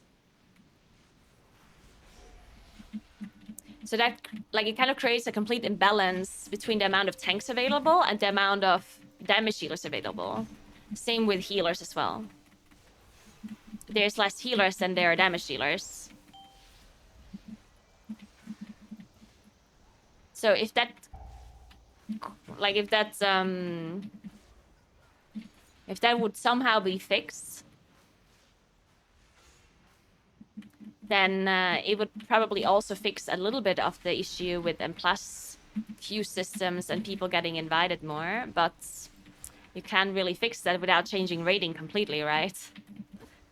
You would have to change rating to require more tanks than 2, which would be really awkward.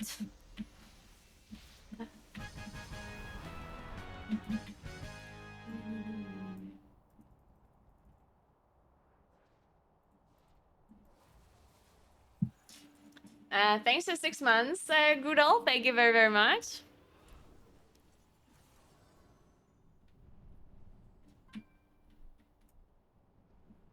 Well, I'm not talking about the current situation because currently, right now, it's fucked anyway. With the Aug Invoker stuff and the God Comp. But I'm talking about like generally speaking. But yeah, currently it's obviously fucked more than it usually is.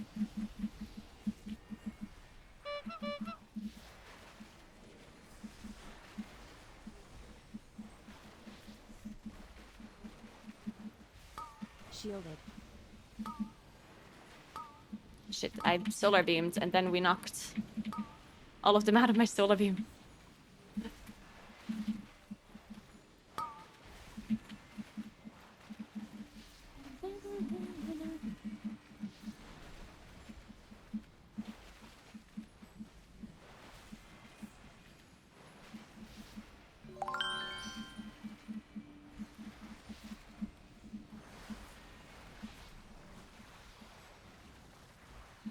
Sacrifice.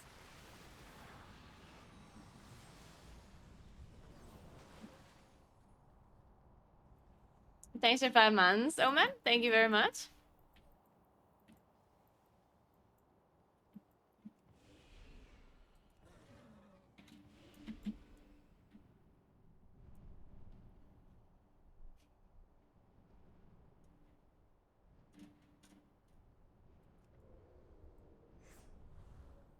I think a lot of people have the wrong mindset here about timing keys. Wait, are we skipping this dragon? Oh, we're lasting this pull. Shit, I don't have cooldowns. Ooh, that hurts. I have beam. Oh, didn't hit the other mob because we knocked first. I hate beam. Why is it so bad?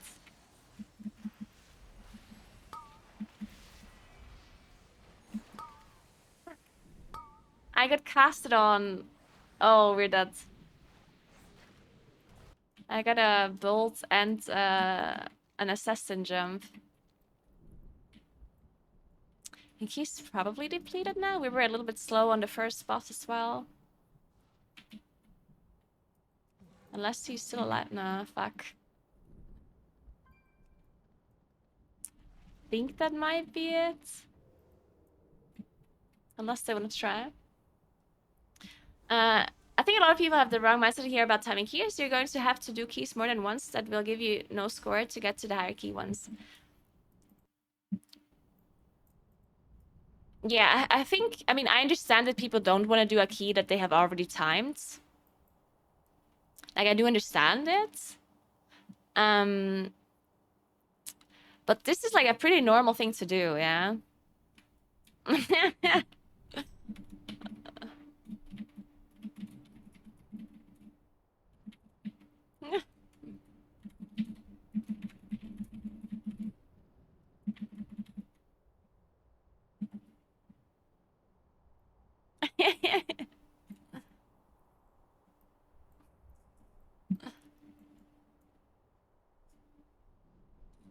But yeah, the thing is, like, if you look at the highest key pushing teams, they do keys that they have done already many times, right?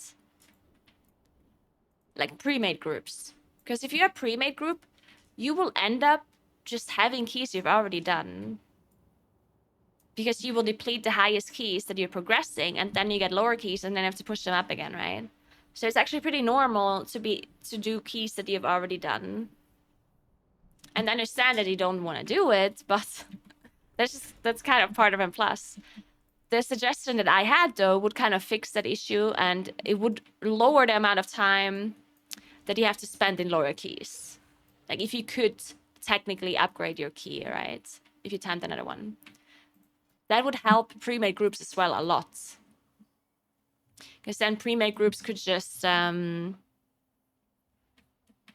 like, if they deplete, let's say, 228 keys, then they time a third 28 key, and then they can increase that to 27s that they have to 28 as well, right? So technically speaking, this whole increasing key level thing would help pack groups, but also like pre-made groups. It would lower the amount of time you have to spend pushing keys at least.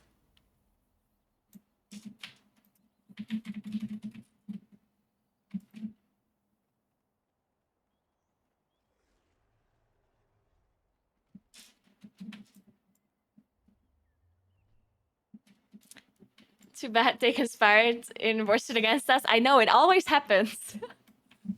I just can't believe it.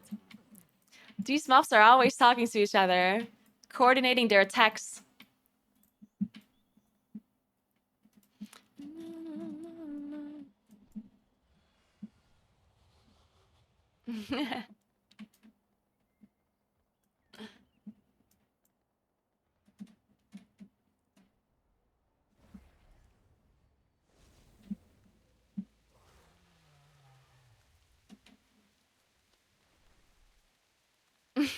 Smooths.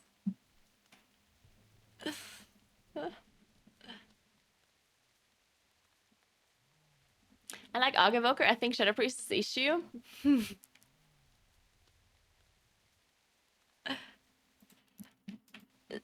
Okay, saying that Shadow Priest is a bigger problem than Aug Evoker is just something an Aug Evoker would say. Tell me you're an Aug Evoker without telling me you're an Aug Evoker.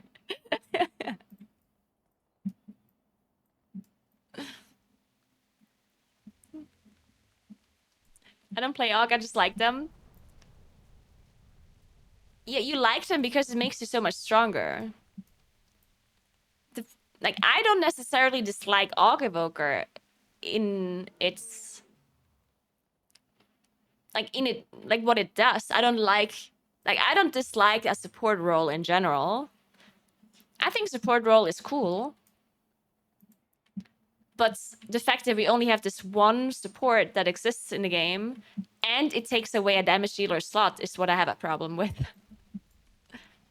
Because we already have way more damage dealers than we have tanks and healers, right? Because of many reasons. Partially because raiding requires a lot more damage dealers in comparison to tanks and healers than M+ does, right? So we just naturally have more damage dealers in the game. And now we have a support that is almost mandatory, and it takes away a damage dealer slot. So now all of a sudden we only have we have 2 slots for damage dealers in M+. Which, I mean, that's just really bad. Even if they're adding more support specs in the future, which again is always an argument that people bring up. It's like, oh, but they can just add more supports. Yeah, fucking when? How many supports do you think Blizzard's gonna add within the next 2 months? Yeah, 0. Exactly, you got it right. How many are they gonna add within 6 months? Still 0, yeah.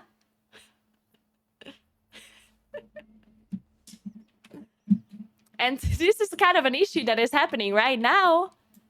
I kind of want it to be solved pretty quickly. I don't want this to be solved in 5 years. You know what I'm saying? So yeah, again, I don't dislike the existence of a support role. I dislike the fact that the game is not made for a support role and they're just putting it in there. Like, they just don't give a shit. They're just like, oh, well, we're just gonna make a support. And it's mandatory in everywhere. And we don't make any other supports. And we're not gonna change how many people you need for M+. And we're gonna call them damage dealers. Fuck you.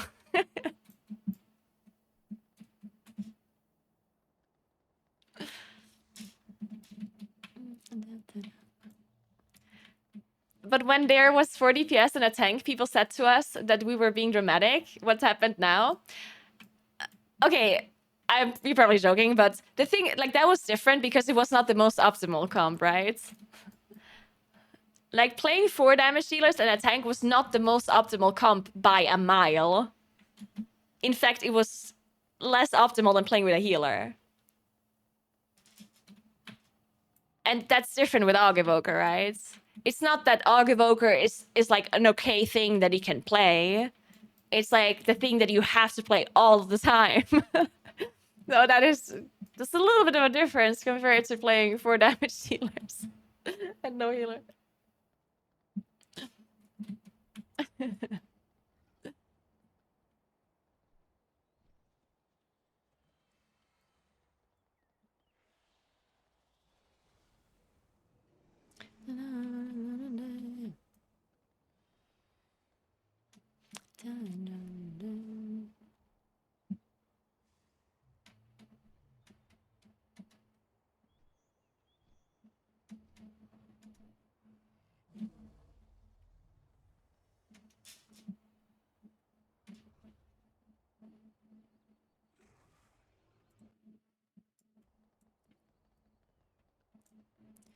Man, I think this shamanly person is the definition of Reddit / I am very smart.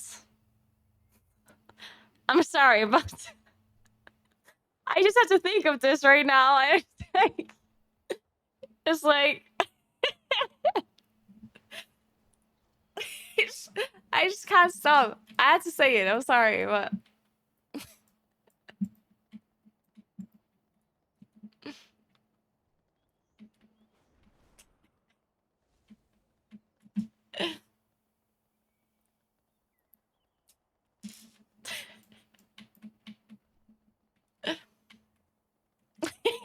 Michael would probably. I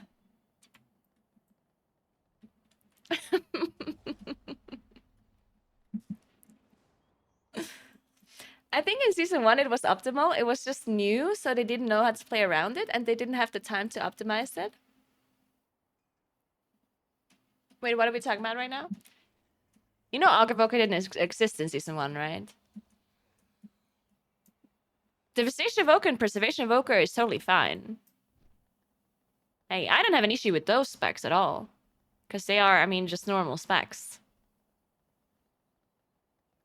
But Aug Evoker did not exist in season 1. It also didn't exist at the start of season 2. As soon as Aug Evoker came into existence, like the day Aug Evoker came into existence, it made people do 2 key levels higher than what they did before. the actual day it was released. Obviously, it has been nerfed since then. It's not as broken anymore. It's still very much broken, though. But yeah, I mean... I wouldn't even be that upset if only Og Evoker is the broken one. Because we had that before. Like in Shadowlands, when Destro, Warlock, Survival Hunter were so broken, every group wanted to have those 2 damage dealers, right? But at least the 3rd DPS slot was kind of, you know, more open and you could invite whatever. So it wasn't impossible to get invited. Nowadays, it's like, if only Og Evoker would be broken and nothing else, then it wouldn't be that big of an issue. I would be fine with that for a season. I wouldn't want it to be like this for every season, right? Like, I don't want Og Evoker to be OP in season 2, season 3, season 4. But if it's just one season, it's like, I would just be whatever. Who cares? But yeah, the biggest problem was that the other specs are also really OP on top of the Og Evoker, which made things just infinitely worse.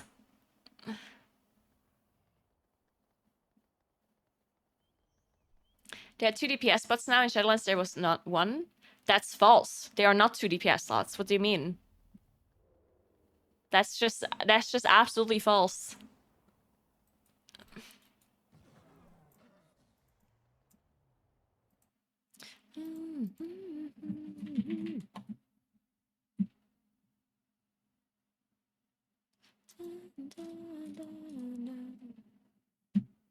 Here. Exhibit 1.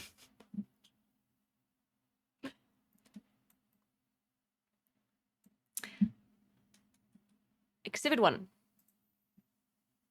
There's a Fury Warrior.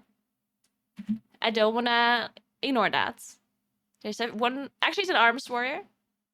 There's a Destro Warlock. Another Destro Warlock.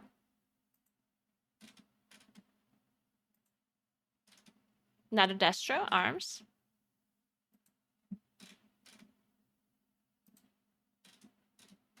There's a Moonkin and a Fury Warrior. Yeah. This is the first group that has spots for 2 damage dealers.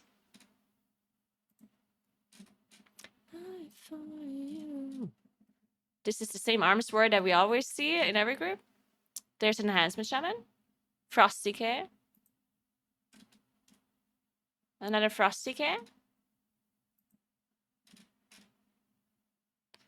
Fury Warrior. There's a Rogue. Another Rogue. A Moonkin.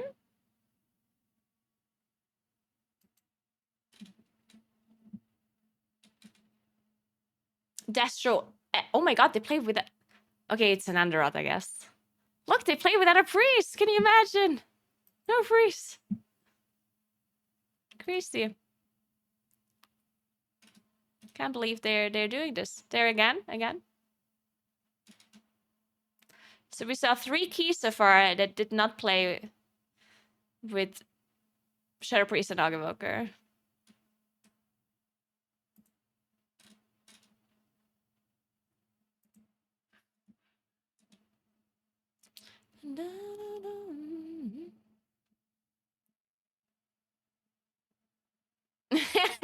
She's speaking a lot, but all I'm hearing is rerolls to Arms Warrior.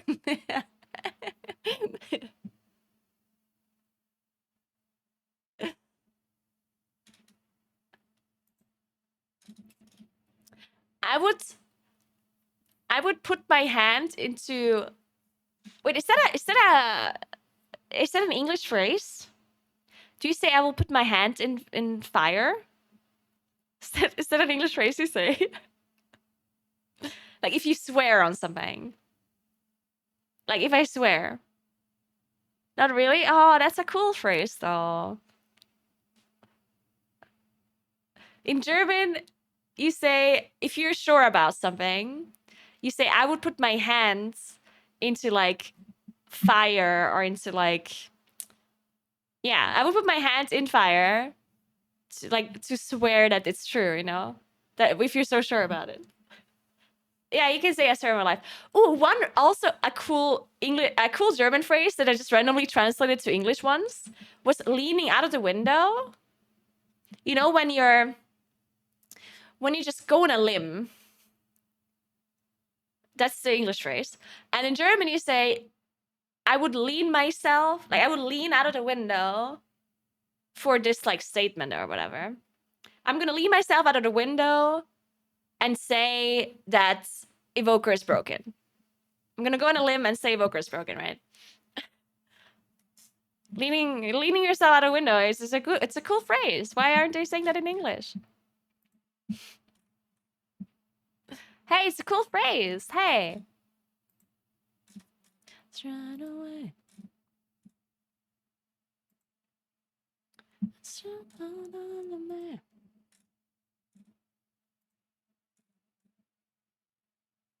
How far do we have to go to find a key without an Aug Evoker? Is there any easy way to figure that out? No, right? There's no way to find a key, the highest key without Aug Evoker, right? I would be interested in it, but I don't want to scroll forever. But I kind of want to know at this point. I would love to play without Aug Evoker. Man, I would love... I would actually... This would be the best thing ever. If only I could find people that would do this with me. I would love to create a group without an Aug Evoker in it. And like non-meta other stuff as well. And then see how high you can go with a pre-made group. I'd love to do that. But I think you wouldn't be able to get really high. Unfortunately.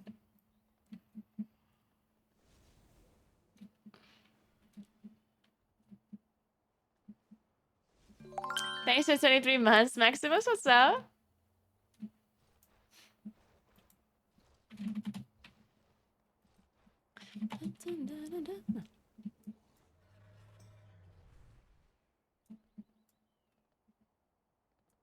Should we do an unmeta thing with Lepan? Really? Wait, is that just because of the Twitter post that Lepan did? Or are they actually doing it? Is this actually happening? Thanks for Prime, Mahodma. Thank you so much.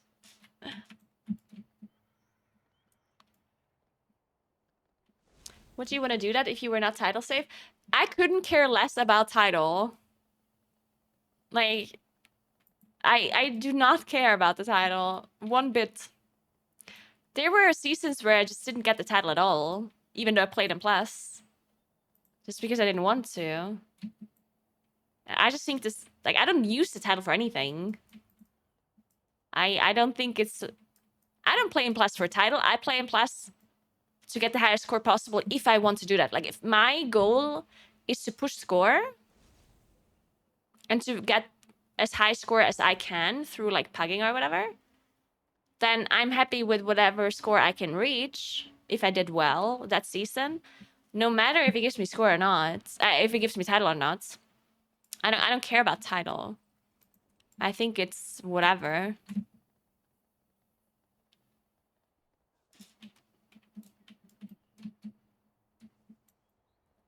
Okay, I missed one so far. I got 3 titles and I missed one. But yeah, this one time that I missed the title, I just didn't care.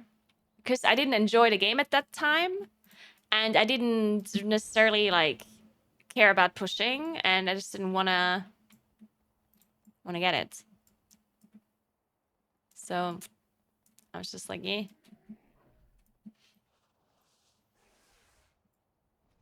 Why do you not care about title? I mean, I don't know. That's a weird question. Why do you care about title? Like, I think the title is just an arbitrary line that, like, that the only benefit that title gives you is, like, to have an actual title on your character, right? Like, the name of the title is the only thing you get. And I don't use titles. I don't care about titles. I care about my own achievements. Like, if I think that I have achieved the highest score that I can this season, that I did my best with the things that I have available to me, and that means I don't get title, then I'm still very happy about it. I'm not gonna be sad about not getting title if I think I did the best I could. And so goes the other way around. If one season I get title, but it was like the easiest shit ever, and I didn't even have to try hard, then I'm not gonna be happy about the title, you know? Like, for example, I got rank 1 title on my Dastro Warlock in season 3 of Shadowlands. I wasn't necessarily happy about it because I pressed Rain of Fire. That's it, right? I would have been infinitely more happy if I would have managed to somehow get title on a Moonkin in that season, because it would have been infinitely harder to do, right? Hey, Clara, what's up? That is true. Pressing Rain of Fire is pretty hard.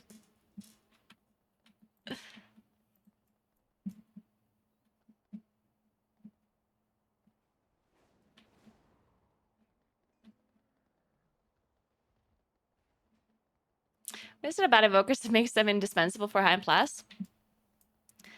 So the main reason why evokers are so strong, or augmentation evokers specifically, is because they buff your tank and your healer a lot, while also giving everyone in the group a lot of survivability. That's the main reason why they are so strong.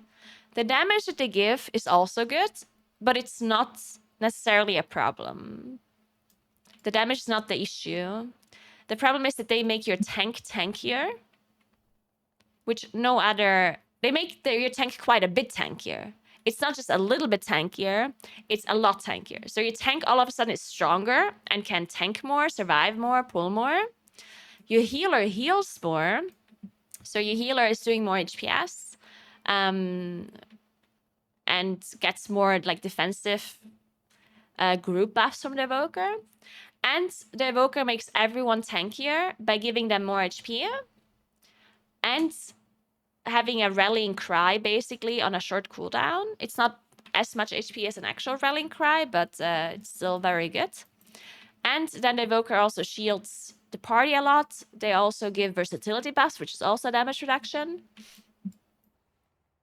And that's about it, I guess. But yeah, that's all. I do know about the Eve Ascension thing. Well, I mean, I know about it as in I have a group for it. I don't know any specifics, or are not involved in any like organization part of it. Somebody just asked me if I want to join, and I said yes.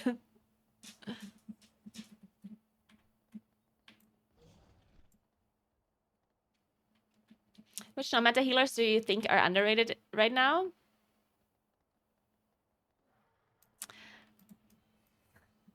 I can't really answer this question because the problem was, like, for a long time now, I do play a lot of M+,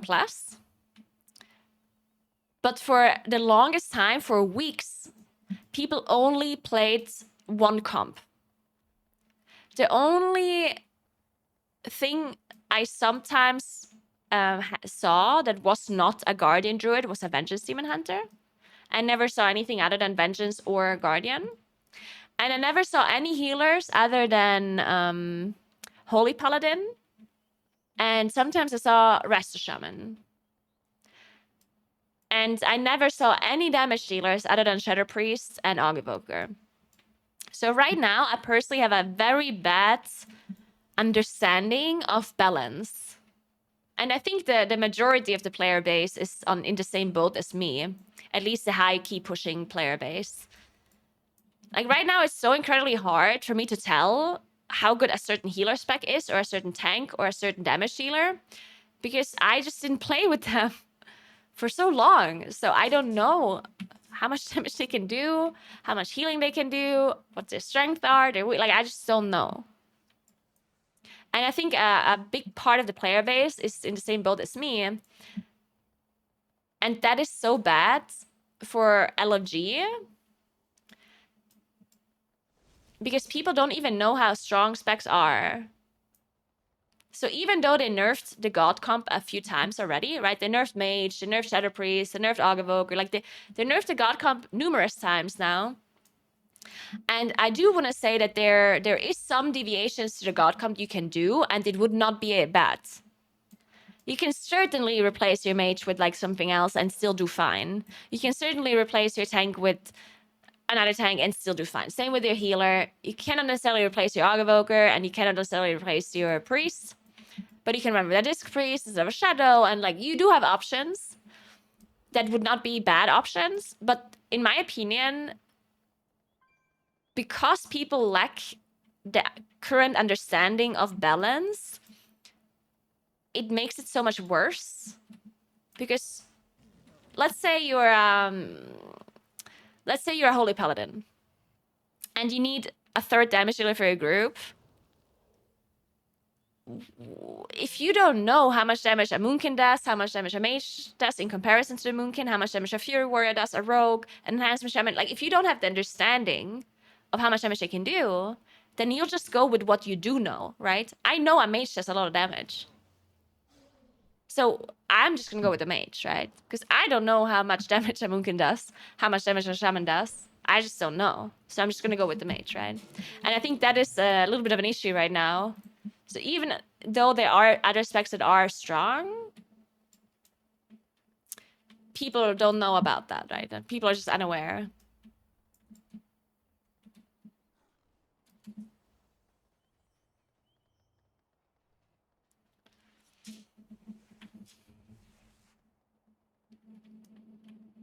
And there's definitely less people playing in Plus. Well, I want to say that there's more people playing again now after the key scaling nerf. Before the key scaling nerf, and Plus high keys was completely dead. There was absolutely no one doing high keys. But that was because they had nerfed the God comp and they did not nerf the high keys. So there was no reason for people to play anymore because they couldn't do high keys anymore to get score. So people stopped playing. The thing though is that generally speaking, people usually stop playing, or the player base diminishes throughout the season either way, no matter what. Like no matter how good, 2% is not trivial. It is just not. It is certainly not. People are timing, look, people are timing 31 keys. In Nelf, Freeholds, Androts, no one has timed a 31 before this changed. And there's so many 30 keys. It's a big change. Look how many 30 keys there are. And it has only been a couple of days. It has been 3 days for NA and 2 days for EU. And we already have 9 31 keys when we had 0 31 keys before. So this 2% nerf is not trivial. It's a big nerf for high keys.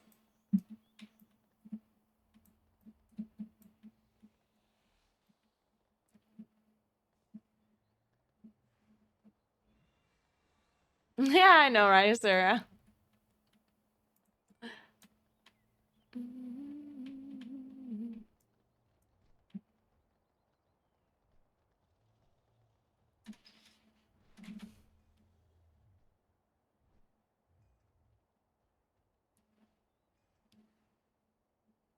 I get declined all of the time. No one's inviting me on. I usually have to play much lower keys than what my score is. Like, I usually have to end up playing 25 keys or something. Or I sit AFK in Valdrakken for hours.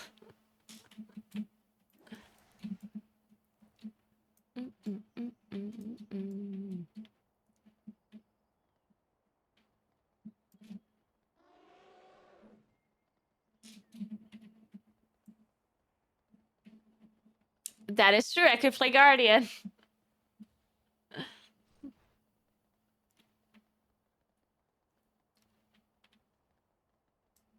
Dun, dun, dun, dun.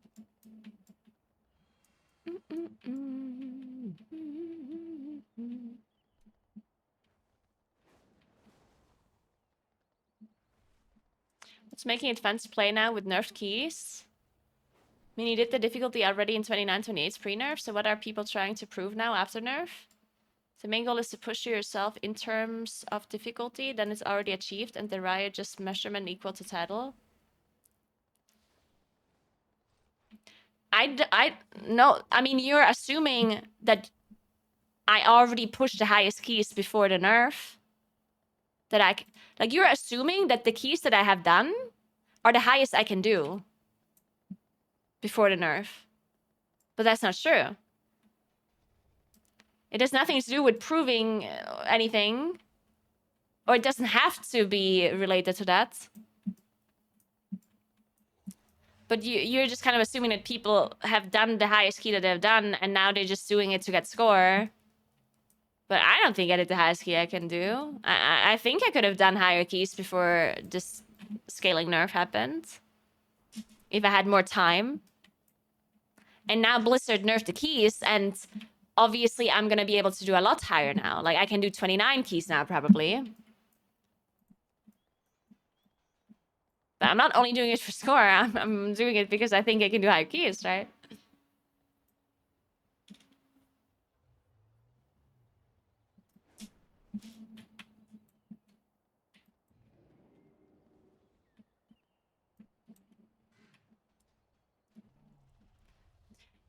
Yeah, the DK was Emmy. The Twitch link is in the command that Chris just posted.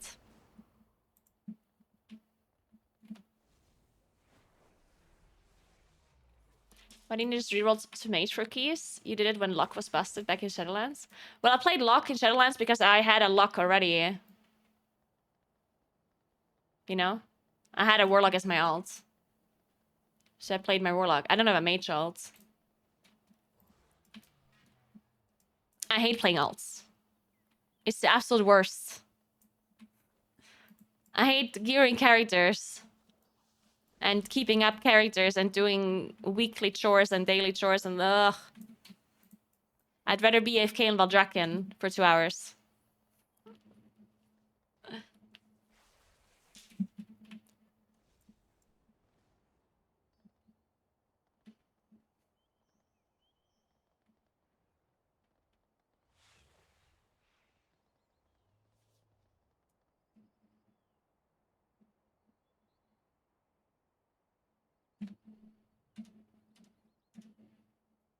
I don't have Voice of Silent Star, and I would not play it even if I had it, because I would just die.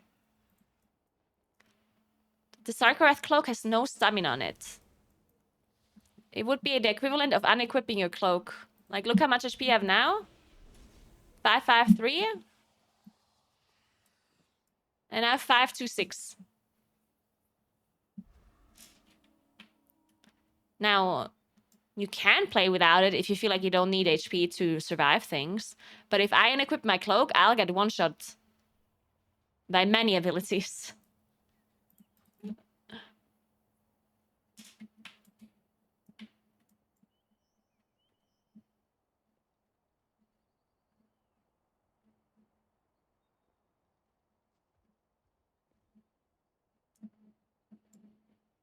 Hey, Ellie, thanks for the 31 months. What's up?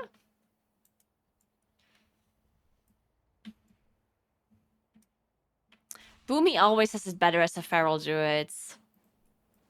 Like, there's absolutely no way that a feral ever has it better than Moonkin. Because, I mean, the main reason is that feral is a melee.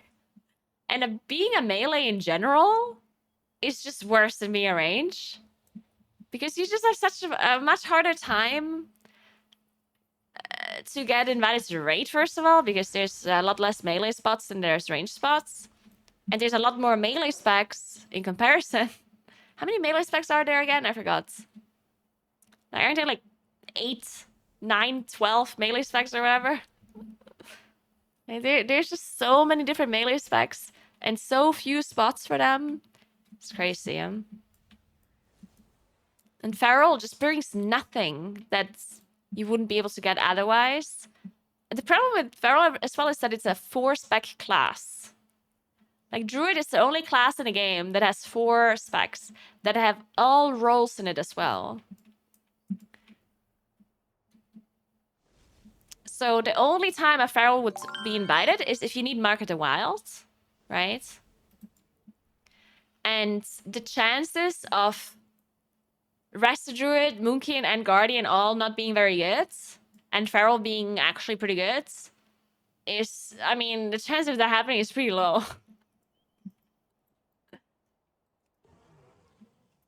And outside of Market of the Wild, you just don't bring anything. So there's just no reason to bring a Feral unless you have a player that just plays Feral, is really good at it, then you can obviously bring one, but the chances of Feral actually being something that you really need is really low. While most other classes, a lot of other melee specs bring a lot of stuff that doesn't get brought by anything else, or at least not by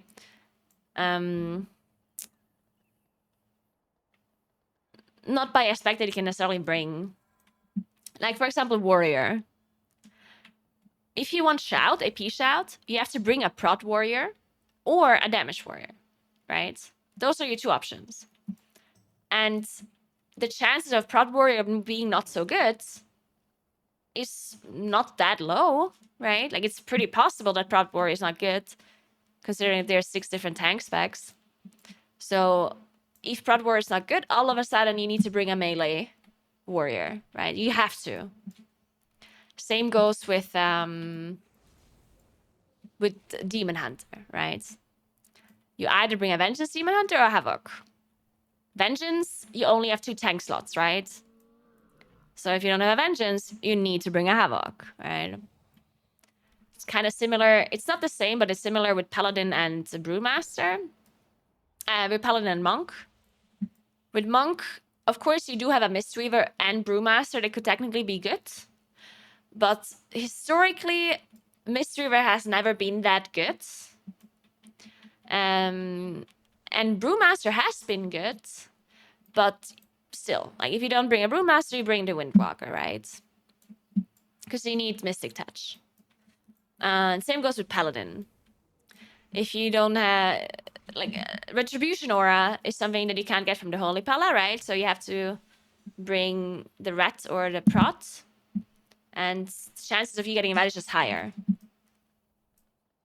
While Feral is at the mercy of the balancing from the other roles or the other specs within that class, which is just a lot more than the other melee specs. Thanks for 4 months, Big Simon. Thank you so much. Appreciate that.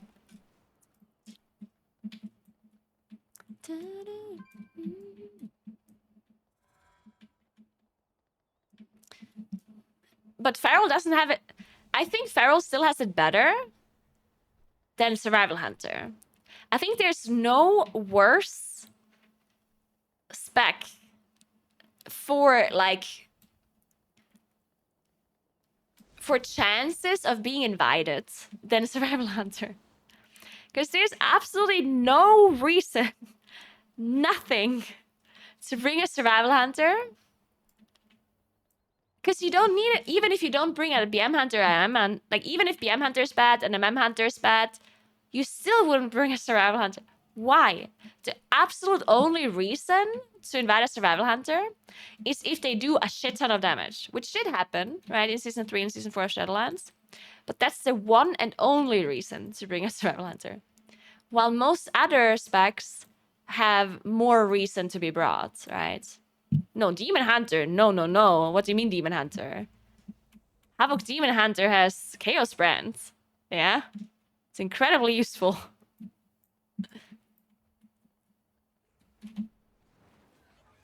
And as I said, Feral also has this issue, but Feral has Mark of the Wilds. Now, of course, Feral also is sharing Mark of the Wild with Balance Druid and Guardian and Resto Druid, but it's more likely that you would need a Feral than the likelihood of a Survival Hunter being needed. Because as I said, the sole reason for Survival Hunter to be needed is if they do a lot of damage. We're still canceling Starlord, yes.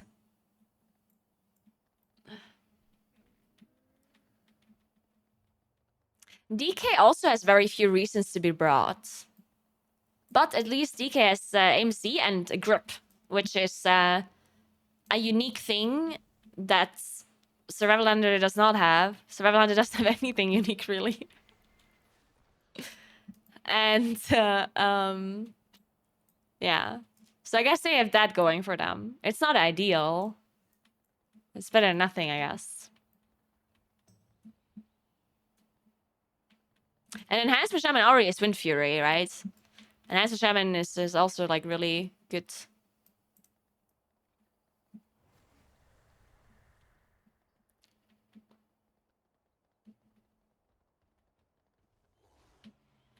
Yeah, Elemental does not, but Elementals are ranged DPS. Ranged DPS generally have more spots than melee. So Elemental does not have it as bad as Survival Hunter does. Because Elementals are ranged, and there are not that many range specs compared to how many melee specs there are, compared to how many slots you have in a raid for them. And Plus is a different story. Because in Plus you can play 3 melee and it's fine. But in a raid you cannot play 10 melee players, right? Usually.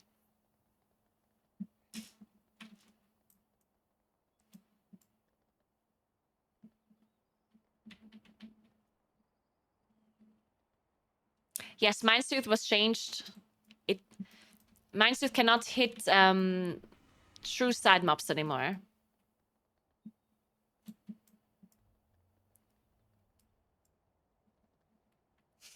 Thanks for canceling mod only, chat Fizzle. I appreciate that. Thank you.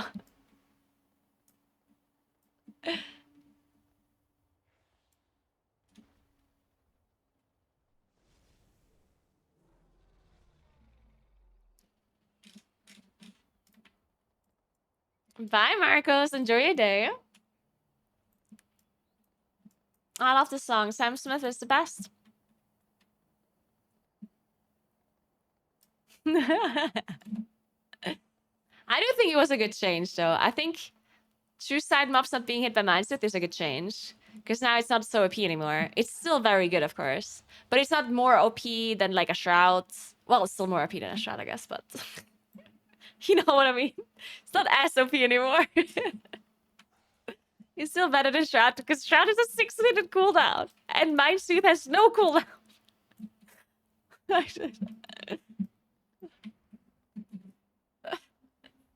No, I think it was a change we wanted to have.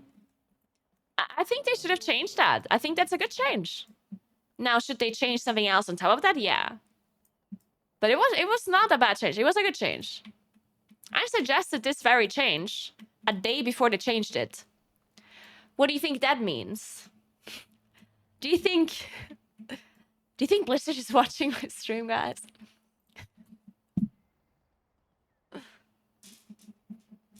They certainly changed it because I said it on stream.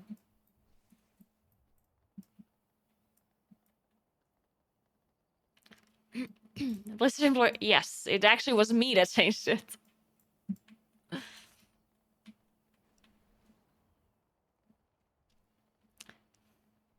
Just gonna go to the direction of a linear dungeon. Nah, you can still skip the dragons if you want.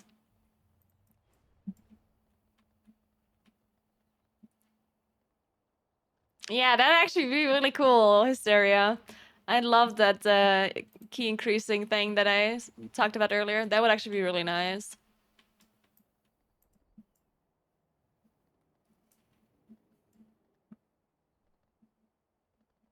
I'm looking for a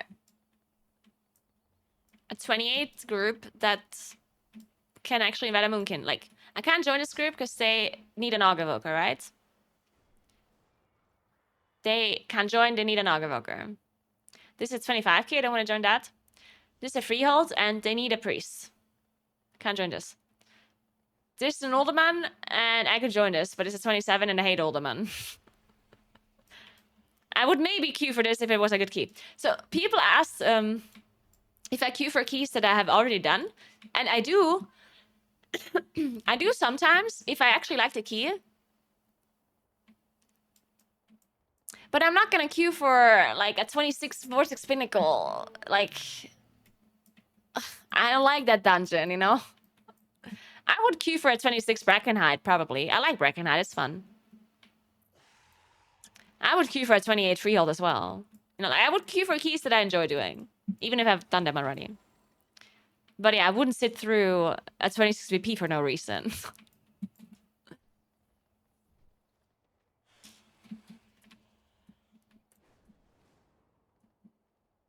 Yeah, basically you have to find a group that does not have a mage. And not only that, I also need to find a group that invites me then, right? It's just because they don't have a mage doesn't mean that they're gonna invite me. Unfortunately.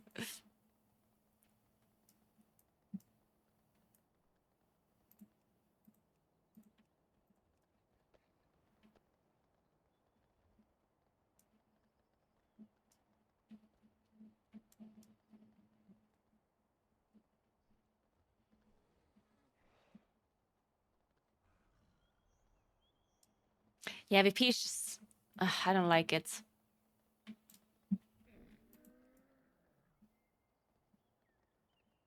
Ooh. Maybe? Maybe?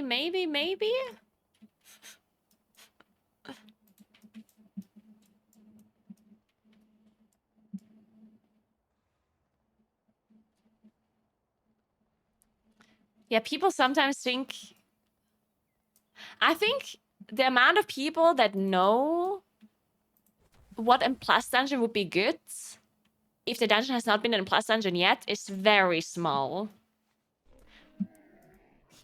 I have Like, many ways. I hope Blizzard never asks the community again which dungeon they would want to play in a plus from like an old dungeon that is pre-Legion. Because I personally think that people have absolutely no clue which dungeons would be good in plus dungeons. Because the only memory they have of those dungeons is not in plus memories. It's just how fast they were to clear and whatever. Like, people also thought Grimrail is a good dungeon and like Iron Docks and whatever. So, hey! You're right in time. Now that I got invited to a key, you can step on my keyboard.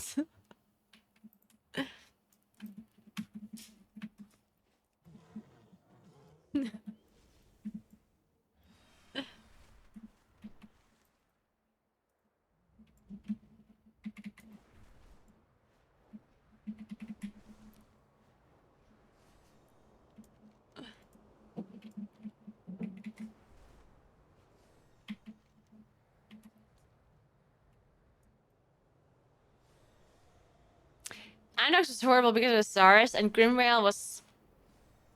I mean, I didn't absolutely hate Grimrail, but... like, it was just... it was just like a weird dungeon. Like, first of all, this whole train area where your camera angle was first-person view. Any kind of affix made the dungeon horrible. Any sanguine affix. Spiteful, volcanic storming, like... bullshit. Like, it was just all bad. If you have to play in such tiny corridors without having good angles, it was... ugh. That's why I also never want Maw of Souls to be back. There's so many people that want Maw of Souls back. And again, the reason why they want Maw back was because it was fast. Like, how is that your only...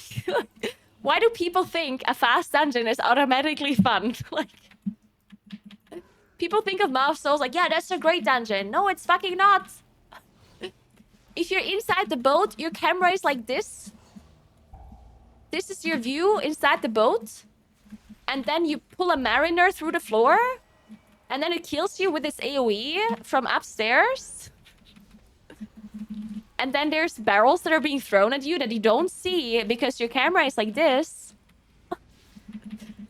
And then the second boss has purple animations on purple puddles. So good luck with that. And the Helia, the last boss, I think it's called Helia or Hersha or something like that, is the worst boss in existence of Mythic Blast. Like, that dungeon was just bad. It was just bad.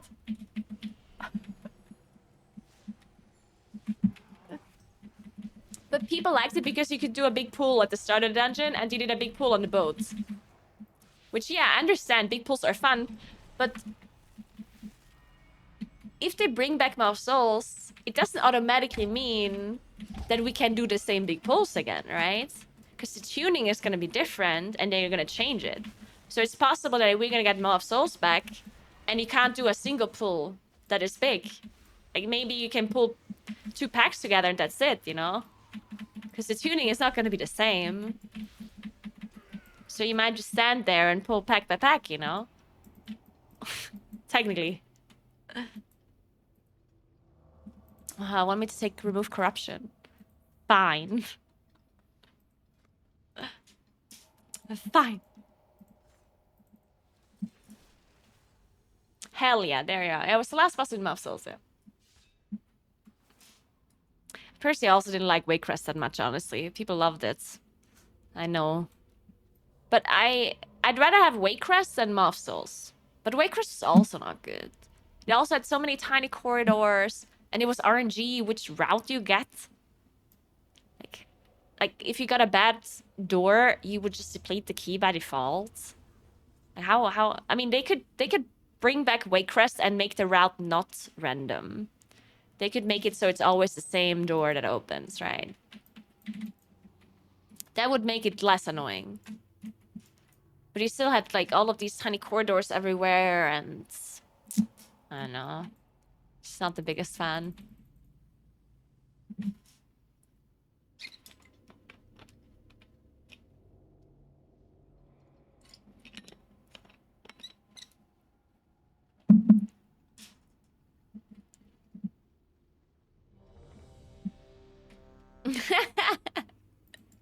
Sorry.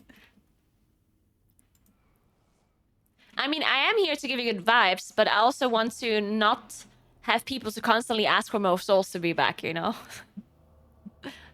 Because at some point, Blizzard is gonna listen and bring back more souls. And I don't want that day to ever happen. Yeah, I didn't know. No, I just don't. 5, 4, 3, 2, 1.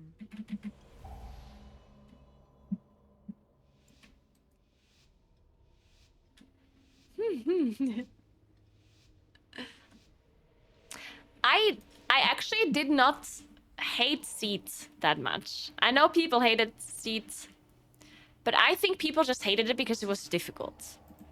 And people generally hate difficult dungeons. Intruders! Where have you come from?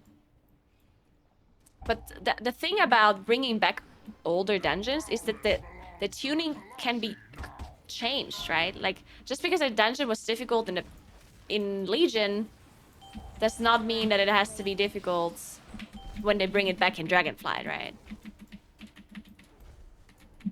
The tuning can be completely different. The one thing I hated about Seed was the stealth trolls. But technically they could remove that too. Because Seed had fucking stealth mobs that were patrolling around. And why is that a thing? Like, why is there stealth patrol? Oh. Well, fuck. No! Oh, never mind. I thought I'd lost last. I'm good, though. It's okay. I didn't lose anything. Unfortunately, I'm really slow, though. Please don't let me die. Alright. I mean, I'm worried it's gonna die any second now. Oh! Shielded. Dude. This is so bad.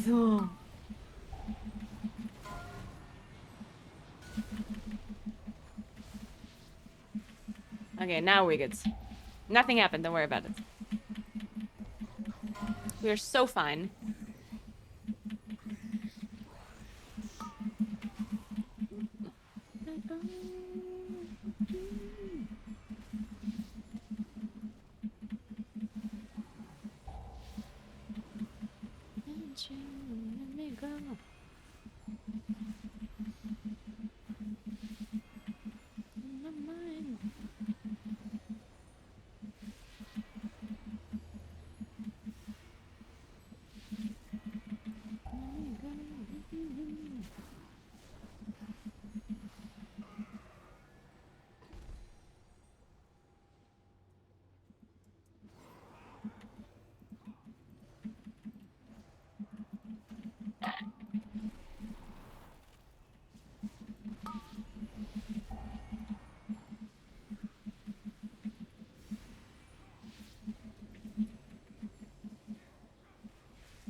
Zephyr. Uh. It's always so hard to control disrupts on this. Ugh. It's always overlapping disrupts. Well, we have a lot of them, so maybe we're just fine. Like a Noctis. I don't have anything now.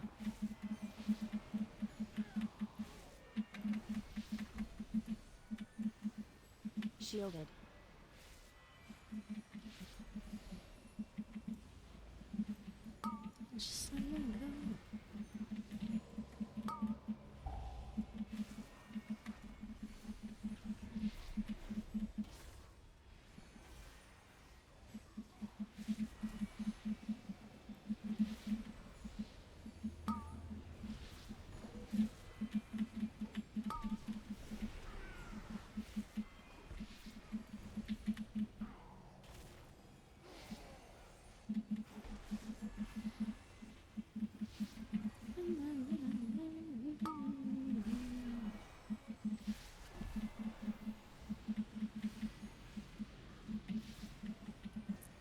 Blood Decay. I never see Blood Decays. Ever. But I think I see them sometimes in like high keys. When I go through the high key rankings, I see Blood Decays sometimes. But I never see them in like my pack groups.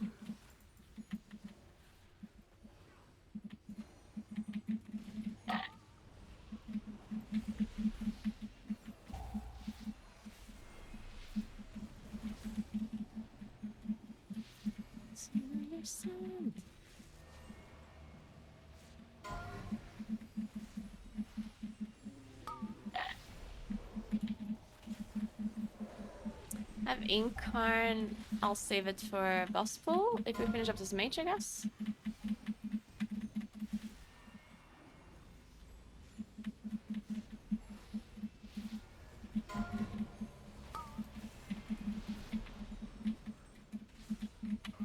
Okay, it's that.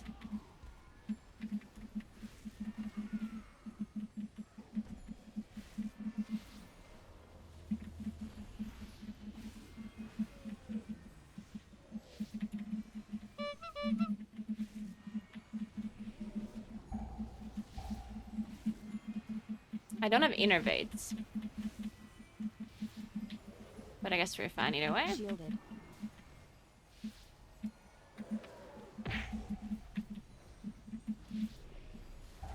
Sun under sun.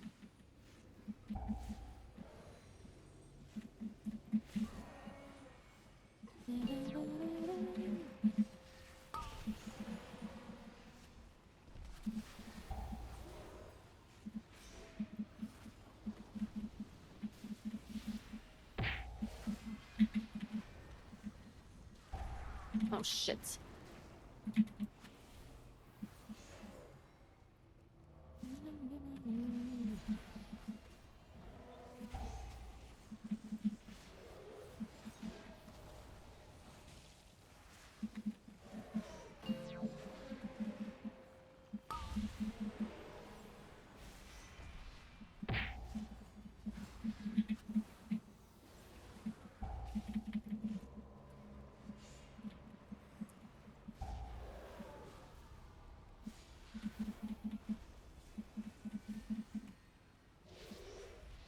Do we want to bait the charge backwards?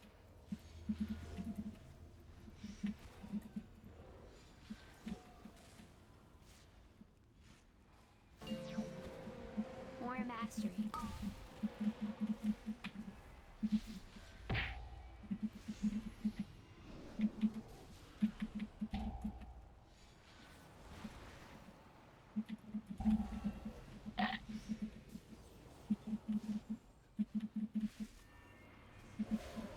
Oh, I see Moon wants to jump up. I'm in a 28 key, I'm sorry. No! Oh, you're so cute. Oh, you're such a cutie pie. Why is he so cute? Aw. Oh,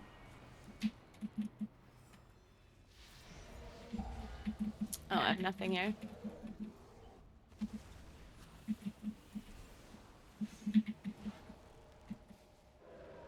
You're such a cutie pie.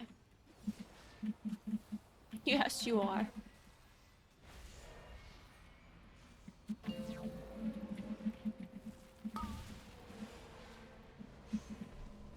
He's kneading my lap.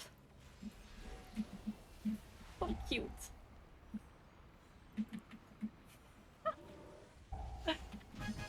Aw, you're so cute, sweetie. You're so cute. Oh. Sorry, I would pet you more if I wasn't in a key. I'm so sorry. Hmm.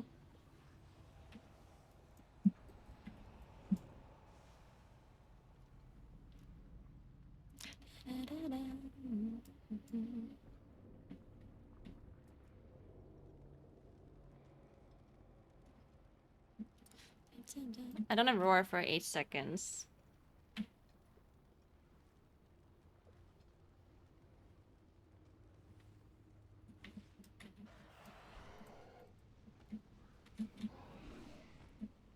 Oh, oof. Are we fine? Oh, oh my god. Oh. It looked like a struggle.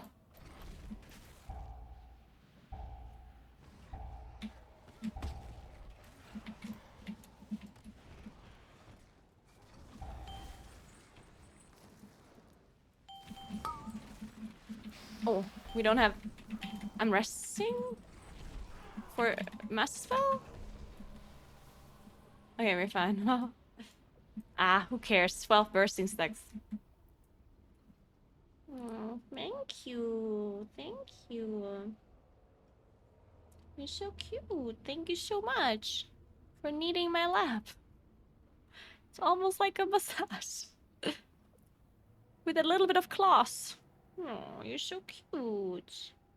Good job. Hmm?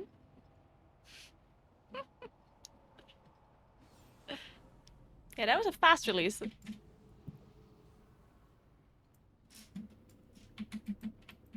If we lost mid-boss, do I save my incarn, maybe? I'll strip the scales from your I think I saved my incarn, actually. Because it will line up with the chains. magma flows. Oh, but we send breath. And PI. Oh, okay, I'm sending it. Cauterizing. I guess I have to. Shielded. We should have saved our CDs though, right? I mean, we had to wait 30 seconds? I think we should have waited. Flip your wings. I'll have your head.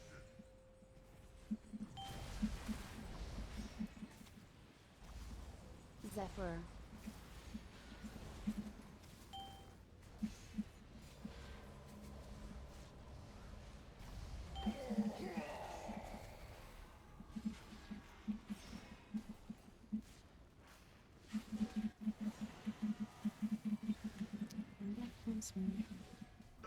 A lucky step. Sorry, cat. Magma flows.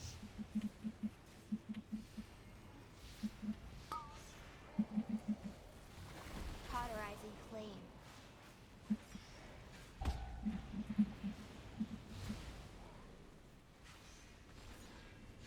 I'll clip your wings. You're next. Thank you, Moon. You're a very good kneader. You're doing a very good job.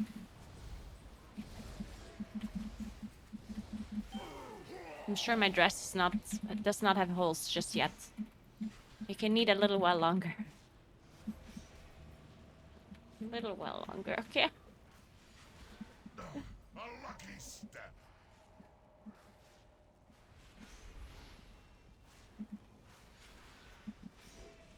Crowded slag.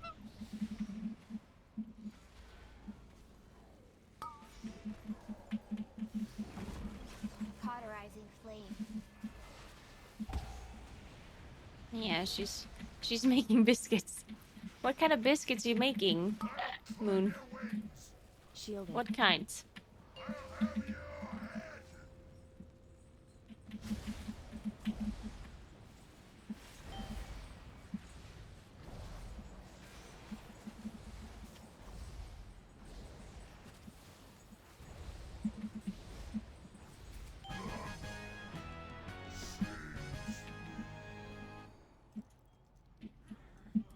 Oh no.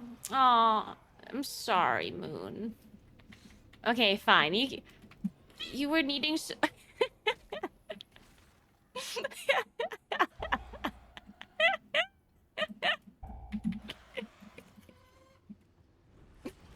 almost felt like he was kneading my lap, like he was making biscuits in my lap for so long. And then he jumped on a desk where he usually cannot be, right? So at first I wanted to like hold him back. And then I realized he was doing so much work, I should just leave him. And then as I let him go, he turned around and looked at me. And he's like, meow. He was like, dude, I deserve this now.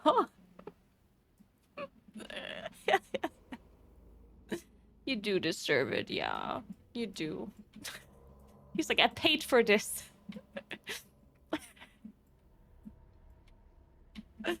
Oh. He did angry meow at me. There's like, no way I'm not allowed up here after all of this work that I put in.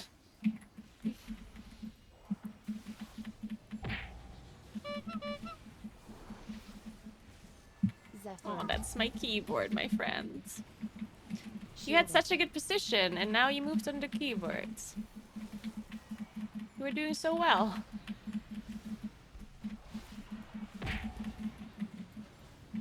Oh, shit. Okay, we're fine. Is it not comfortable, Moon? Do you have enough space on my mouse pad?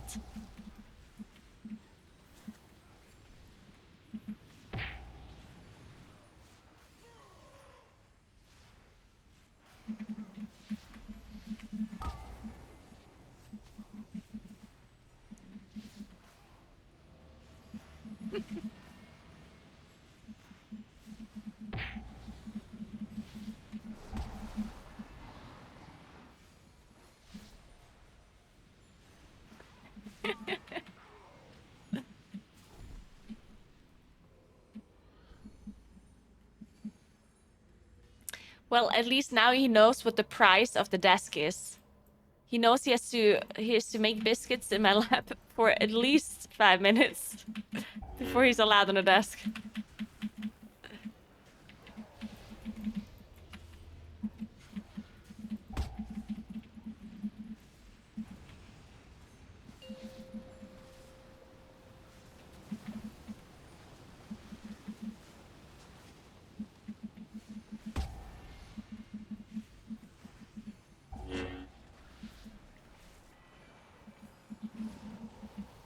Oh, I thought I have to go barefoot for this, but I don't.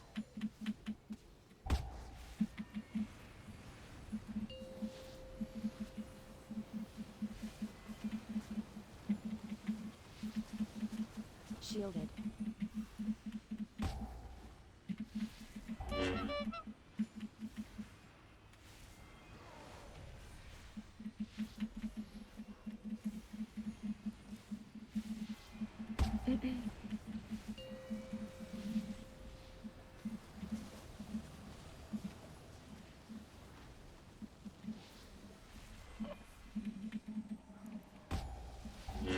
Dude, he's kneading right now in his sleep. Oh, did I wake you because I was making fun of you? He's just like lying there, kneading the air. Oh, you're so cute. Oh, keep on sleeping. Keep sleeping. If you're awake, you're stepping on my keyboard, and I don't like that. Oh, shit. Ugh. Are we fine?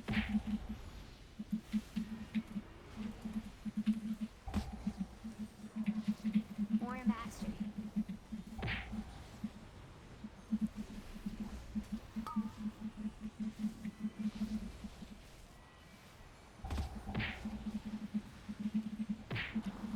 I have double. Fuck. Oh, I could have shadow melted. Why didn't I shadow melt? Oh.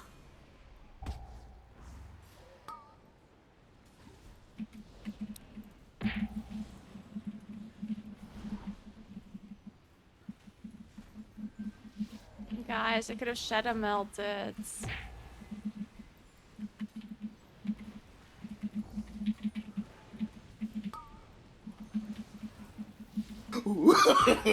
No, no, no, no.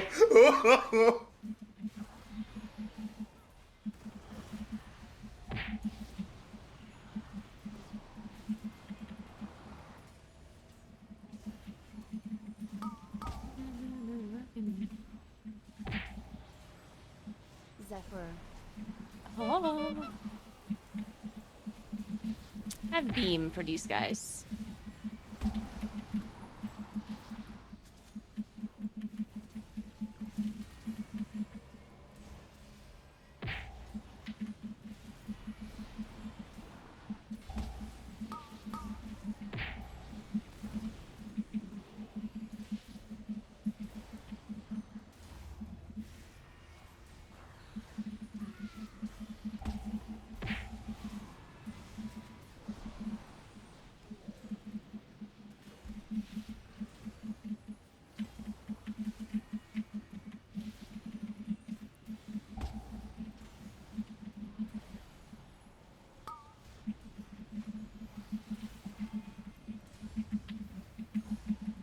Oh,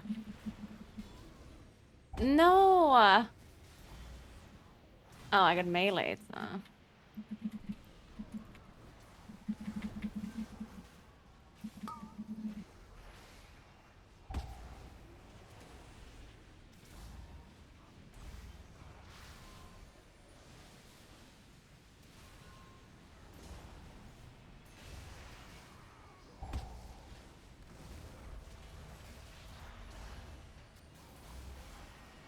Shielded.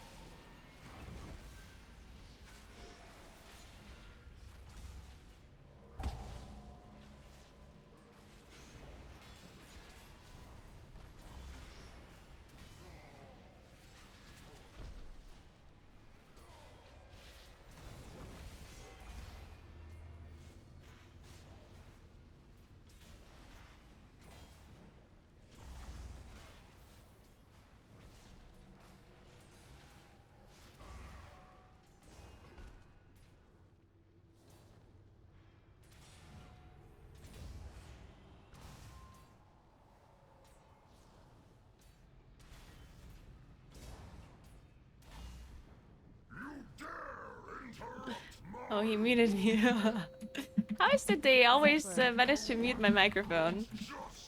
How is it they're doing that?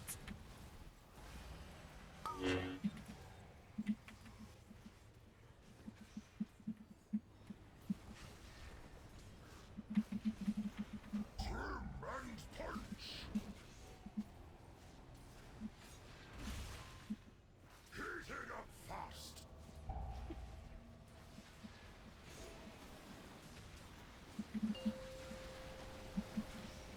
Let's see what I have for you.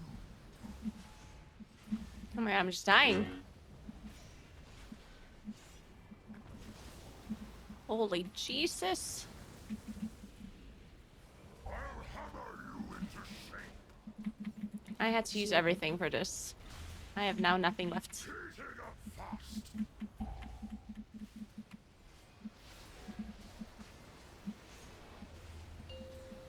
War mastery. A weapon brought just for you.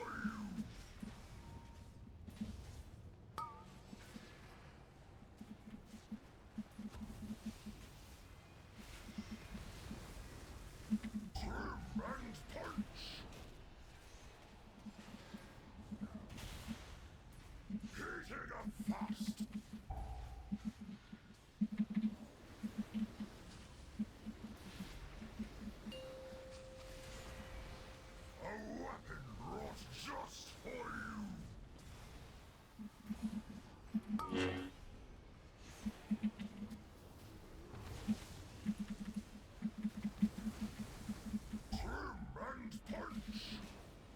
And I wish I could take a picture of Moon right now. Heat it up fast. That looks so fucking funny.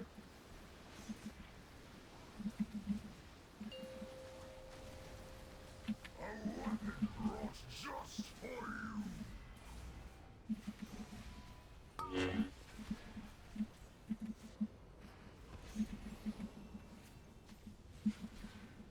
Trim and punch.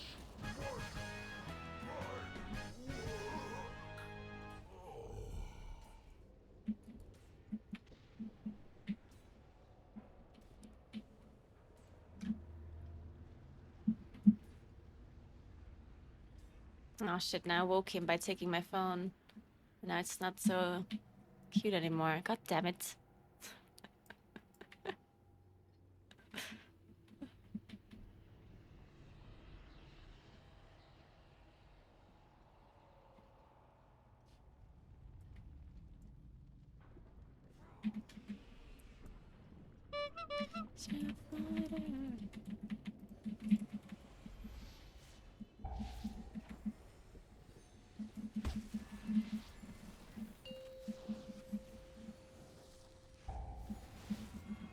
Shielded.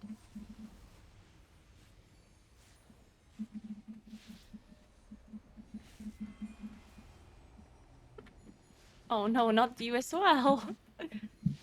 No. Oh god. Oh god, please.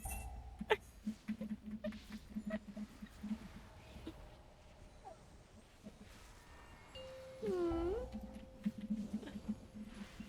What is it?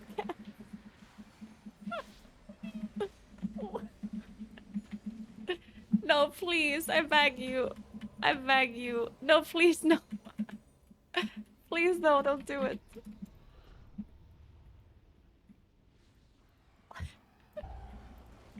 There's like one cat already in the desk.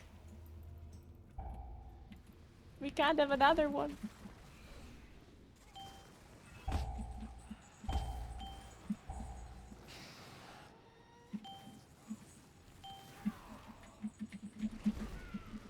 Oh. Good job, Sunny. Appreciate it.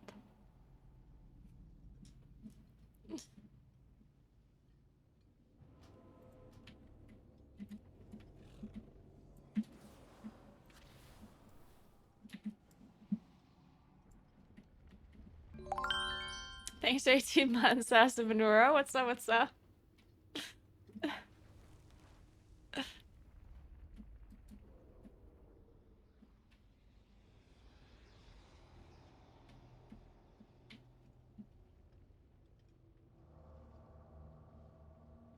At last, Emberstoke! The forges will You're such a ring cutie today! pie. What is it? You no more sleeping? No more sleeping? I actually need my mouse Stay here, your though. hand, or taste the flame! I'm gonna have to dispel people. Royal!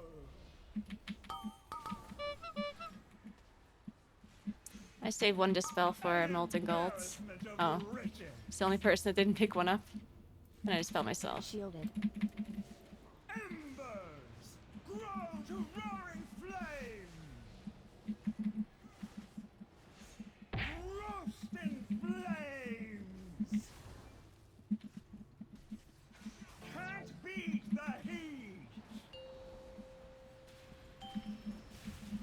Oh my. Resting?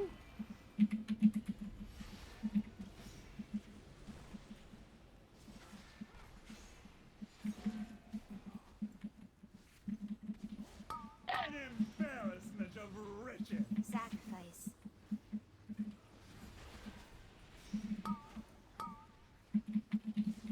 Embers! Grow to roaring flame!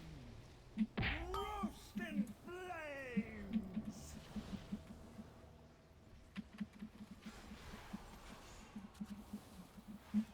Can't beat the heat!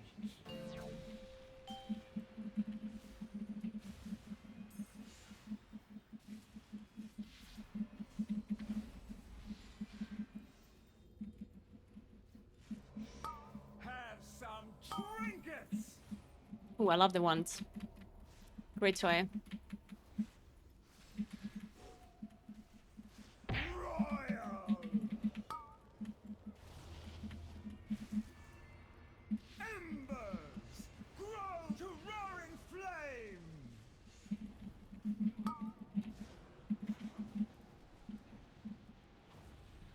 Have some trinkets!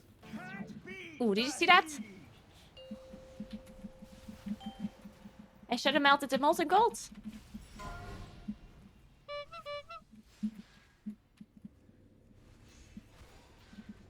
An embarrassment of riches! I guess he's like, fuck you. I'll just give you the molten gold after the face. Shielded.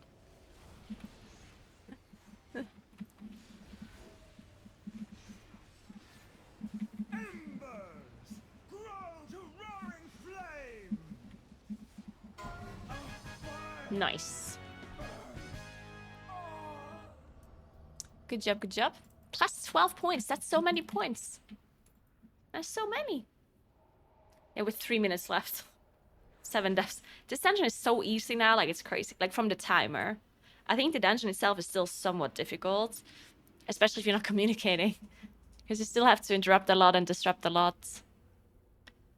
But the timer is so easy. Rallying cry.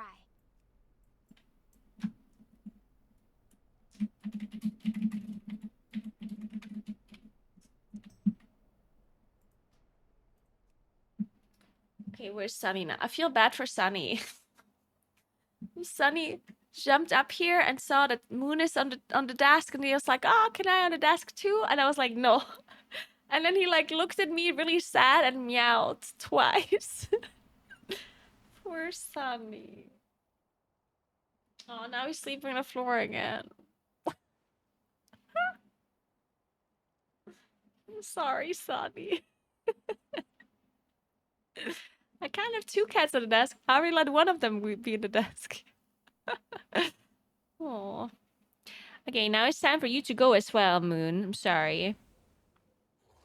You had a pass once, but now it's over.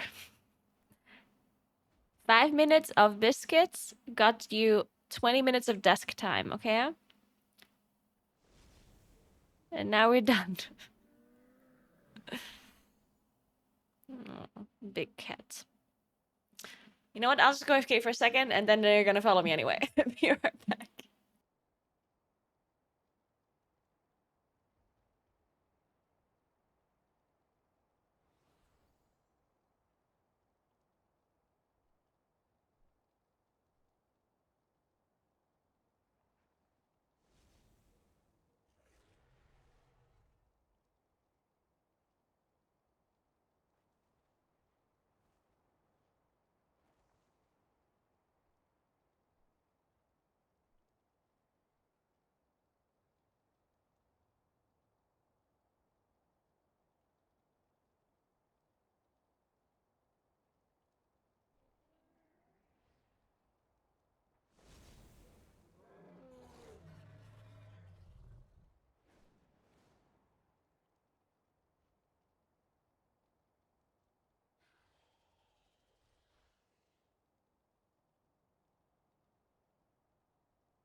All right, sorry. Thanks for 4 months, Pumba. What's up? Moon gets all the food and gets to sleep on the desk. I know, right? Thanks for 32 months, Xalen. What's up?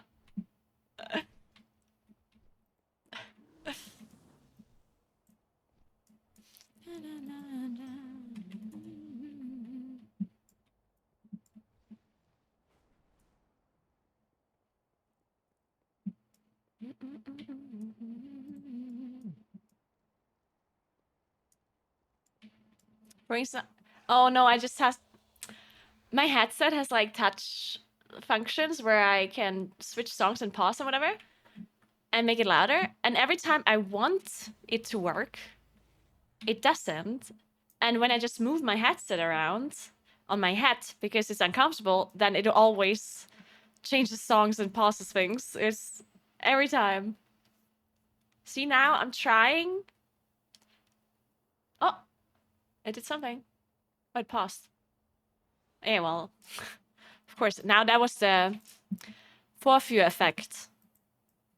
What's that called in English? Do you have a word for that in English, actually? It means, like, when you know something happens a certain way, but then it doesn't work when you want to show it to somebody. German has a word for it. Does English have a word for that too? I hate that moment. Yeah, it's the worst. German has a word for everything. Yeah, apparently. It's a Vorführ effect. Vorführen is just the German word for showing something, or like, yeah, like showing, yeah, showing something, I guess.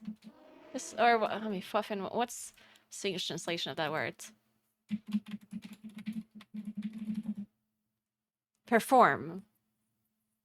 It's the perform effect. Performance effect, I guess. Performance effect, yeah. What is it?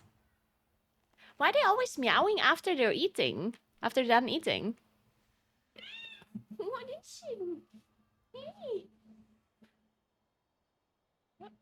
Does that have a reason? Like, I swear these cats, they always meow very loudly when they're done eating. And at first I was thinking because they want more food, but sometimes they don't eat all of the food, and then they're still like meowing, saying thank you, maybe. Maybe it just means thank you. I don't know.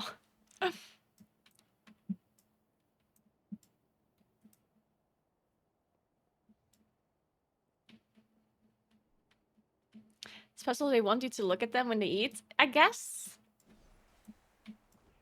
Yeah, that would also make sense.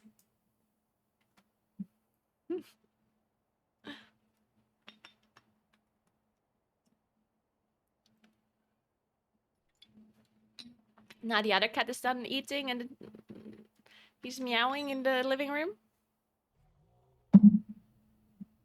Did you let Sunny some food this time, Moon? Sunny needs to grow big and strong. He's ghosting me.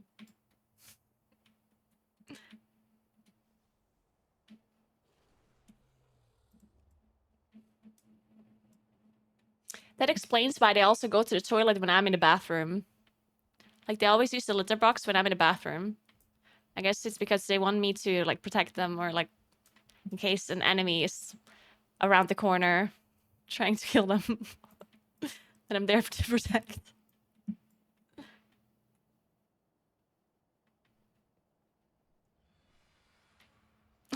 Jessler.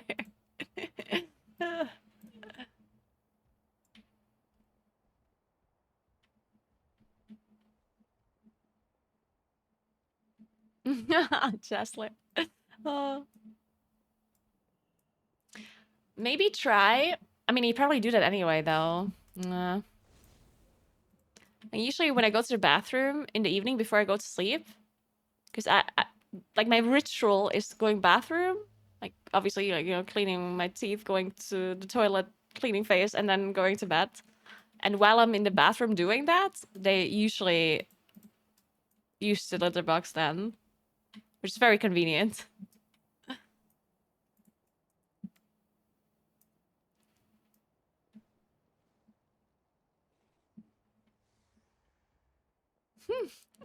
Oh, mine always sits right in front of me, facing the doorway when I'm in the bathroom, protecting you. Oh, that's so cute. The cats are also fascinated by the shower, because I have a shower with glass doors. So if I take a shower, they will just sit in front of the shower, and then they try to play with the water, because on the inside there's the water that drips down the glass, and on the outside obviously there's no water, and then they'll just like paw the glass and like, what is it, you know, they like try to play with it. They think you're drowning. Yeah, maybe they're trying to help. Like, my human is drowning. The water is touching the human. Oh no.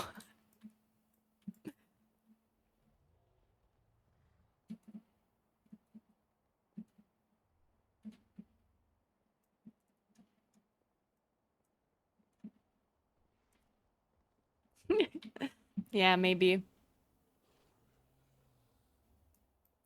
Alright, we just want to do one more key before I leave. But right now it's looking bad. So there's a mage, there's a mage. There's a 24. They need Dog Evoker. They need Dog Evoker. And there's a 26. I guess we just do a random key. Like anything. I can do this, but yeah. Maybe?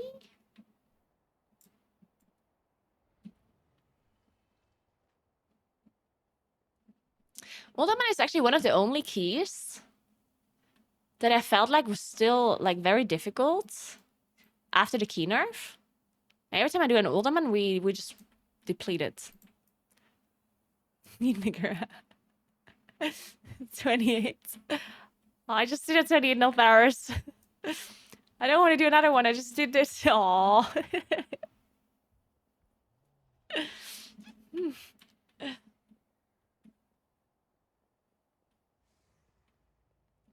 My cat loves to tap when I'm washing up. Always tries to hit it. Really? Yeah, the cats are also fascinated by the faucet. By the water. But interestingly enough, they're not like they're not fascinated by the water running down, but like how it hits the sink itself. Like they always stare down in the sink to see how the water like hits the sink. They don't want to play with the actual like water that is going down though. It's very weird.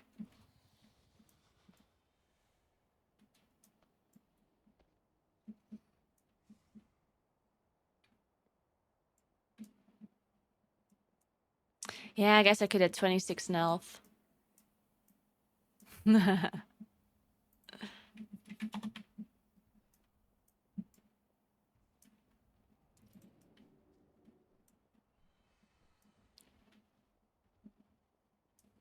you want a mate? Come on. You can do it with a moonkin, I swear. I promise.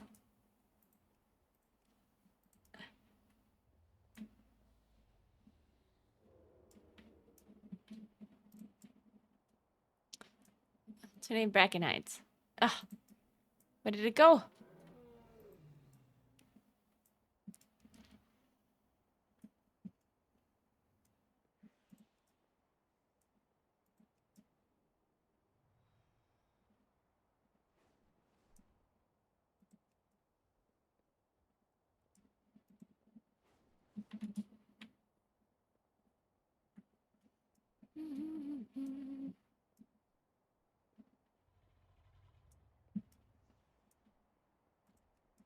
Yeah, I could do my 26 Nell flare.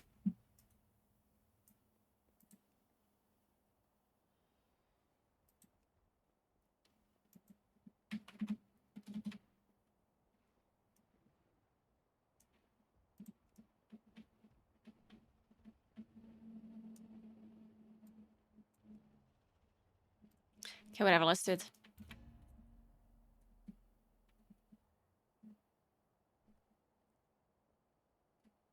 Yeah, that's true.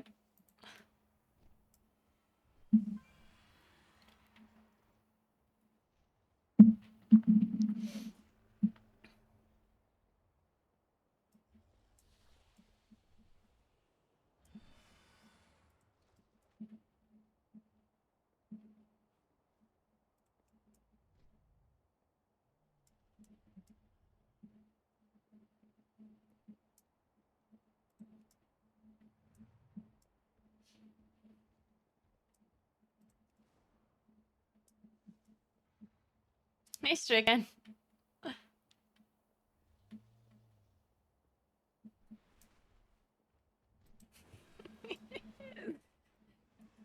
Should we do double moonkin?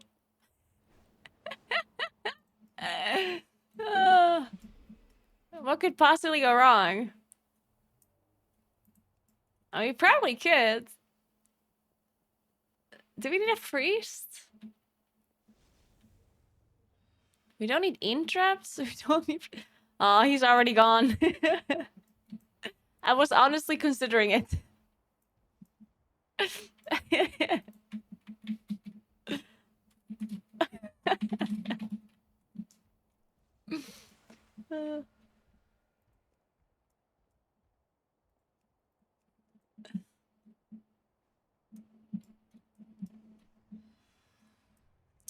Alright, we got this, we got this.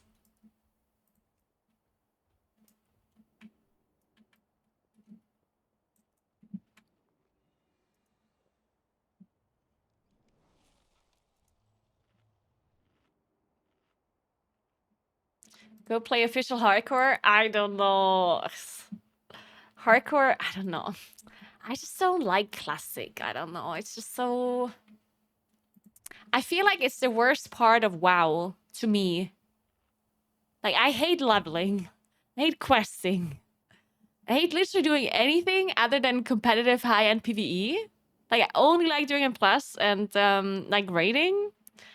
And Classic doesn't have any of that. Because all the raids, you already know how they work, so there's no progression. At least not real progression. You do have progression, but, like, not very much. And I don't like PvP, and that's, like, one of the reasons why people like Classic is because of PvP, but I'm not really a PvP player.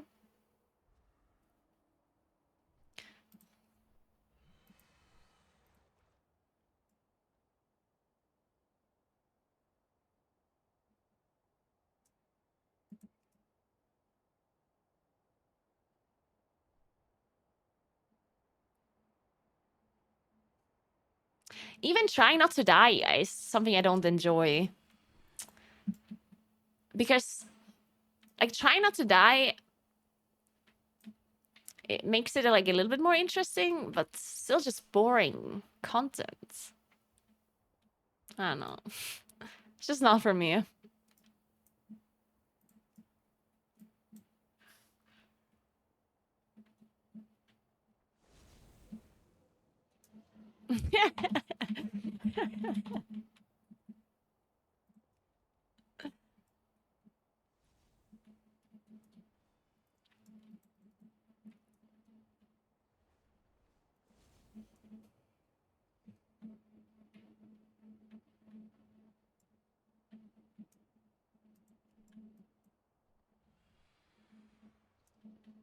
Just invite people. Whatever. I mean, how could we possibly deplete this? Just invite somebody, I guess. It's this person. This person and this person.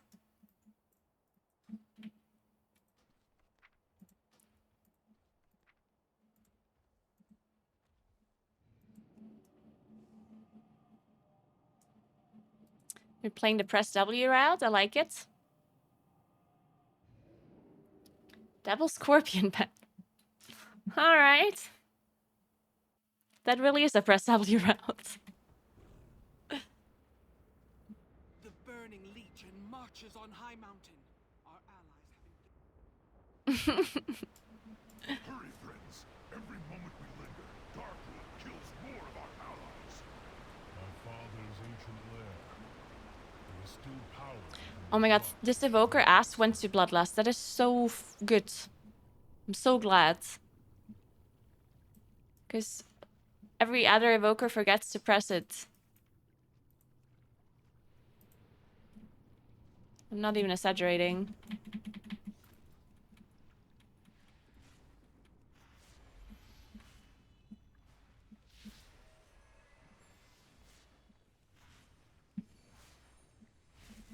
He just wants to know when to forget it. Good point.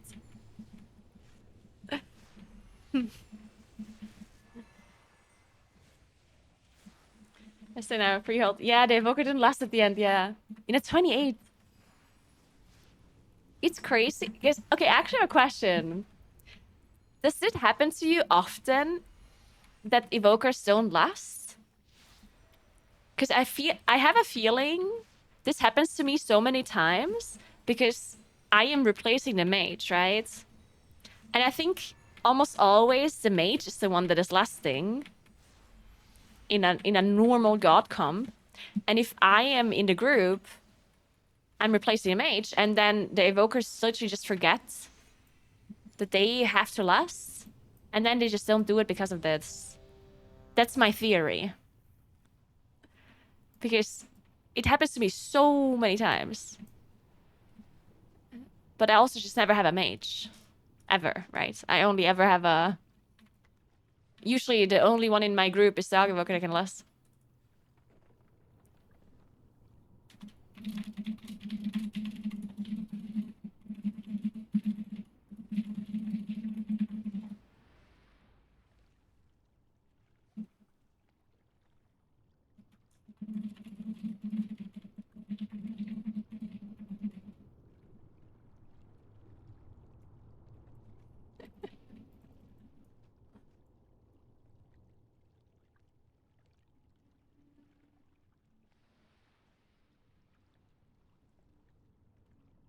Evoker does not have to last for the mage.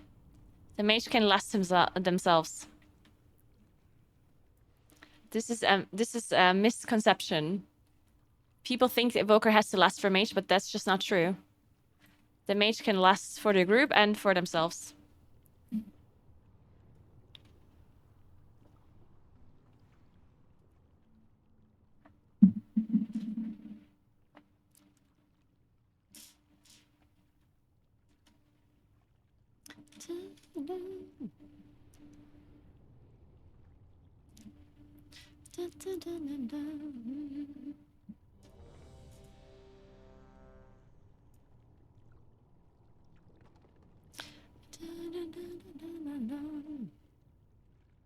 Yeah, mage can last for themselves whenever they want and for the group whenever they want.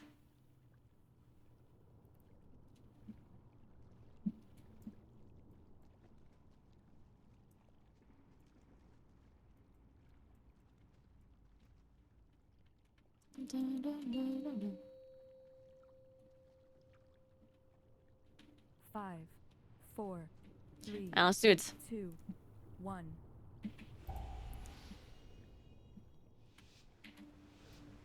Hurry, friends. Every moment we linger, Darkwood kills more of our allies. My father's ancient lair. There is still power within these rocks that should not be disturbed.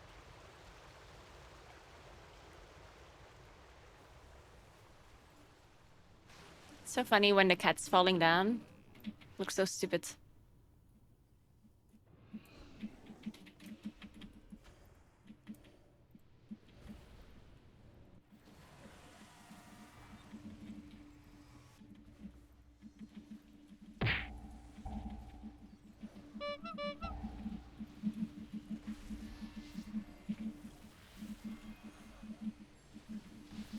Shielded. Shit, that breath was a little bit too early for me. It always takes me so long to ramp. Well, so long. It doesn't take that long. But on a big pool like this, I do need to ramp for a couple of seconds, and then most of the time, the Breath of Ian is a little bit too early for me. I'd rather have it a little bit delayed. But the PI as well. PI is also a little bit earlier always.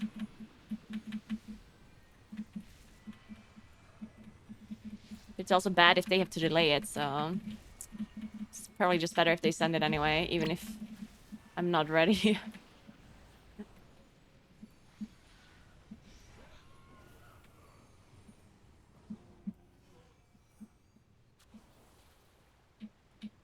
These Drogbar have been tapping into abilities they should not possess. No doubt it has something to do with the latent power still lingering within these rocks. Navarag, betrayer. You would lead these intruders against us. Darkrule cannot control the hammer! I don't remember Koros, but that sounds like a fun conversation. Either way, I will enjoy every moment of it. Rock, smash!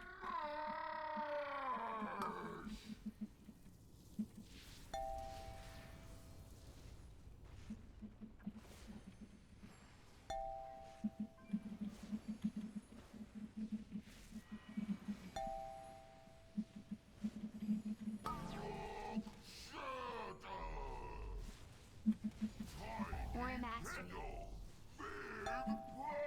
Shielded.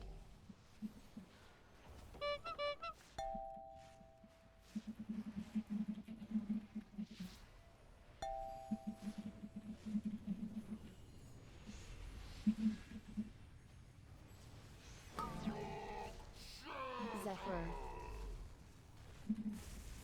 See, this I wouldn't have Zephyred because we had Breath of Ian's shield, right?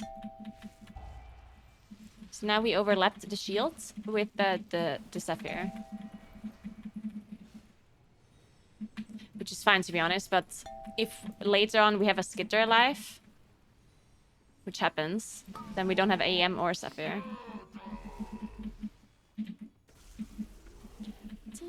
Which, again, it's a 26:45, so we're probably fine either way, but...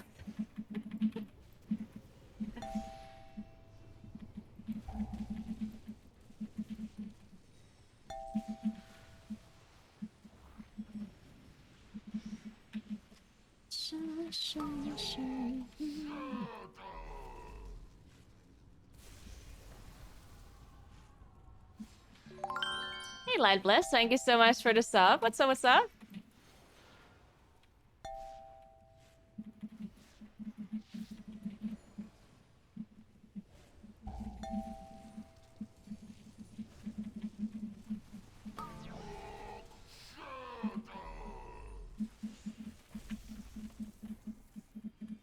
I wasn't actually invited to a key. It's my own key. Yeah. I didn't actually get invited.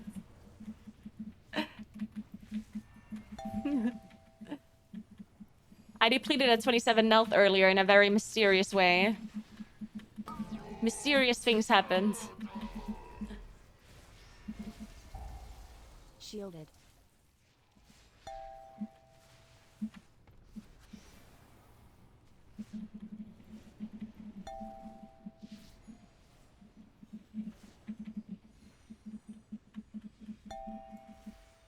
If I was the correct orange class, we maybe wouldn't have depleted it. Yeah.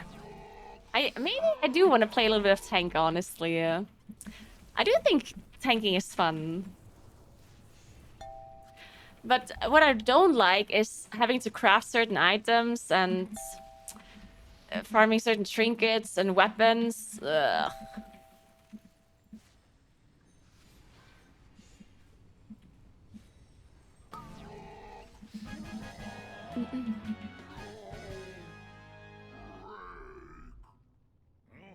They know we're coming now. I don't. Guardian Druid doesn't take very much time to learn. Occupied long enough for us to complete Guardian is not like the most complicated tank to play, barrels. especially if you play Druid already. Because then I know the Druid abilities anyway, and I would just have to learn the tank abilities, which is not that hard. Join you on the other. The Under King uses Two slaves testing would be to eat nice. the bones of my father. He does not know the powers he meddles with. Please, you've already taken all the food we have. Search Oh. everywhere. These peasants have been God, don't worry, don't worry. the army. If you're not fighting, I got this as well.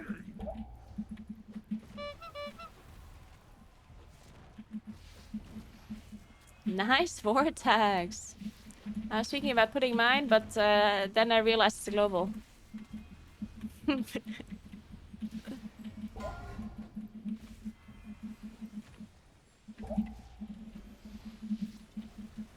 Shielded.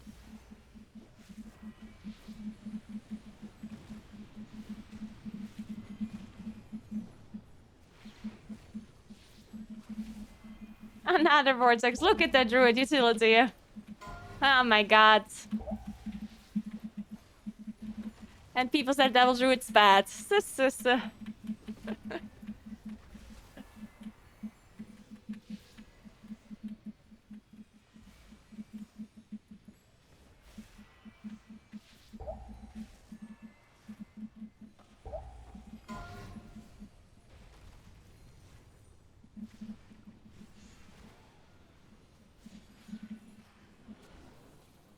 The hard part about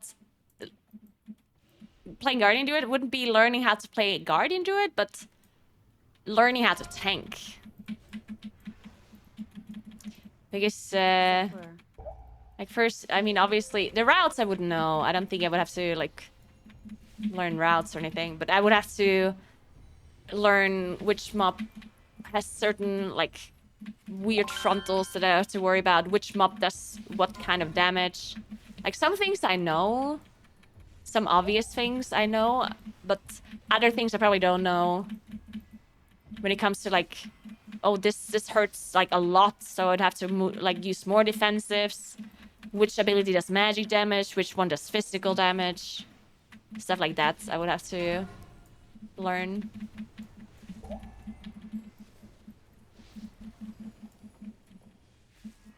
Step one taunt. Hey, Bloody, thank you so much for the prime. What's up? Thank you very much. Definitely shouldn't have sent this breath here. Shielded. It didn't even explode.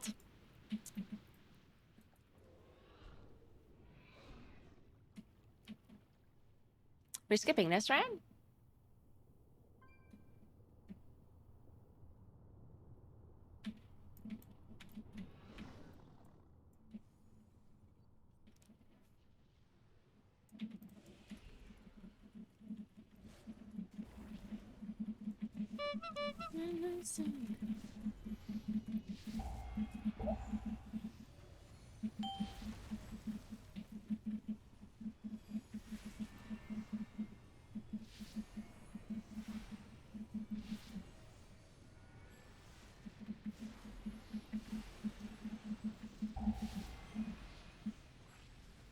Oh my god, I'm so glad that storming didn't hit me. It almost would have hit me at the end of my cast there. My full moon cast.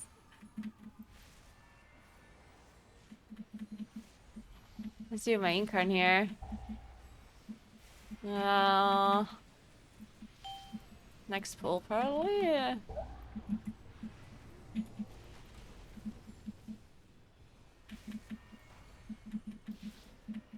We do have less than 40 seconds, though. Much frontal?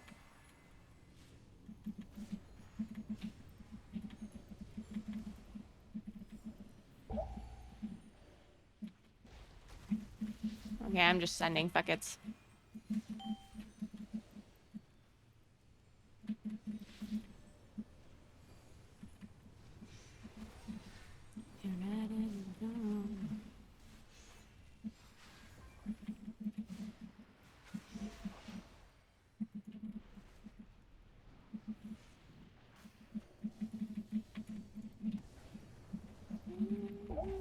Zephyr.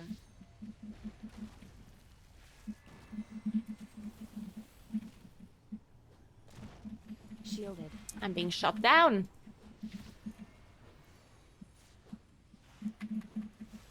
It's only doubles. Actually, what the hell?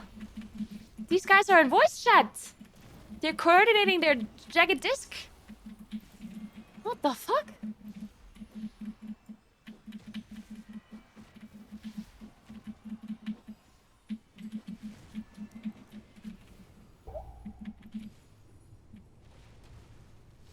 Pay attention, Naguura. I want you to see your heroes. They're advancing their tactics, guys.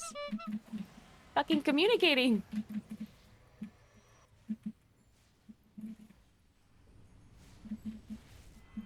High Mountain itself. Oh no! Oh my god, I'm inting. I was walking out of the avalanche, or like pre-walking. I was like, avalanche, I move. And run. It will change nothing.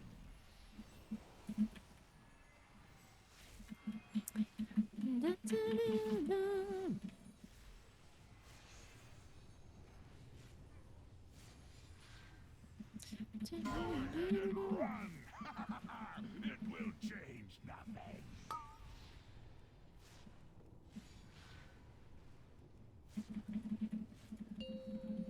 You will never wield the power of Kazgarat. Madonna. Sacrifice.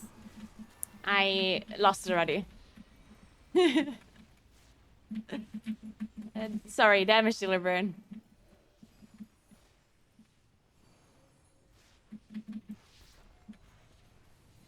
Zephyr.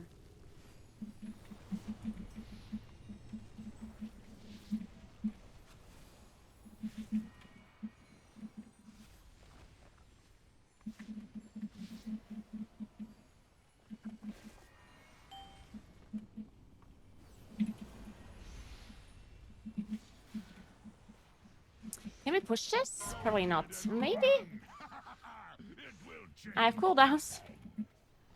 But we didn't... Oh. We were saving breath for PI. That's fine. The cooldowns are still up. And we have PI soon. Okay, I believe in us. I believe. We can do it, we can do it. Just do damage. Shielded. Go ahead and run. It will change nothing.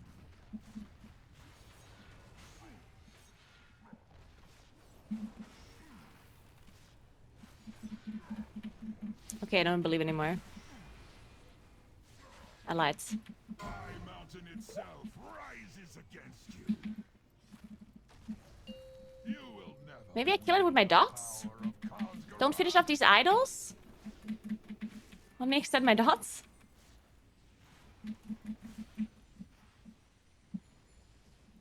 It's incredibly unlikely that I'll do that, but... Wait, is it this one? I don't know which one it is. Wait, are we just finishing the boss with dots? Because it might die soon, but I don't know how soon. I don't know which one it is. I don't know if it's this one. Oh my.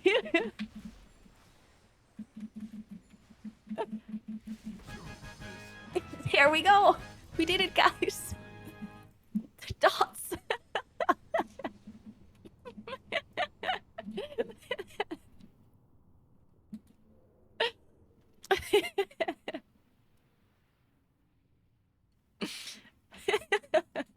Perfect. Who needs to do the shuffle game when he can just finish the boss off with dots?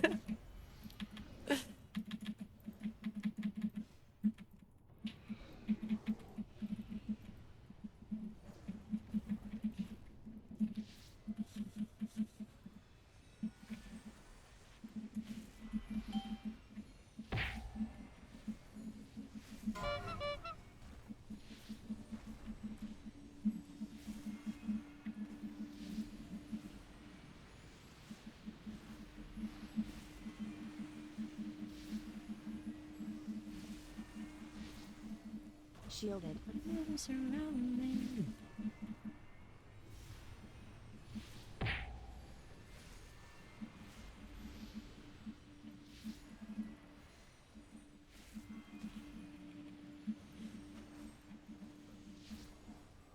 Well, that full moon was not needed.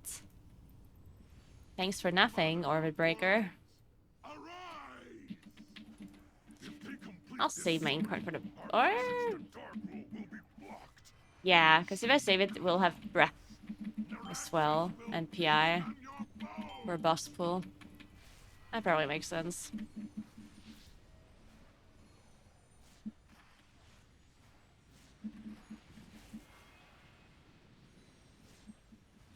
Yes.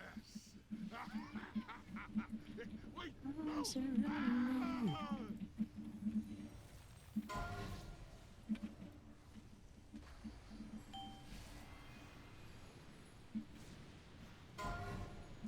I will roar this guy in melee. Oh, I also got the one at the back. Perfect.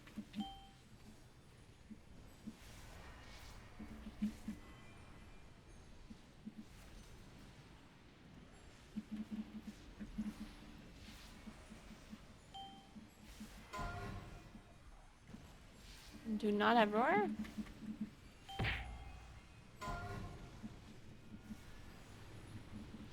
I do have roar.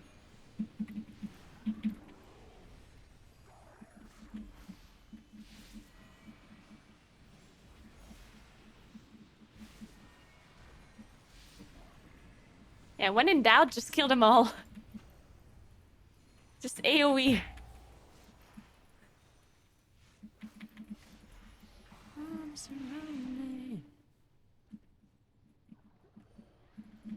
I'll do the back one.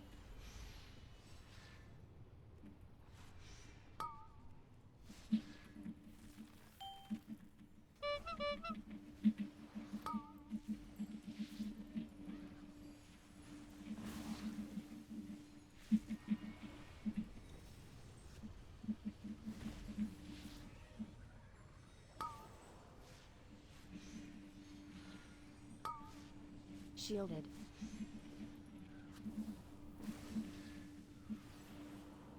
I will dispel myself from now on. I was just in my cooldowns. So I was being greedy. I can dispel myself from now.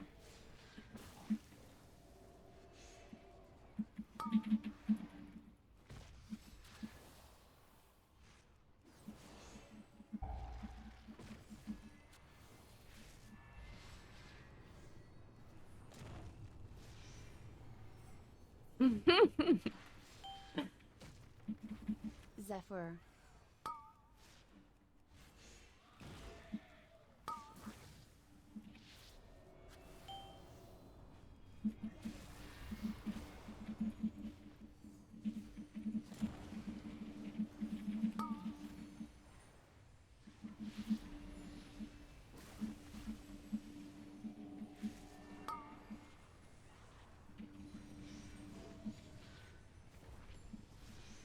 I hate this Aura song. mastery.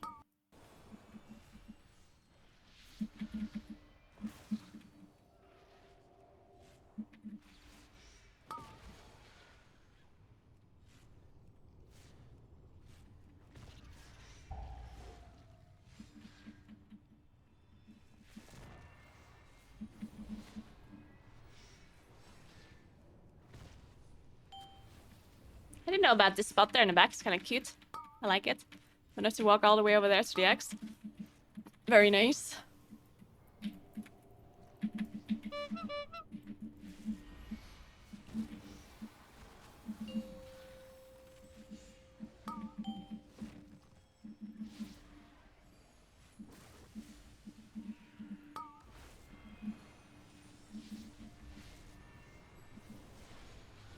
This guy's gonna be eaten, but it doesn't matter. Just kill a boss, I guess.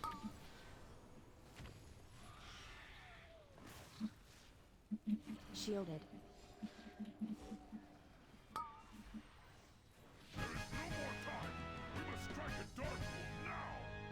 I am sorry, heroes.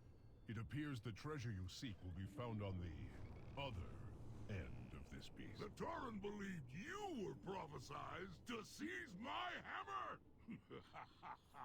Pathetic. Let them come. Witness the fate of those who stand against Such one profound year lyrics. of wielding the power of a Titan. This changed my life forever. I am sorry. Can I rest from here? heroes. I Nah. must leave you now. It's too Yet far. know this. I have witnessed your deeds with pride. You can rest and here. I am sure you will not I got it, I got fail it, I got my it. mountain in this final hour.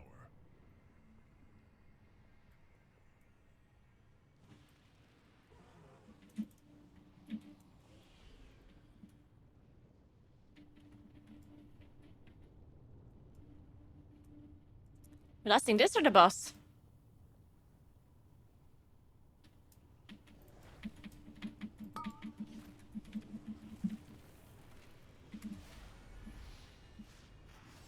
Okay. Them apart. You need to +2. We have 430 minutes. 430. Need to hurry up. Sacrifice.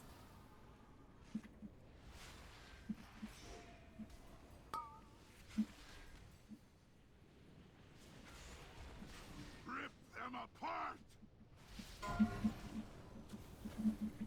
But you shouldn't be holding. No, we just held PI and breath. That's not good because we only have 4 minutes left.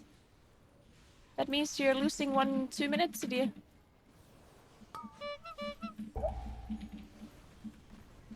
Shielded. Nay.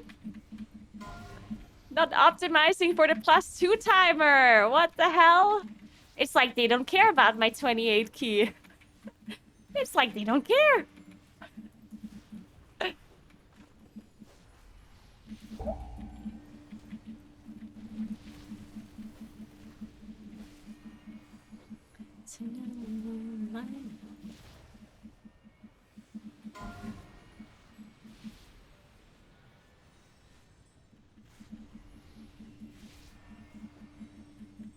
Okay, so we pulled the next scorpion on the boss, right?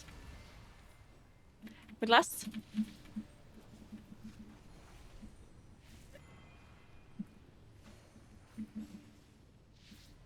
Yes? Okay, cool. Sounds like a plan. Oh wow. Oh. There's a dead healer.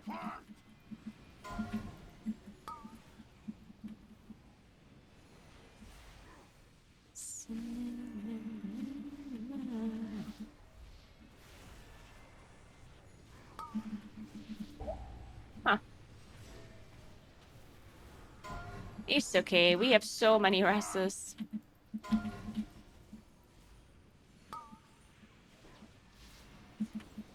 I say that as we used the last one. More mastery.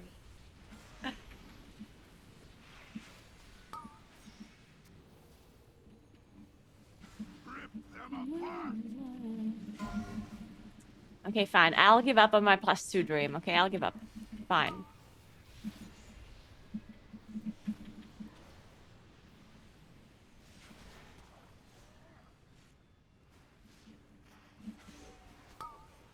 Can't have everything in life.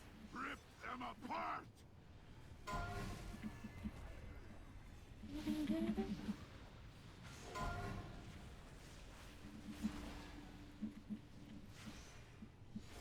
Hey, you hate dancing in the moonlight? Remix? What do you mean? Whoa, whoa, whoa. Ooh, I have big cooldowns for boss. Ooh, it's gonna be with Nature's Grace as well. Ooh, it's gonna be so good. This is gonna be phenomenal.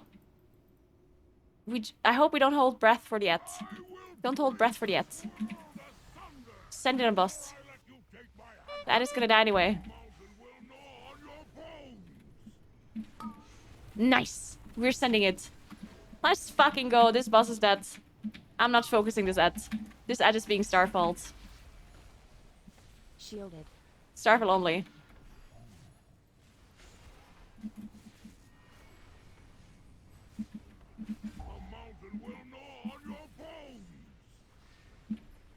This boss is being sent to another dimension.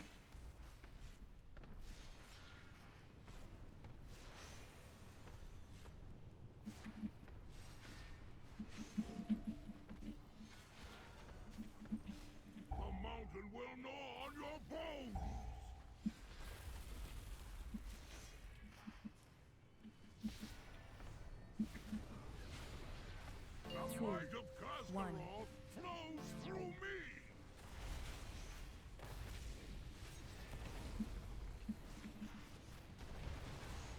The mountain will gnaw on your bones. What is this? Oh, he turned it. I'm sorry. He had to turn it. Otherwise, he would have killed the pillar. That was my bad. Yeah, that was the only possible way he could have turned the boss. It's okay. You don't need me.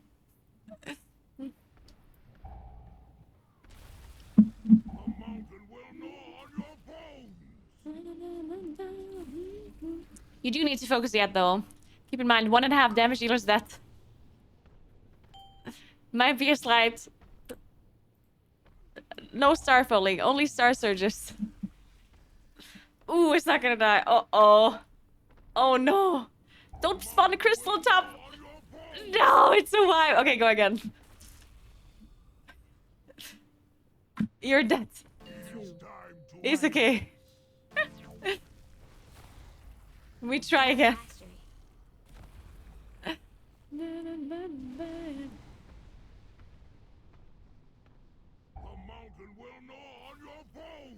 Imagine dying to landslide. I know, right?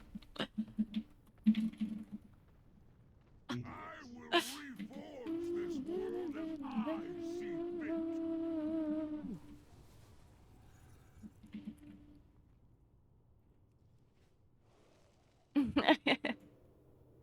fit. You can do it. You think Progots could have soloed the boss in 4 minutes? Yeah, I was sent to the Shadowlands instead.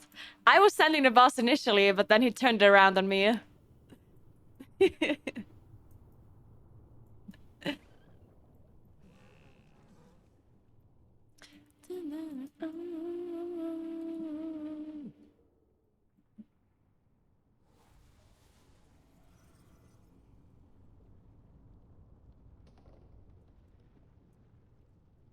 I'm just glad no one left the group. Sometimes, the amount of times I'm in a pack group and people leave the key when the key is still timeable is actually pretty crazy. Like, I wouldn't have been surprised if somebody would have left now, even though we clearly can still time this key. Like, people are like, oh, we wiped. It's over. It's like, wow. Look at the timer.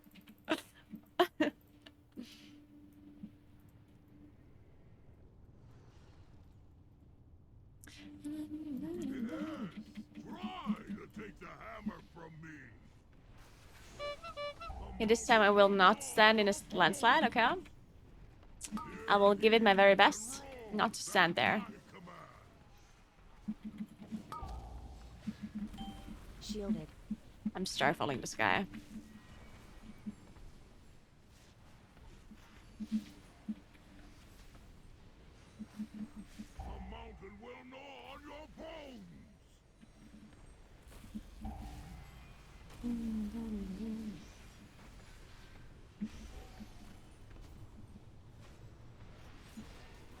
I'll spawn a crystal in front here. We don't have to go to the boss.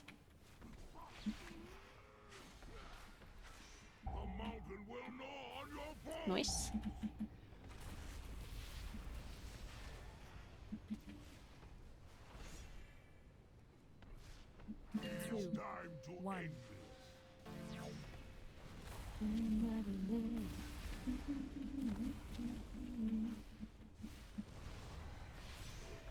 mountain will gnaw on your bones. I did it!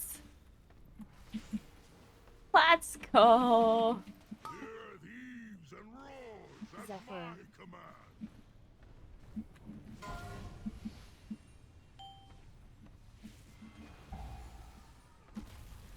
A mountain will gnaw on your bones.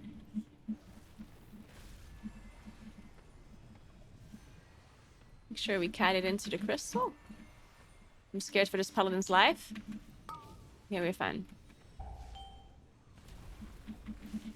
Do melee do get fixated, right? Oh wait, do healers not get fixated? A mountain will gnaw on your bones. Or how does it work? Or does everyone get fixated? Maybe it's only damage dealers.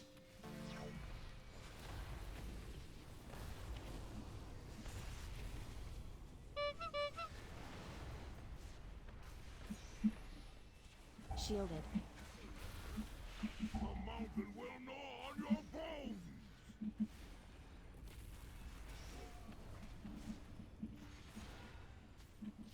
Everyone except tank. Okay. Hear thieves Then it was a risky move, but it paid off. my command. A mountain will gnaw on your bones. I think we're gonna have to cat this one a little bit as well. Don't die to fix it. Alright, we're cool.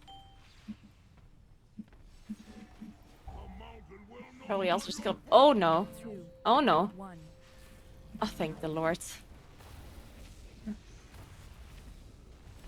Ooh, that would have been bad.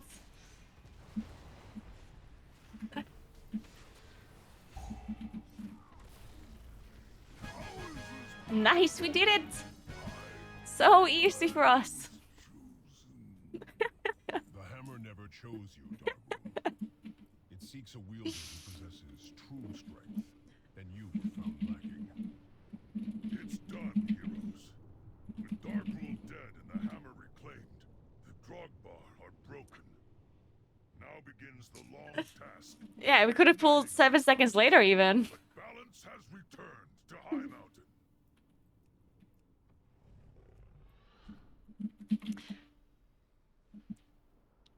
Oh, I got a 27 under. I'll play that tomorrow. It's late.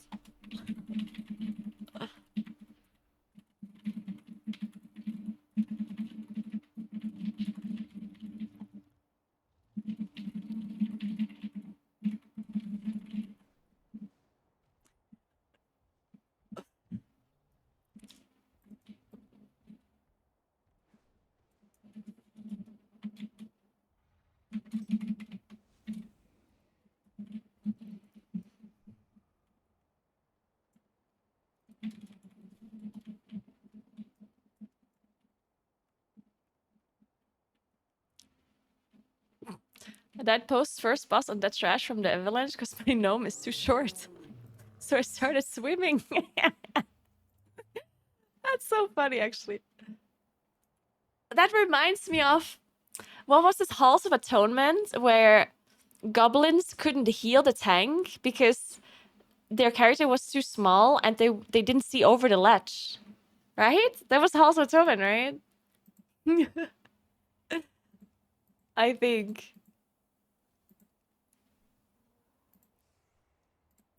It's like here, there was like a ledge here somewhere, and the heal. If the goblin stands here, it couldn't heal the tank here. uh.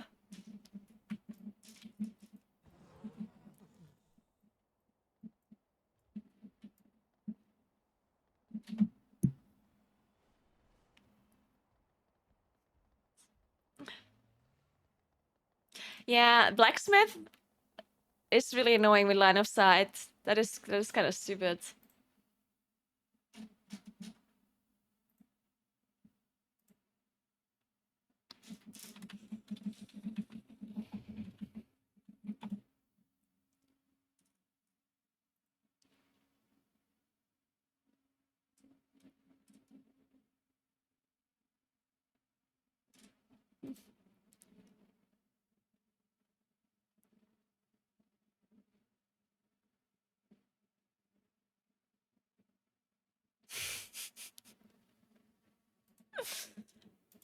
Some people. That's a nice gem, Kuros. Look at this.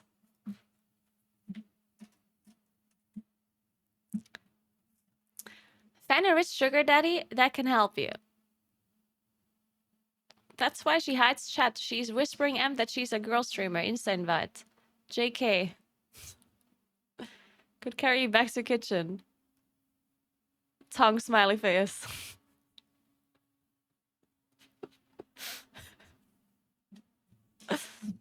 Alright, no. Very funny. Just kidding. Just kidding.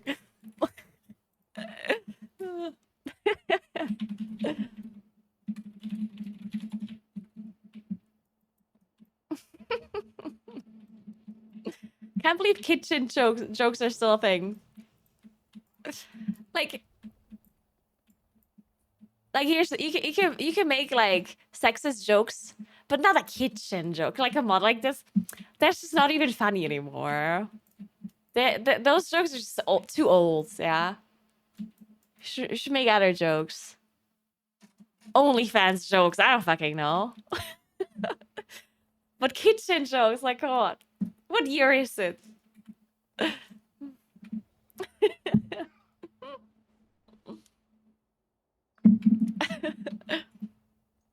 Yeah, he can do better than that. Come on. Yeah, who cooks in 2023? My fucking Bimby cooks. That's the thing I'm carrying to the kitchen.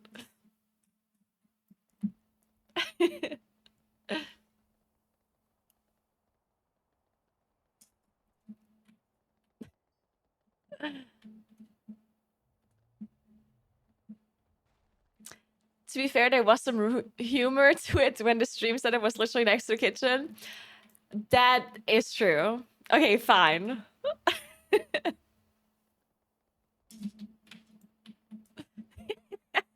I use my kitchen all the time. It's where I store my Uber Eats leftovers. It's funny because when I'm in America, they usually like give me like some sort of apartment with like a huge kitchen in it. And every time it's just the fridge is full of Uber Eats leftovers. And I'm living the American dream right there. I know how it is to be an American. When your kitchen is huge and every appliance is like oversized. The microwaves they have, like, I don't know why American microwaves are so big. Like, what are you putting in there? Like, why does it need to be that big? Like, what are you putting in there? Like, I don't understand. It's bigger than a fucking oven here. It's crazy.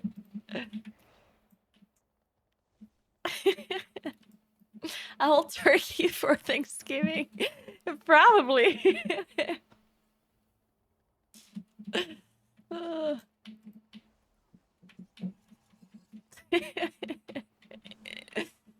Hey, Moon. What's up? What do you think about big microwaves in America? You want to comment? Concerns? Thoughts?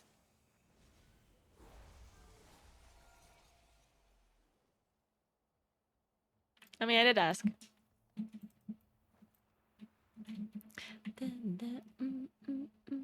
Wait, what did I loot?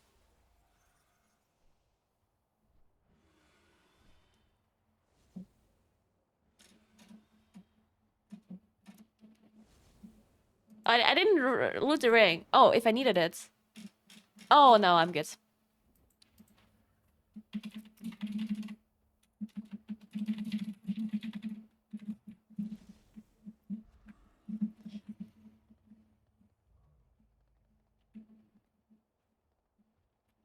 They make food in it? It's not just for reading leftovers? But what kind of food do you make in a microwave? You can't tell me that a microwave has another use other than heating up leftover food. That's a lie. That's a fucking lie. The only purpose of a microwave is heating up leftover food. Rice? Popcorn, that is true. Popcorn. Okay, I take it back. Popcorn makes sense. Yeah. You can cook eggs. Why would you do that though? You have a stove, don't you? Don't you people have phones? And stoves? What the hell?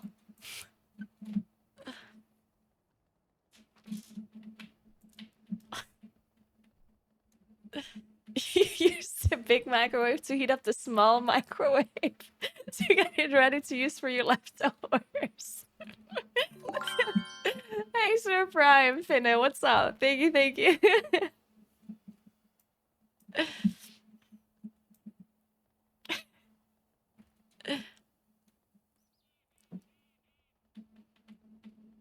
Sandwich?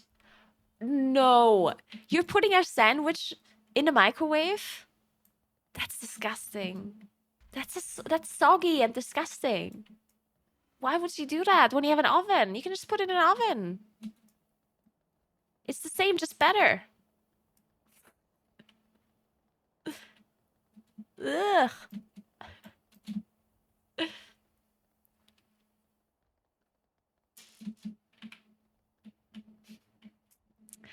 Yeah, okay, you can heat baby formula in the microwave, but you can also just heat it on the stove, right?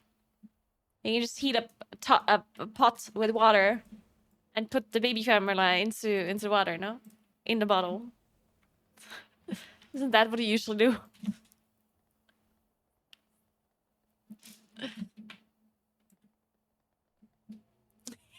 Chesler. I use a stove for everything. For heat, I actually do sometimes use the stove to reheat leftovers instead of the microwave because it usually just tastes like, if, for example, if I have leftover pasta, usually the sauce is all dried up. Like it's still there, but it's not like liquid anymore. So I usually heat up the pasta on the stove because then I can add a little bit more like tomato sauce or whatever other sauce. And then it's more liquidy and better. No. I do use the microwave a lot though.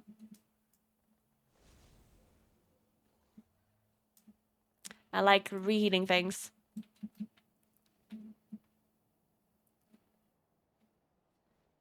I actually have some friends that don't have a microwave. My brother and his girlfriend don't have a microwave. They just don't own one. But they're weird because they also don't own a PC, so... kind of people are they? And the amount of people that don't have a printer... To be fair, I understand why you don't, but... printing things sucks.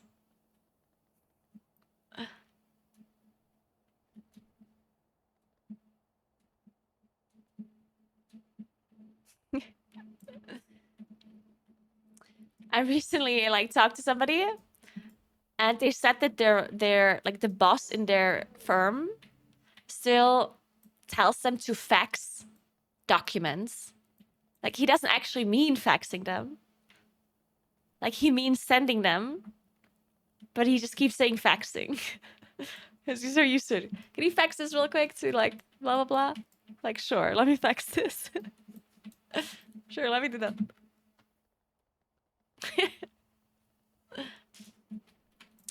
So I do sometimes microwave the pizza just because it's faster. But reheating a pizza in the oven is much better. But then you have to heat up the oven. Like it just takes longer. But it is better, for sure. You can also reheat pizza in pan in like on the stove. Actually, kind of nice. It works. You know what you can do? Okay, special trick for you, okay? Hear me out. Okay, so since you're eating pizza, you already don't want to eat healthy anyway, right? So I'm just gonna take that as a fact, okay? So since you don't want to eat healthy, so if you have leftover pizza, you know what you can do? You can put some butter into a pan. You heat it on the stove, and then you put the leftover pizza into the butter. I mean, obviously, you don't want to have like a lot of butter, just like a little bit, you know? And then you put the pizza in there. And then we'll heat up the pizza, and it will make it like the bottom like crispy. And buttery, of course, which is very good. It's basically like fried pizza. It's very good. You should try. Yeah, extremely unhealthy. I mean, if you're eating pizza, might as well at this point, you know. A little bit of butter never hurt no one, to be honest. I mean, butter per se is not unhealthy, right? But butter is not unhealthy. Now, butter just has a lot of calories, but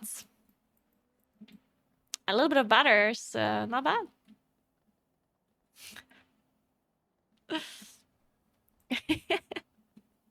Hey, Mads, what's up? Thank you so much, 65 months. Oh, you forgot to unsub again? Man, this keeps happening. We have to talk about this.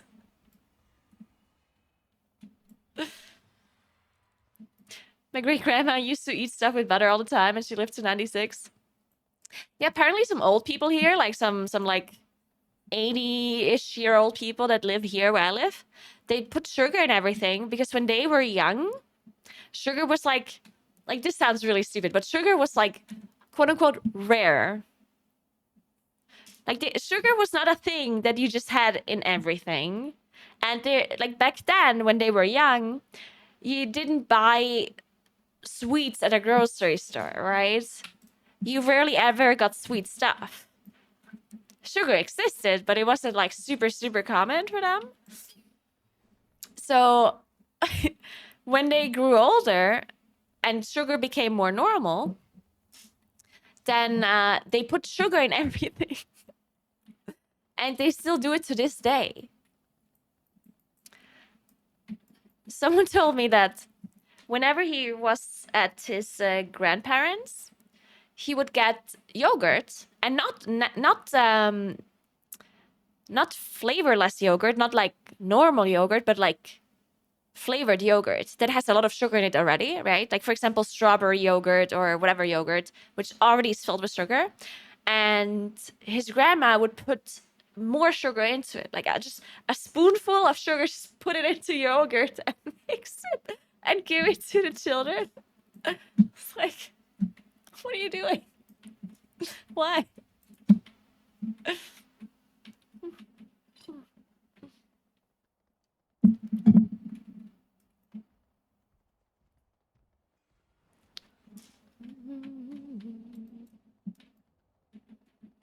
They did not have candy shops here. The town I live in has 5,000 people that live here now. Now imagine how many people lived there 70 years ago. Maybe 5. There were like 5 farms and 1 bar probably for beer. That's probably it. And the church.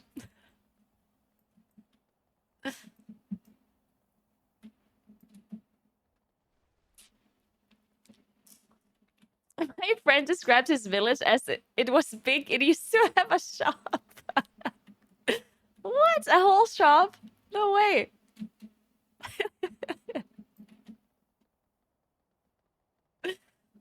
Hey, Kia, what's up?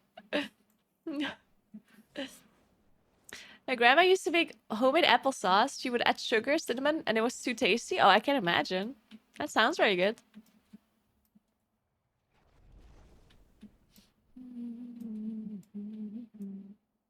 Yeah, 12K city is still very small. I used to live in a city, the one that is closest to where I'm now, and that one is like 15K. It's also very small. But I hated to live there, not because the city was like that, but because whenever there's like peak tourist season, then you can literally just like not drive. So no parking spots anywhere. So you have to just walk around the fucking city to go grocery shopping and then carry your bags 2 kilometers home. It's, ugh, hated that.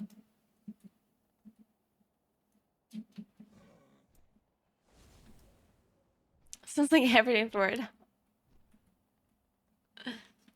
That you can't find spot. You don't find parking spots in Florida, really? Don't you have huge parking lots everywhere? Isn't that an American thing? Not in Miami? Oh, yeah, I guess. But I mean, if you live in Miami, you probably are rich anyway, so you just have other people deliver groceries to you, right? Don't you have people that do that for you? What the hell? Isn't it a butler's job? What the fuck?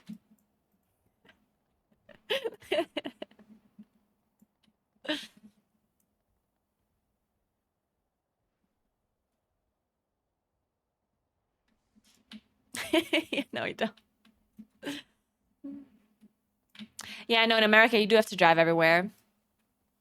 I keep telling this story because it was so funny. Like when I was in Columbus, I'm painting this. It's time for paint. I used to live in Columbus whenever there was the MDI for like 6 weeks. So I was there 6 weeks, twice a year. And there was basically so there's like a huge road here with like a million lanes, just like it's usual for America. And then on this, like I was living on this side of the street, and there's just like a bunch of apartment buildings. Like just like apartment buildings everywhere, yeah. And then on the other side of the street, there was an open mall. So there was like shops everywhere, basically. And there was a walkway here for pedestrians. And I kid you not, the lights of the walkway were shut off at certain times. Like it only turned on at like 8 a.m. So sometimes I went to the gym across the street and I literally had to like I just had to go over this 20 lane street without a light. Like, I'm just like I begged for my life every day because there were so many lanes. It's so hard to actually like check. So sometimes I was just standing in the middle of the street as there was like a car coming from this side. And I was like, oh my God, I hope there's no car coming from the other side while I'm standing here. So it's like, what the fuck? So I really realized that people don't walk in America. Like you just don't walk to places, right? And I realized this, first of all, with the lights that were just not turned on. But then second of all, there was like a store and there was a huge parking lot, yeah. Like this was just all parking lots. And I was just this was part of the mall though. Like this mall was just like big mall. So I was walking from my apartment to the mall and then I had to go to some different shops, right? So I went to a shop on one side of the mall and to another and whatever, and I was just walking around. So half the streets did not have walkways for pedestrians. So I had to like walk on the side of the street, which is whatever, I guess. But then I was like here, basically, yeah. Wait, so I'm here, yeah? What is it? What is it? And I'm minding my business, I'm walking to the store, just, having a good time. And then a car like drives up to me and I'm like, oh no, am I gonna be abducted or something? And then this person like rolls down the window and they're like, are you okay? And I'm just like, yeah, what's up? And then they just like, oh, I was just wondering because you were just walking. And I was like, yeah. Sorry, am I not allowed to walk here? Like, what's going on? And then at first I thought this person was just weird.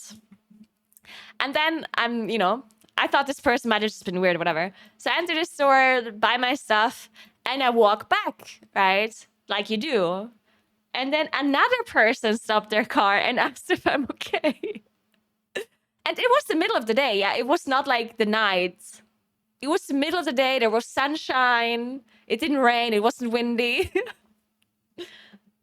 And then this other person asked if I'm okay as well. And that's when I realized that people in Columbus do not walk to places. Apparently walking is illegal. Or there's something really wrong with you if you do that. So, yeah. From that point on, I just always got an Uber. Because I didn't want to be a weird person, I guess.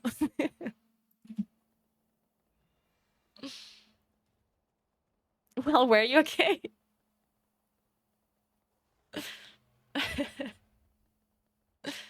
At least it's stuff to ask. Yeah, that's the good thing. They were always very nice. That is true. Americans are very, like, helpful and nice all the time. To a degree where it got pretty annoying. Most of the time, it's nice. Like, they ask if you need help all the time. Like, should I help you? This, do that. Like, it's nice, right? But what I didn't like is when they always try to have a conversation with you in situations where you should really just not start a conversation. Like in an elevator. Why would you start a conversation in an elevator? Don't do that. That's so illegal. Because then I can't even ignore you. Like, I literally am forced to answer. I cannot just go away, walk away, look away. I have to talk to them. And then we're stuck in an elevator until we're at our floors. It's horrible. Don't do that. Who does that?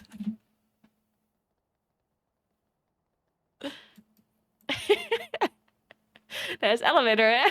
Pressing buttons to respond, right?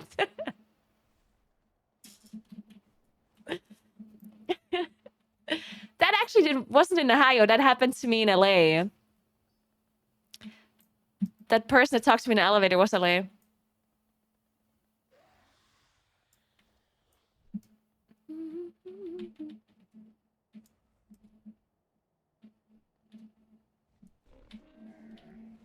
Oh, and the amount of times I answered... They always say, how are you? As a greeting. And I still, to this day, do not know how to answer that question. And... Because, like, I understand they mean it as a greeting. I understand they don't really want to know how I am. But I can't say, how are you back? Like, if someone says, hey, how are you? I'm not going to say, hey, how are you? That's just weird. So I always say, I'm good, thanks, how are you? And then they look at me weird. I don't know. It's like as if they're, like, surprised that I asked the question back. It's like, I don't know, man. You asked. If you don't want a question back, then don't ask a question. I don't know, man.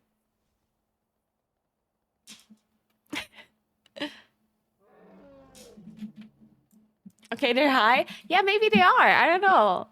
Like, I feel like they do always. Maybe I'm just imagining it, though. Or maybe they're just surprised by my accent, and that's why they look at me weird. That could also be it, you know? Like, maybe they're not confused by my answer. Maybe they're just confused by my accent. And they're like, oh. A white person and it's not from America? Oh my god.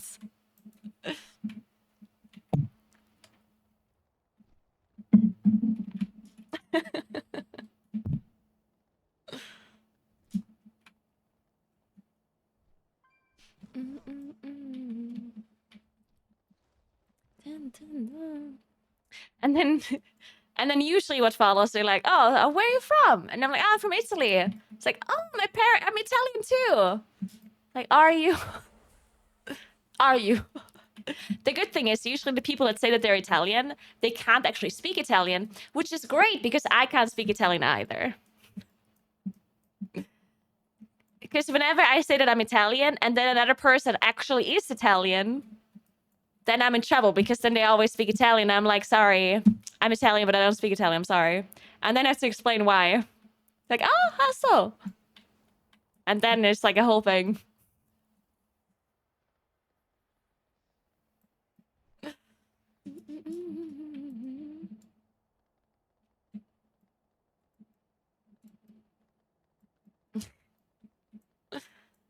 Maybe I should just speak German back.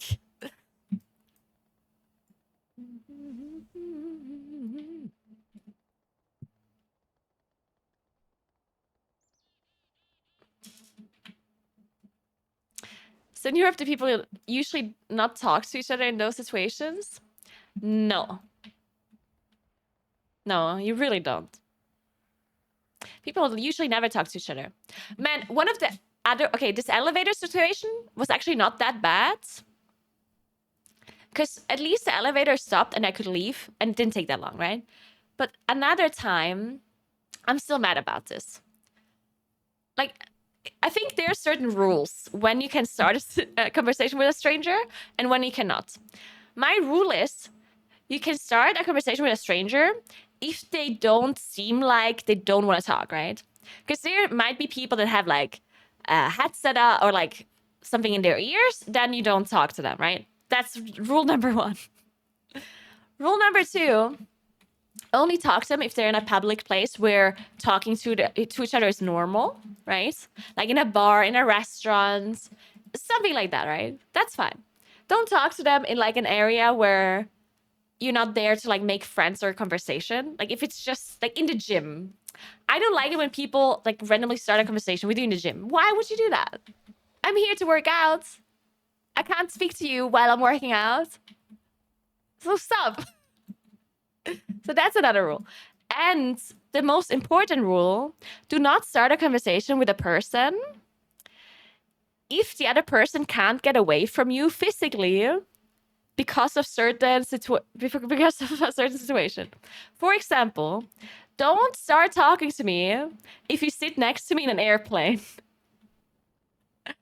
I hate it when people do that. Like, I'm sitting in an airplane for 9 hours, and you're gonna start a conversation with me? And I can't get away from you. Like, what? Don't do that. That's messed up.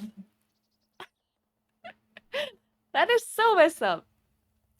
I had that happen multiple times when I was in an airplane to America or back from America. Once I had a whole choir.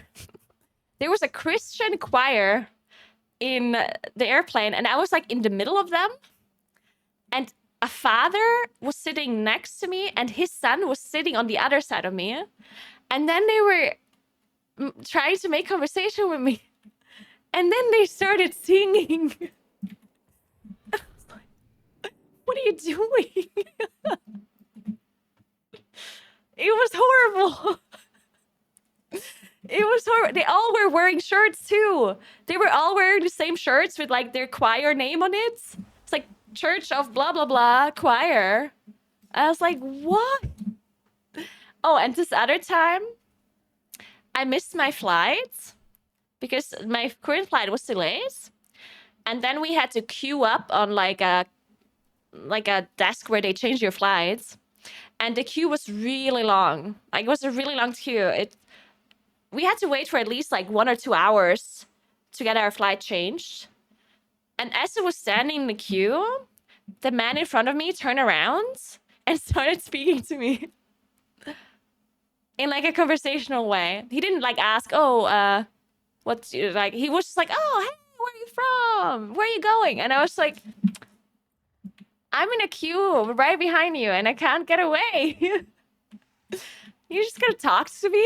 And I was wearing a hat, like I was wearing ear, like whatever they're called. I always do when I'm in the airports. I was literally wearing fucking AirPods. He just fucking talks to me. Thanks for 6 months, Rash Fanatic. Thank you. That was messed up.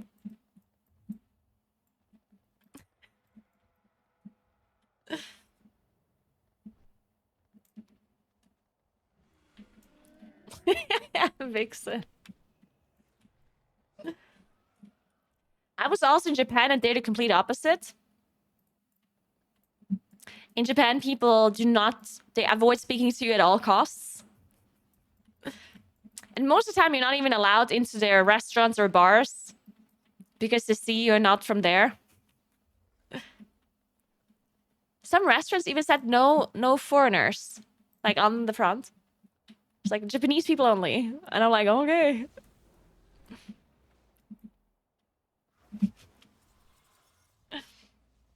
And just one of my, because I was there with friends, we were like 10 people or so. And one of my friends looks pretty Asian. He is not Asian, but he looks he looks like he could be Asian, you know? Like, no one would be surprised if he was, but he's not. It's kind of a meme. But anyway, so we were in Tokyo and we were trying to find a restaurant, and multiple restaurants did not allow us to like go there. And we found this restaurant. It was like up a building all the way, like the 20th floor or whatever. So we go up the elevator and we see the restaurant. And then my friend, the Dark Souls dude that looks like he's Asian, walked in front. And they were like, they saw him and they were like, hey, you know, in Japanese, come in, come in. And then he was walking in and we were following. And then they saw us. And they're like, oh, no, like, no. And they like shoot us out of their restaurant. Oh, that was great. He doesn't? What do you mean he doesn't look Asian, Johnny? He looks Asian for sure. What do you mean he doesn't, Johnny? What? He looks so Asian.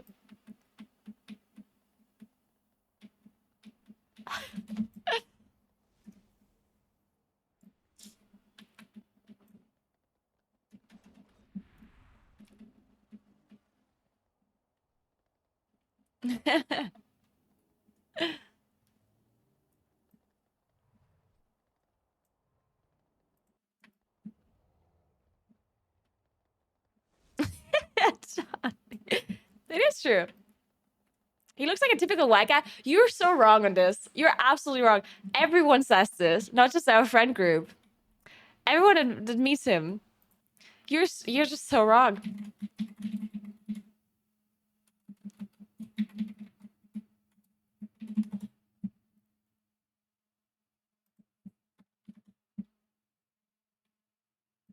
But I want to find a picture now. But I don't have my Instagram account on my PC. I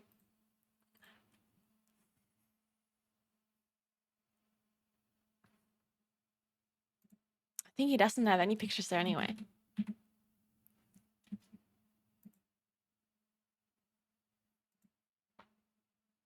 Oh.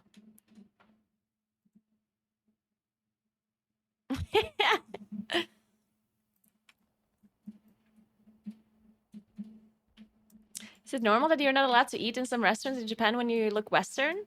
Yeah. Yeah, there's a few restaurants and bars where they just don't let you enter as a non-Japanese person. We've seen it a few times. But the funniest thing about Japan was they sometimes had English signs, and they do time differently than we do. I don't know how the time works for them or how they calculate time. But what they did sometimes is they put the opening hours of a bar, and they said something like, this bar is open from 14 to 26. And we saw this multiple times. I don't know, like, I don't know if their time just works very differently and that's why they're confused, but they just keep counting up, you know? They don't stop at 24. They just keep counting. It's great. Yeah, they mean 2 a.m.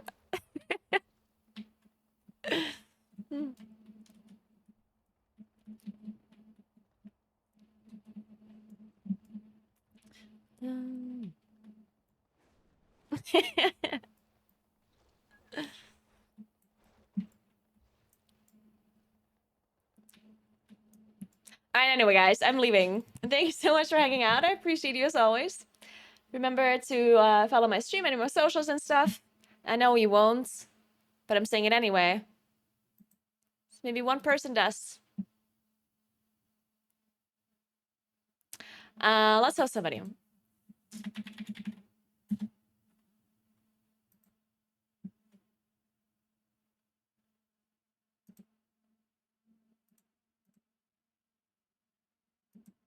Tomorrow I think tomorrow I'll stream at around 1 a.m. because I have a meeting at noon, and then I have to leave around 6 to 7 p.m. So a little bit of a shorter stream tomorrow. But we got some score today, so certainly we get more score tomorrow. Even if 80% of my stream is just being AFK in Valdrakken. But the 20% that we are in keys, we're gonna get score. I'm telling you. It's gonna happen.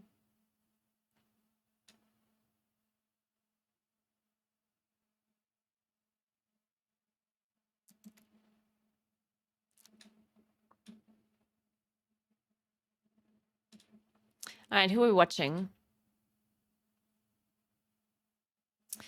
Let's watch. Oh, there's so many people playing M Plus today. Yoda, Equinox, Jack, JB.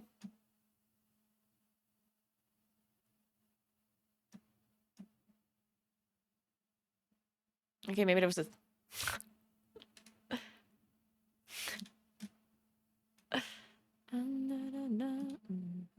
Oh, Ricky's playing as well.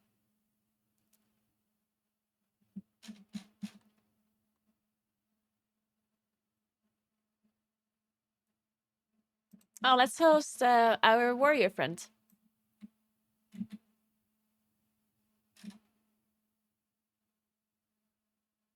Never want to play this pool with melee. Like, it was not even intended. 27 or? Yeah, just go. Is his UI just scaled? Oh man, I'm malding. What is this UI scaling? Evoker, come. That's like the biggest UI scaling I've ever seen. Yeah, I'm not gonna swap flask. Shrug.